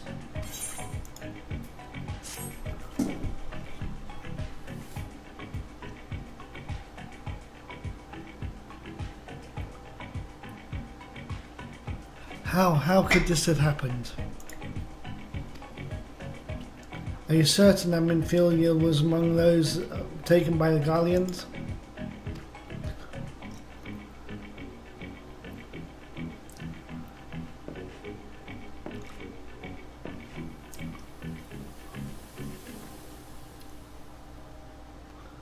Let us pray no further harm comes to them. Well, they're probably being tortured.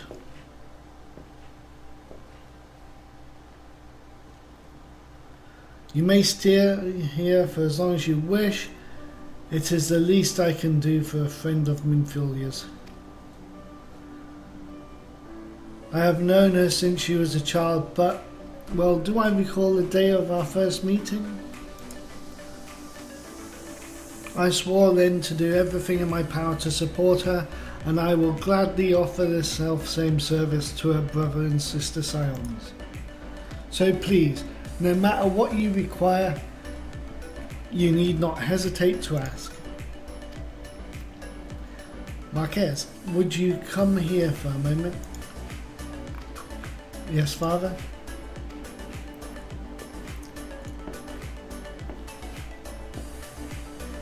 Sid!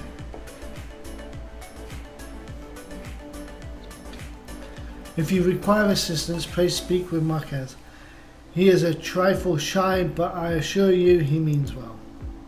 I should explain. Marquez is a survivor of the Battle of Courtenay.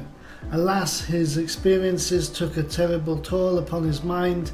Had he not taken him into our care, he would surely have perished in the desert. Marquez, I want you to look after Raven. Do you understand? Yes, Father.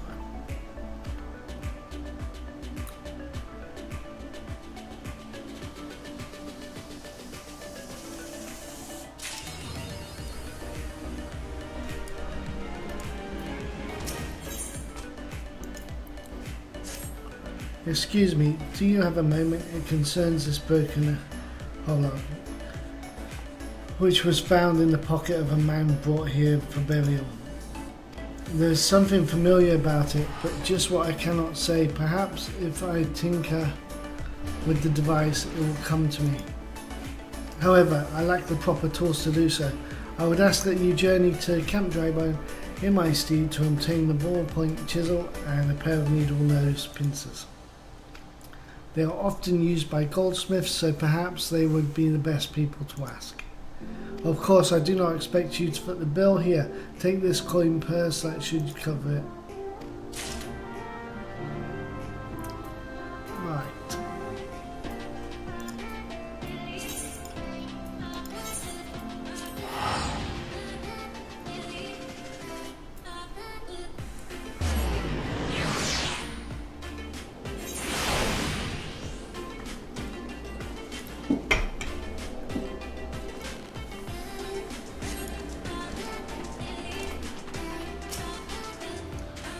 A ballpoint chisel, you say? Apparently even those pincers, those things don't come cheap, you know.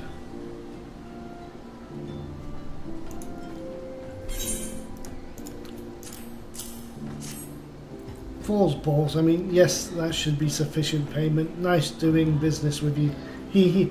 Yeah, I think we just got screwed.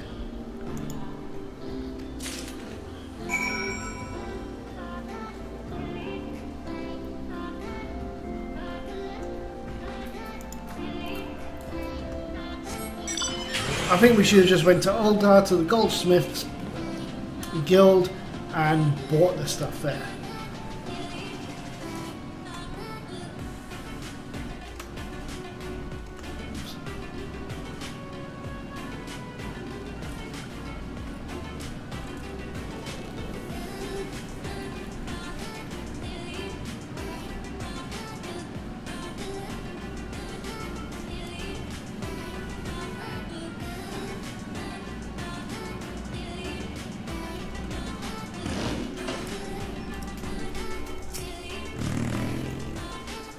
Have you brought the tools I requested? Yes. But you've been screwed, pal, but we should have just went to Uldar. To the Goldsmiths Guild. You would have probably got better. Something occurs to me. Please wait here for a moment.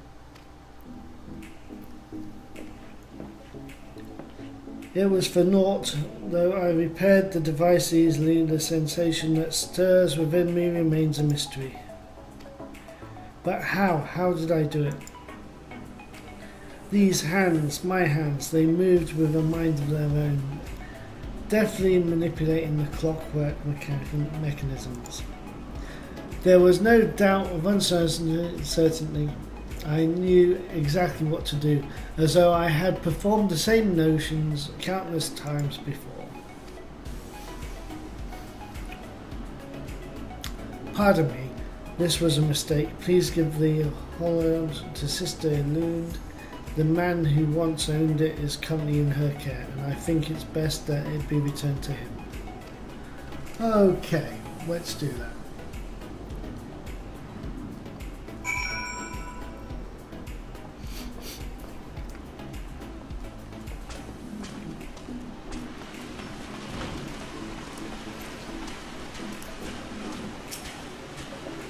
Good evening to you, madam. Have you come to pay your respects to this man? Never before have I seen such a queer device. You say that it measures the passing of time. Mayhap they are more common in Garlemald. I have given to understand that its cities are filled with the manner of amazing technologies.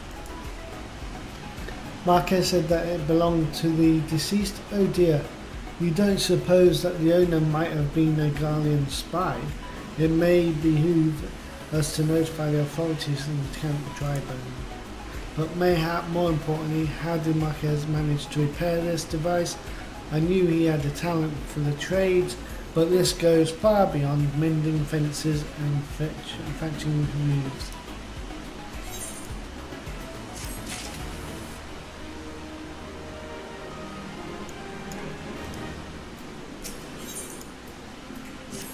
I recognise you now. Allow me to express my deepest condolences for those who lost their lives in the attack. I apologise if discussing this upsets you, but you should know that the bodies of your comrades are presently being removed from the Wakened Sands and prepared for transport here. If you wish to leave this work to others, I understand. However, taking part might help you find closure. Okay, so I guess we're going to go back to the Wakened Sands here. So let's use the letter.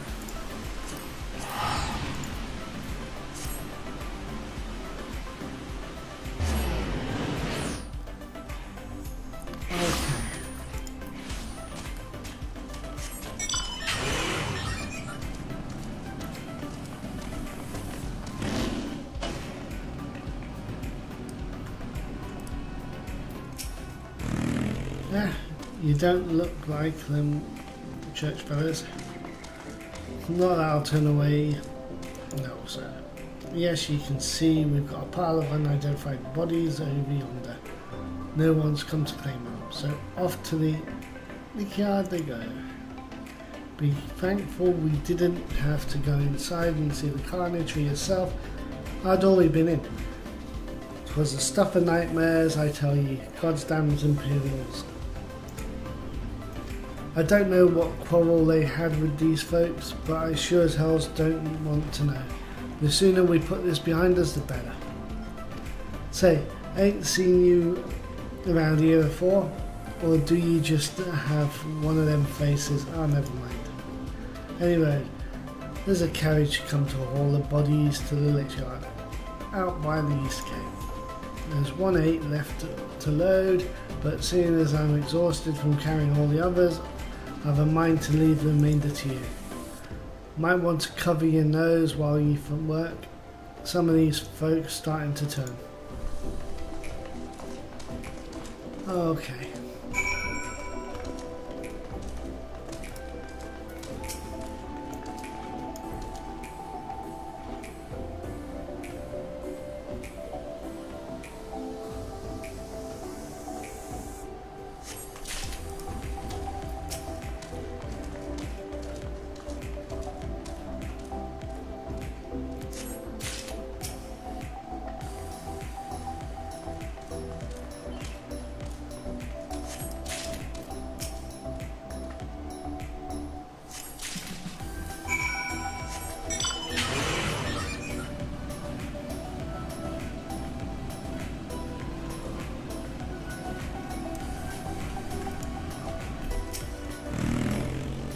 What happened to a big fella? I forgot. Forget it. Just bring the next batch and toss them in the back. Ain't like they'll complain if you're rough.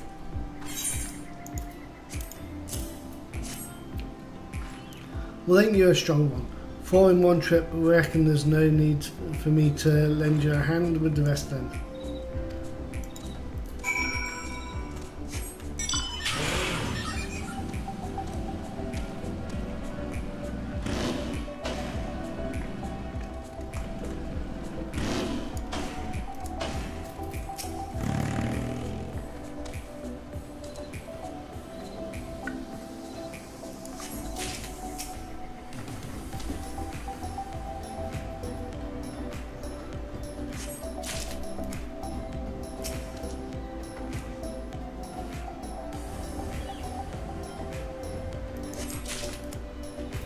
Oh.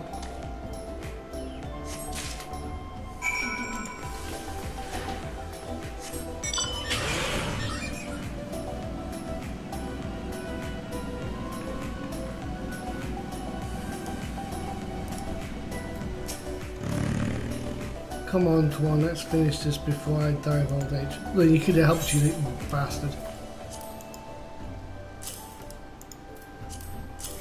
Oh, the Noxious corpse.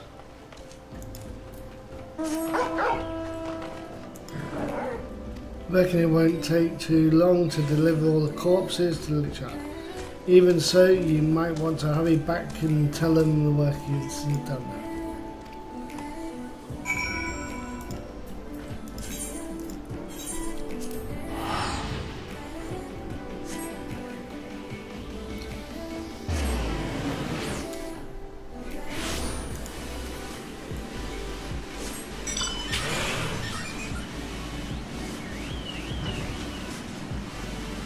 One day I will fly.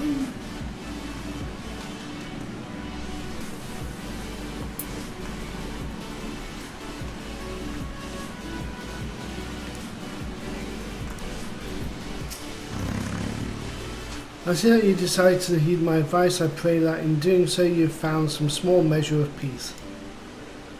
This first carriage from Vesper Bay arrived not long ago, and we have begun preparing your comrades for burial. I had a hand in the initial rites, and I would like you to know that for many death came quickly.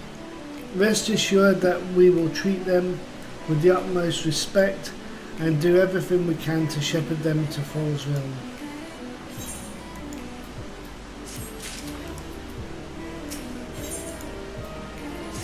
Although we conform the rights of the most scions, there is one whom we cannot accept. We would like you to return this one to her people, the Sylphs of Little Solace. It is only proper that she be given into the care of her friends and family so that they may mourn her in accordance with Sylphic traditions.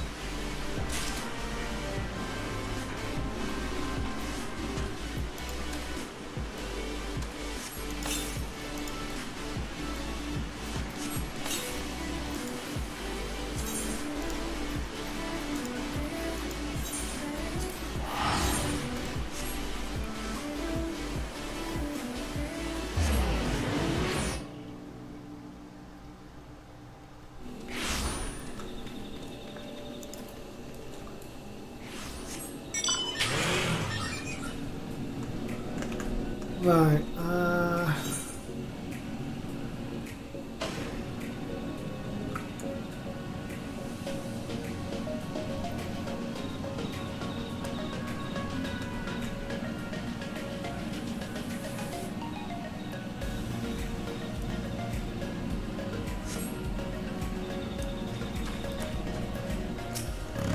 this one is surprised to see Walking One in Little Solace. How can these ones assist Walking One? Neuroxia, but this one does not understand.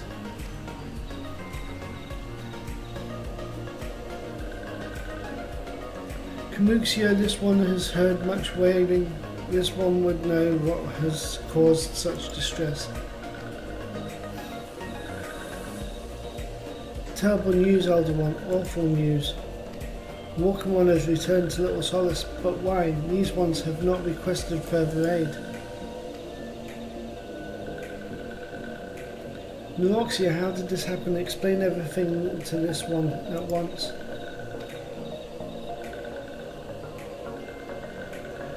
So not only Neuroxia, but many of Walking One's friends were lost as well. Neuroxia went to Fanalan at the behest of this one. Walking One was with Neuroxia at the end. Tell this one that Neuroxia was brave. Tell this one that Neuroxia did not suffer. This one is glad to hear Walking One's words.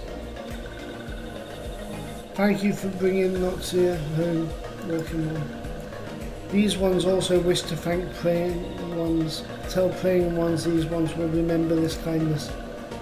This one demands vengeance. Imperial Ones must pay. Imperial Ones must suffer. When the time comes for Walking Ones to face Imperial Ones, do not forget these ones. These ones would not have Neuroxia's death be for naught. These ones will fight.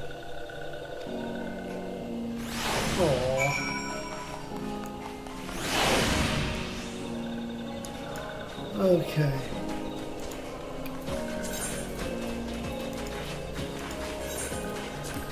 Off to Camp Drybone.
Let's hand this in. We thank you for your service to the church and to the city.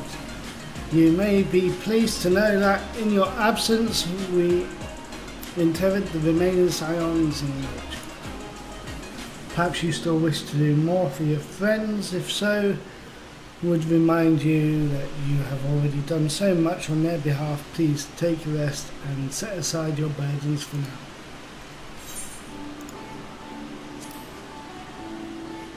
Oh, plus 14.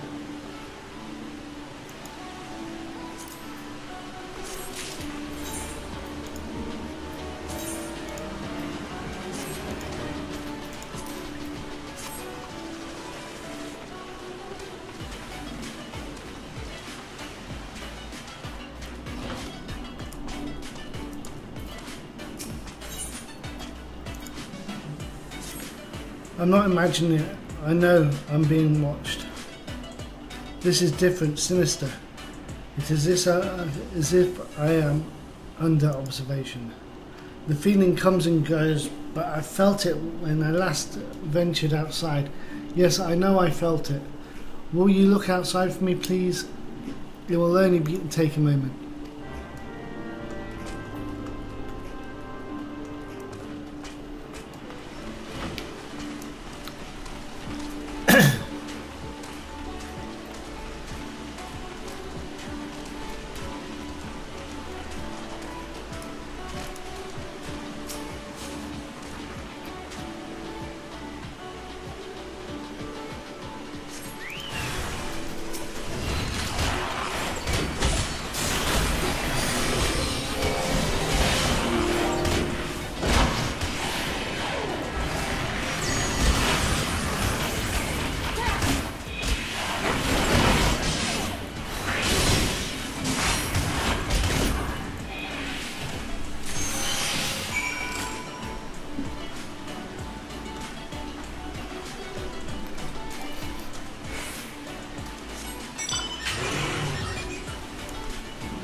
You were attacked, weren't you? Are you unharmed? Thank the gods. I knew it. He was watching me. But why was he watching me? What did he want with me? Did he perhaps know something of my past? If only I could have asked him. I need to think. Please allow me a moment alone. Wait, Father Illud must hear of this. Will you tell him for me? It's important. I think others may come for me again.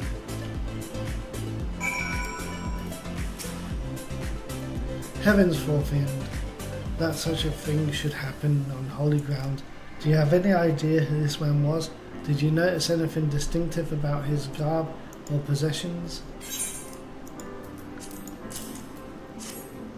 This is Guardian Steel, which means the man who was watching Marquez was. Make haste to Camp Drybone at once. We must summon the immortal flames before more Imperials come.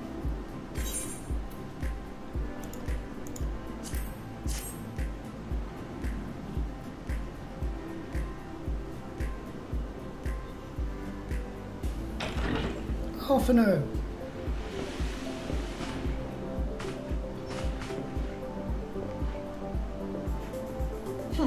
I fondly hoped that I might be the first to speak with you. Would that I had been so fortunate. At ease, adventurer. I come not on behalf of the Empire. On the contrary, I mean to revive the scions of the Seventh Dawn. And to that end, I have come in search of a legend.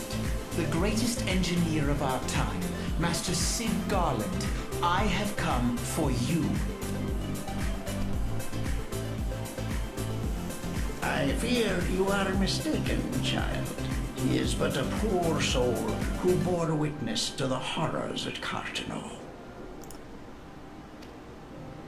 I beg of you, leave us in peace. Wait,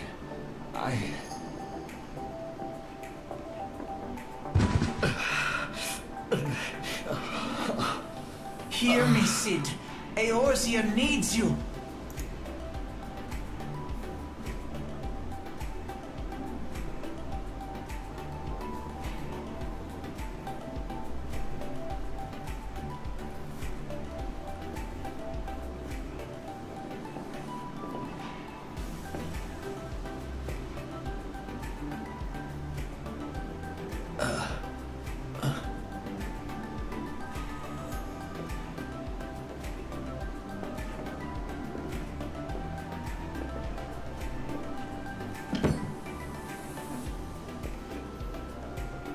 Sid, was it?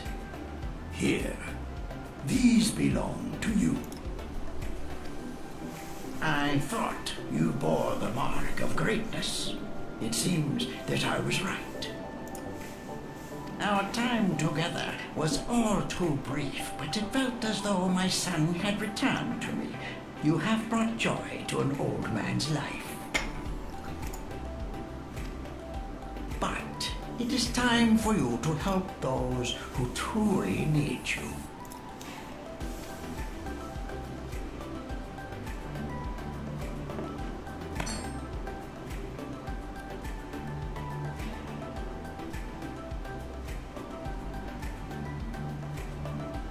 Who are you? Alphino Leveilleur, at your service. As a scion of the Seventh Dawn, I stand against our primal and imperial foes, as my grandfather once did.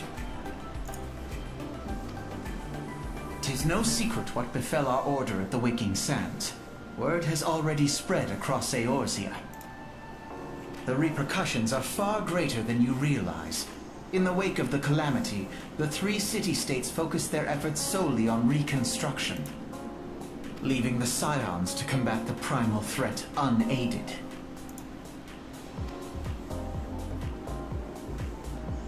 And lo, we are all but destroyed. Yet even as the nations mourn our demise and abandon what little hope they have left, we cannot forsake our duty, now least of all.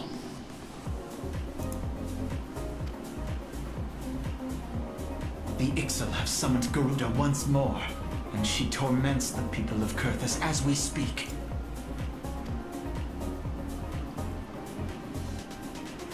Her appetite for destruction far exceeds that of other primals. Worse, in her present incarnation, our Baldessian colleagues believe she surpasses both Ifrit and Titan in strength. Yet, therein lies an opportunity. Were we somehow to defeat Garuda, it would serve as a warning to the other beast tribes that even their mightiest gods can be felled. If we are to face our foe, we must first circumvent the tempest that shields her sanctuary. And for that, we need an airship. Your airship, Sid. I have an airship? Yes, Sid, you do. Your very own airship. It was last seen in the skies over Gridania, not long before the calamity. So let us begin our search there. An airship? My airship? Oh, wait.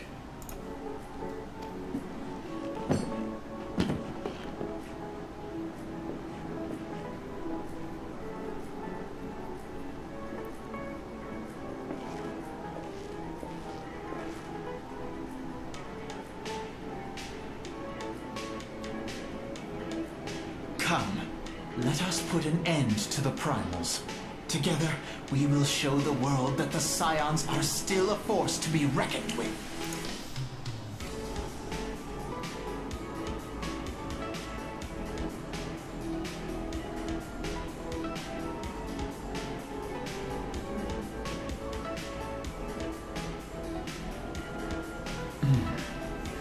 They need my airship. They need me.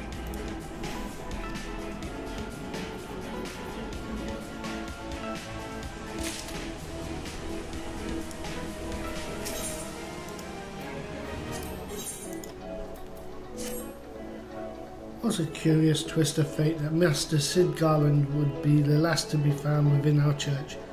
It defies imagination. Beg your pardon, you wish to find his airship, yes?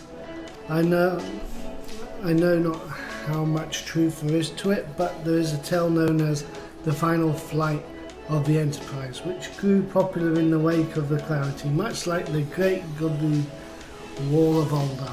It states that the Enterprise flew northwest from Gridania towards Corvus.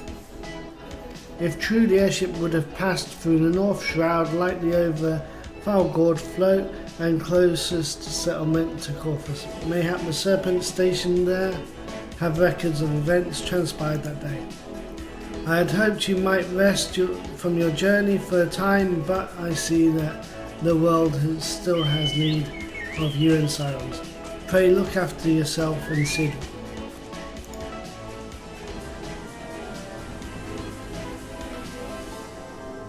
Okay.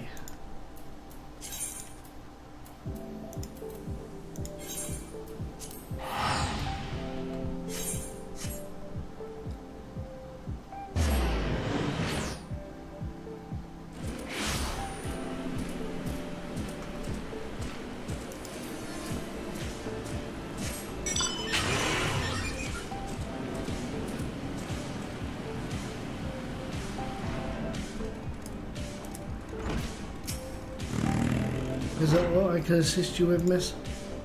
The Enterprise, you speak of Master Garland's ship, yes? Aye, I needn't refer to the records. I know that airship was sighted overhead 5 years ago, clearly bound for Corvus. What became of it after that, I cannot say. If you wish to know more, pray speak with Vortifort at Florentel's Spire. He was on duty that day when he saw it with his own eyes. I am unsure what it is with you. Hope to accomplish so. Even should you locate the airship, would you not need a man or Master Garland's caliber to fly it? I hear tell that the machinery is fiendishly complex.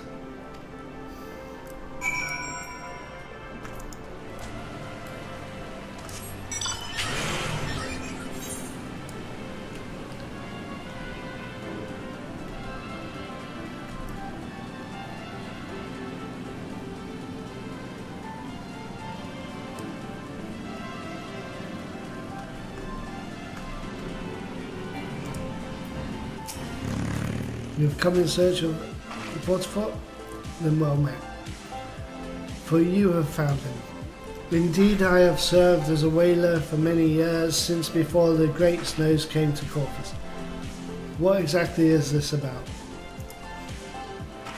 Ah, the final flight of the Enterprise. I do indeed remember that day.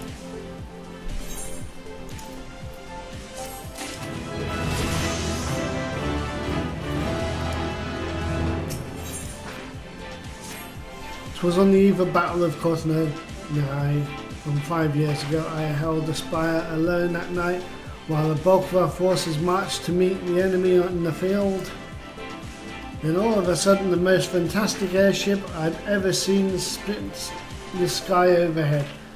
I could only watch in shock as it disappeared over the mountains to the northwest. If the Enterprise wasn't destroyed during the calamity, I'd wager it's still somewhere in the Corvus.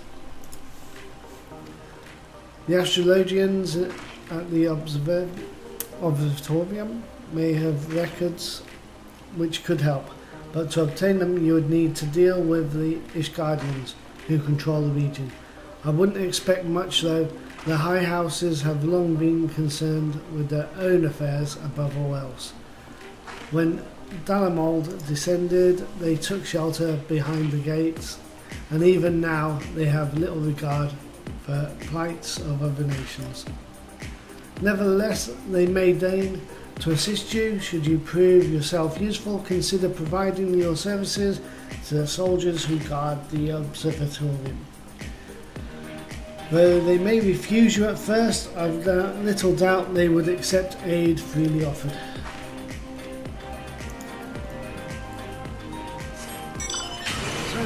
to Corvus.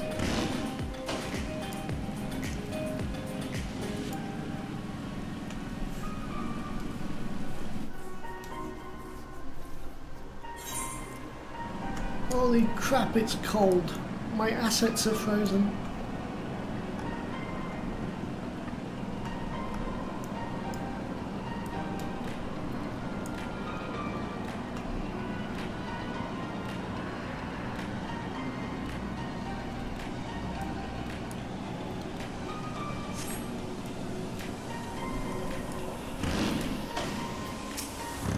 Excuse me, can you repeat that?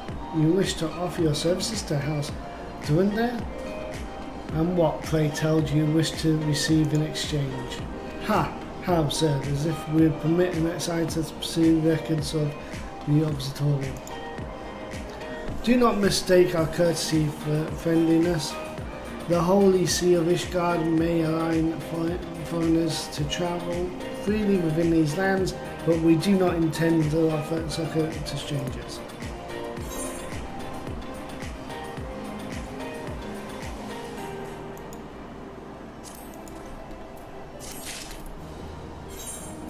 Right.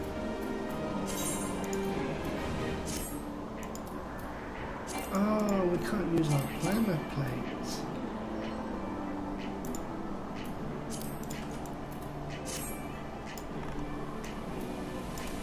Okay, well, we can't have that.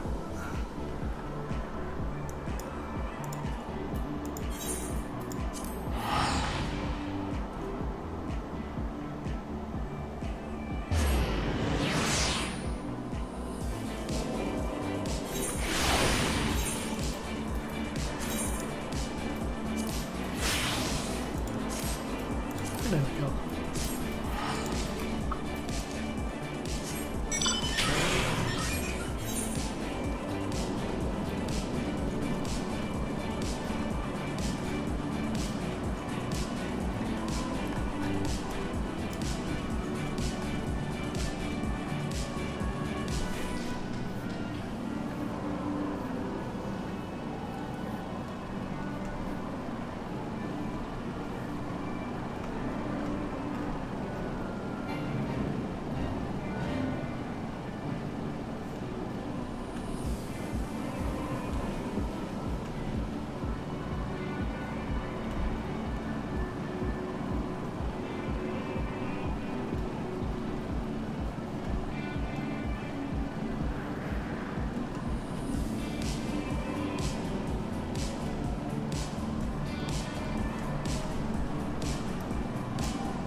Alone have mercy. Are you still here? You may take shelter within our walls if you insist, but do not distract me while I am on duty. We're stretched thin as it is. And where in the hells is at night? I sent out on patrol. You should have returned ages ago. Perhaps I must have a use for you after all.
Search the wilds to the west for the missing man. You'll know him by his uniform, that of House Darndire, as is mine.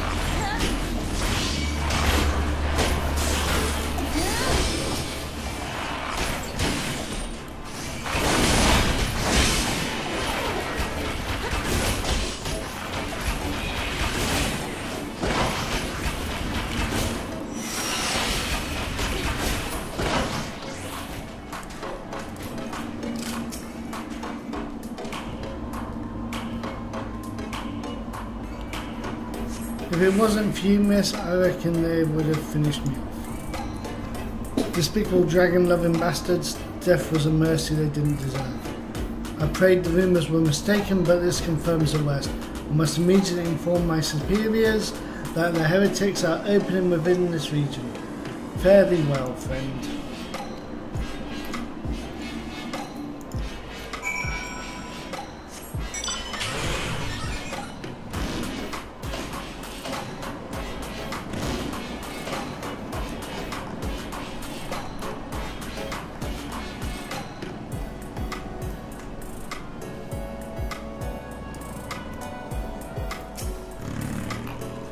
I must say I didn't actually expect you to find my knight, much less rescue him. I see I may have been premature in my judgment, miss.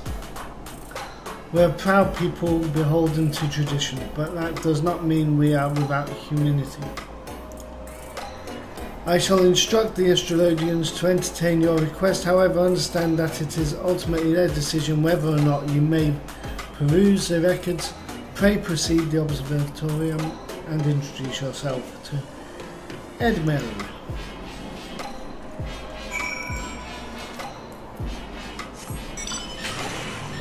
Okay.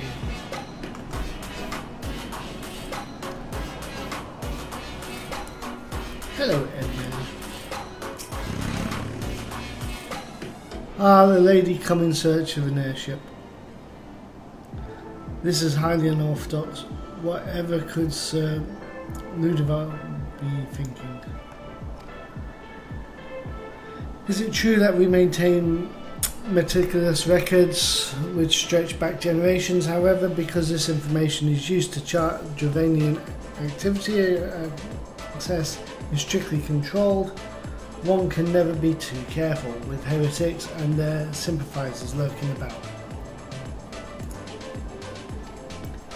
If you would persist with your inquiries, pray seek an audience with Chief Astrologian Fallamort up above.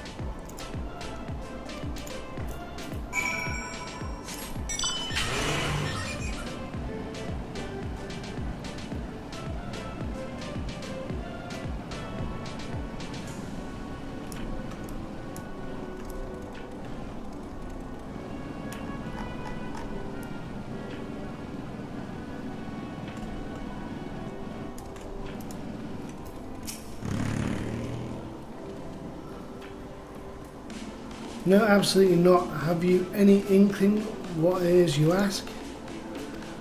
Were our records to fall into the wrong hands, it could change the course of war, which was raged for generations. I speak not of some mere spat between southern nations. Ours is Holy Crusade, and we are the arbiters of Harlan's will. I will not put our great nation at risk, certainly not to help a foreigner locate a missing airship of all things. Pardon the intrusion, Falmort. I wish to speak with you regarding the recent... Oh, I did not realise you had a guest. Falmort, Inquisitor Golwain, you honour us with your presence, sir. The lady was just leaving. Ah, you must be the one who rescued House Darndire's knight from those heretics. Doubtless they feel indebted to you. I am told you seek an airship, last seen in Corfus 5 years ago, yes? You come to us at an inconvenient time. I fear much has changed in the intervening years, and a little for better. While I wish you the best of luck in your search, I would also strongly advise caution. The snows can come quickly in Corvus. One moment you may feel as though you have a firm grasp on your surroundings, safe and secure in the knowledge, and the next you may find yourself in a wholly unfamiliar situation, blind to the dangers hidden by the blizzard. It would be wise for you to focus on a single landmark whilst travelling. Do not give in to temptation and deviate from your course.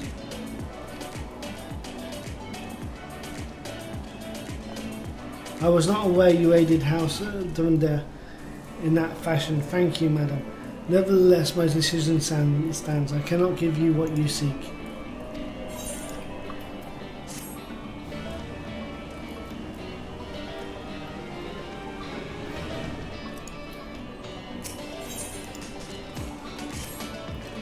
You there, madam. I could not help but overhear your conversation with the chief astrologian.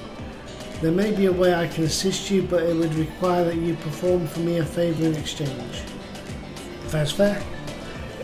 An associate of mine has yet to return from his expedition to the cliffs east of the observatorium. He was adamant that he could conduct his observation.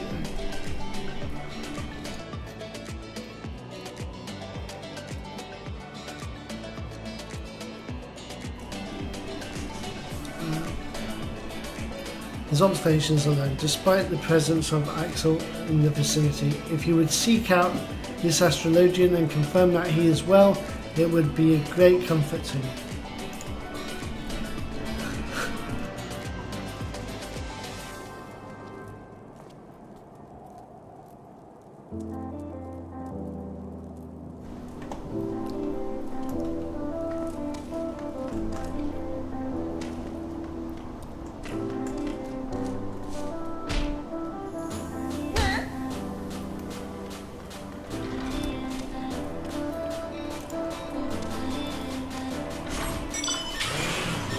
Okay.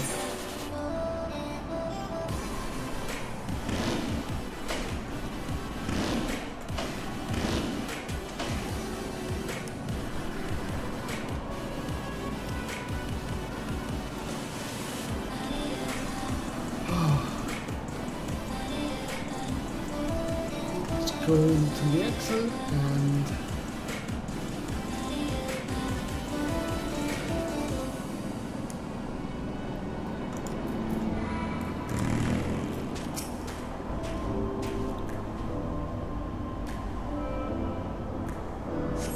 what a relief to see someone other than Goddamn Birdman. I thought I could finish my work whilst the Ixal were away, but they returned far quicker than I anticipated. It was all I could do to hide and hope they might even leave me again before I froze to. Wait, who are you? You are not one of our knights. A man of House Dortmund cannot be seen in the company of an unbeliever. Good day, man. Ungrateful bastard.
The arrogant fool returned not long before you arrived, muttering about the disgrace of having been rescued by an unbelievable.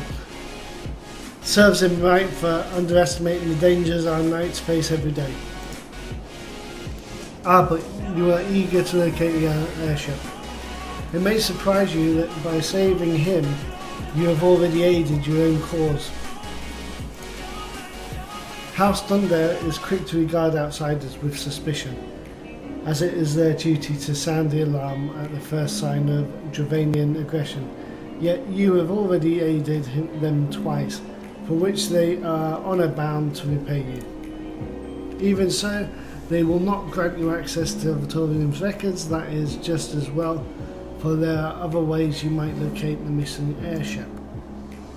What I propose is that you petition Lord Portalane for an official introduction to the High Houses. The word of House Durandar carries tremendous weight in Ishgard. Should the captain consent, you would have little trouble obtaining information from the High Houses.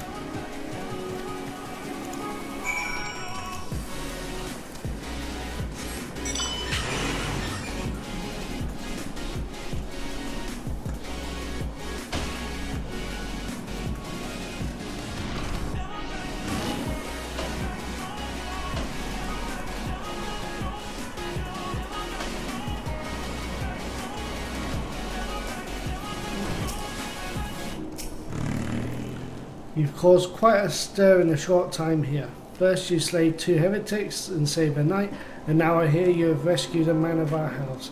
I imagine you must desire something for your troubles. An introduction to the other high houses. I cannot deny that you have given us no cause to distrust you, but while you have performed 2 acts, you would have me endorse you to 3 high houses. It's only fitting that you aid us one final time, wouldn't you agree? Sure.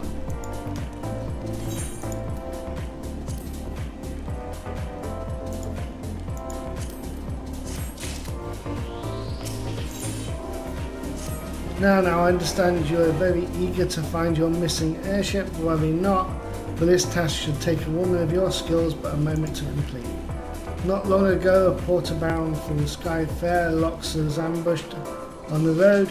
Due to the rest here, though he escaped with his life, he would very much like his wares as well. On the off chance that any portion of the shipment remains, I would have you travel to the scene of the robbery and bring back what you find.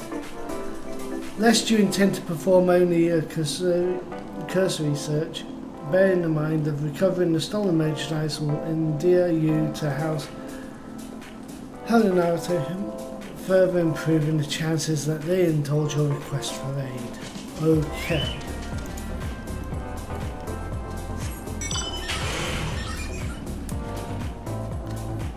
Right, let's get on.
Have you good tidings to share, or better yet, stolen merchandise to show?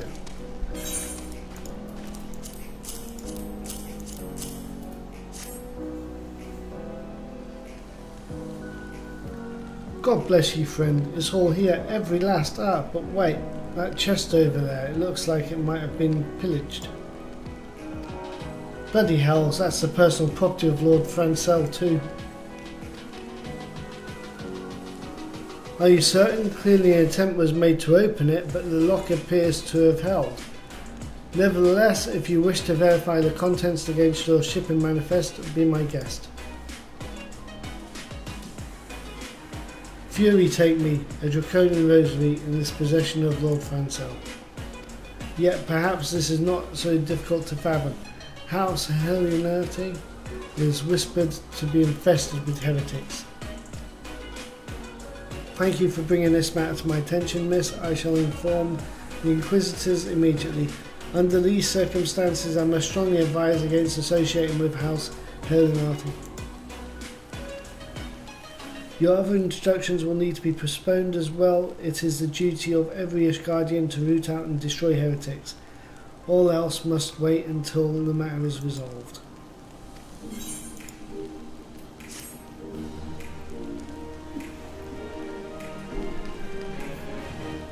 Bloody hell.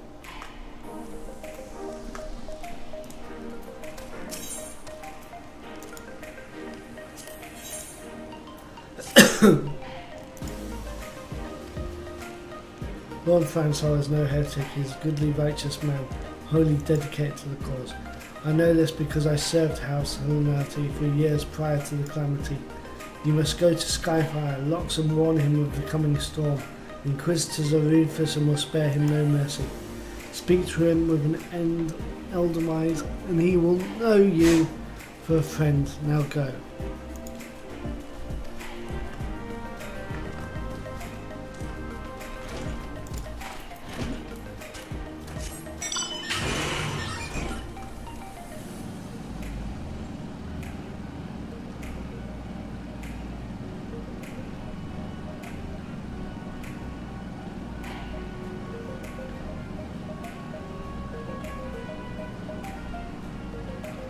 Alright.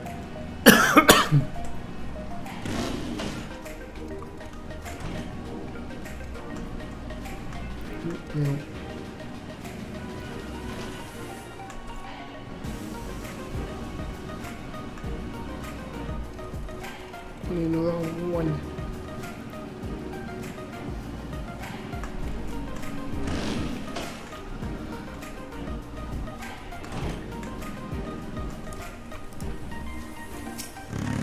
Yes, you look as though you have something to say, do you?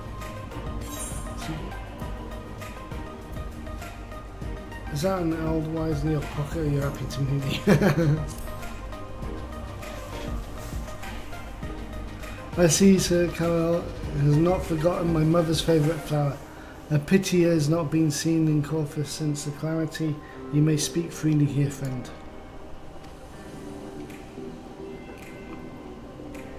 That's absurd. I would sooner die than become a thrall of the dragons. Alas, it matters little what I say at this point. Although the Draconian Rosary was not found in my possession, it will still be considered by many to be proof of my heresy.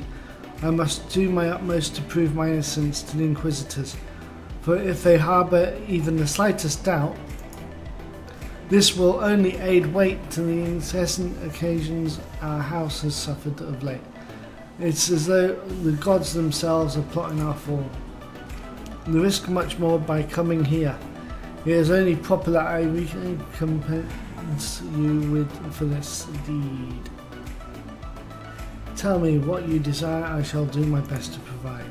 In this airship I see it may require a prolonged effort to locate your quarry. I shall direct you to one better position to assist you.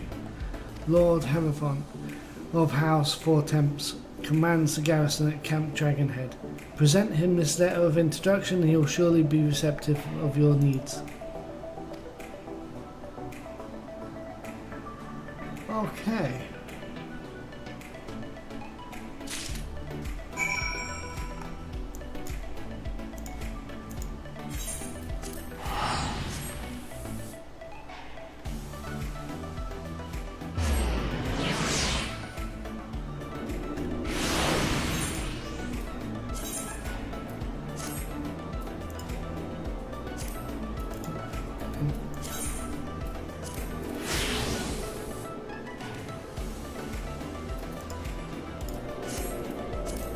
There we go. Right. Okay. I'm gonna end it here. Thanks for hanging out with me. I really appreciate it. Take it easy and have a good one. Stay safe.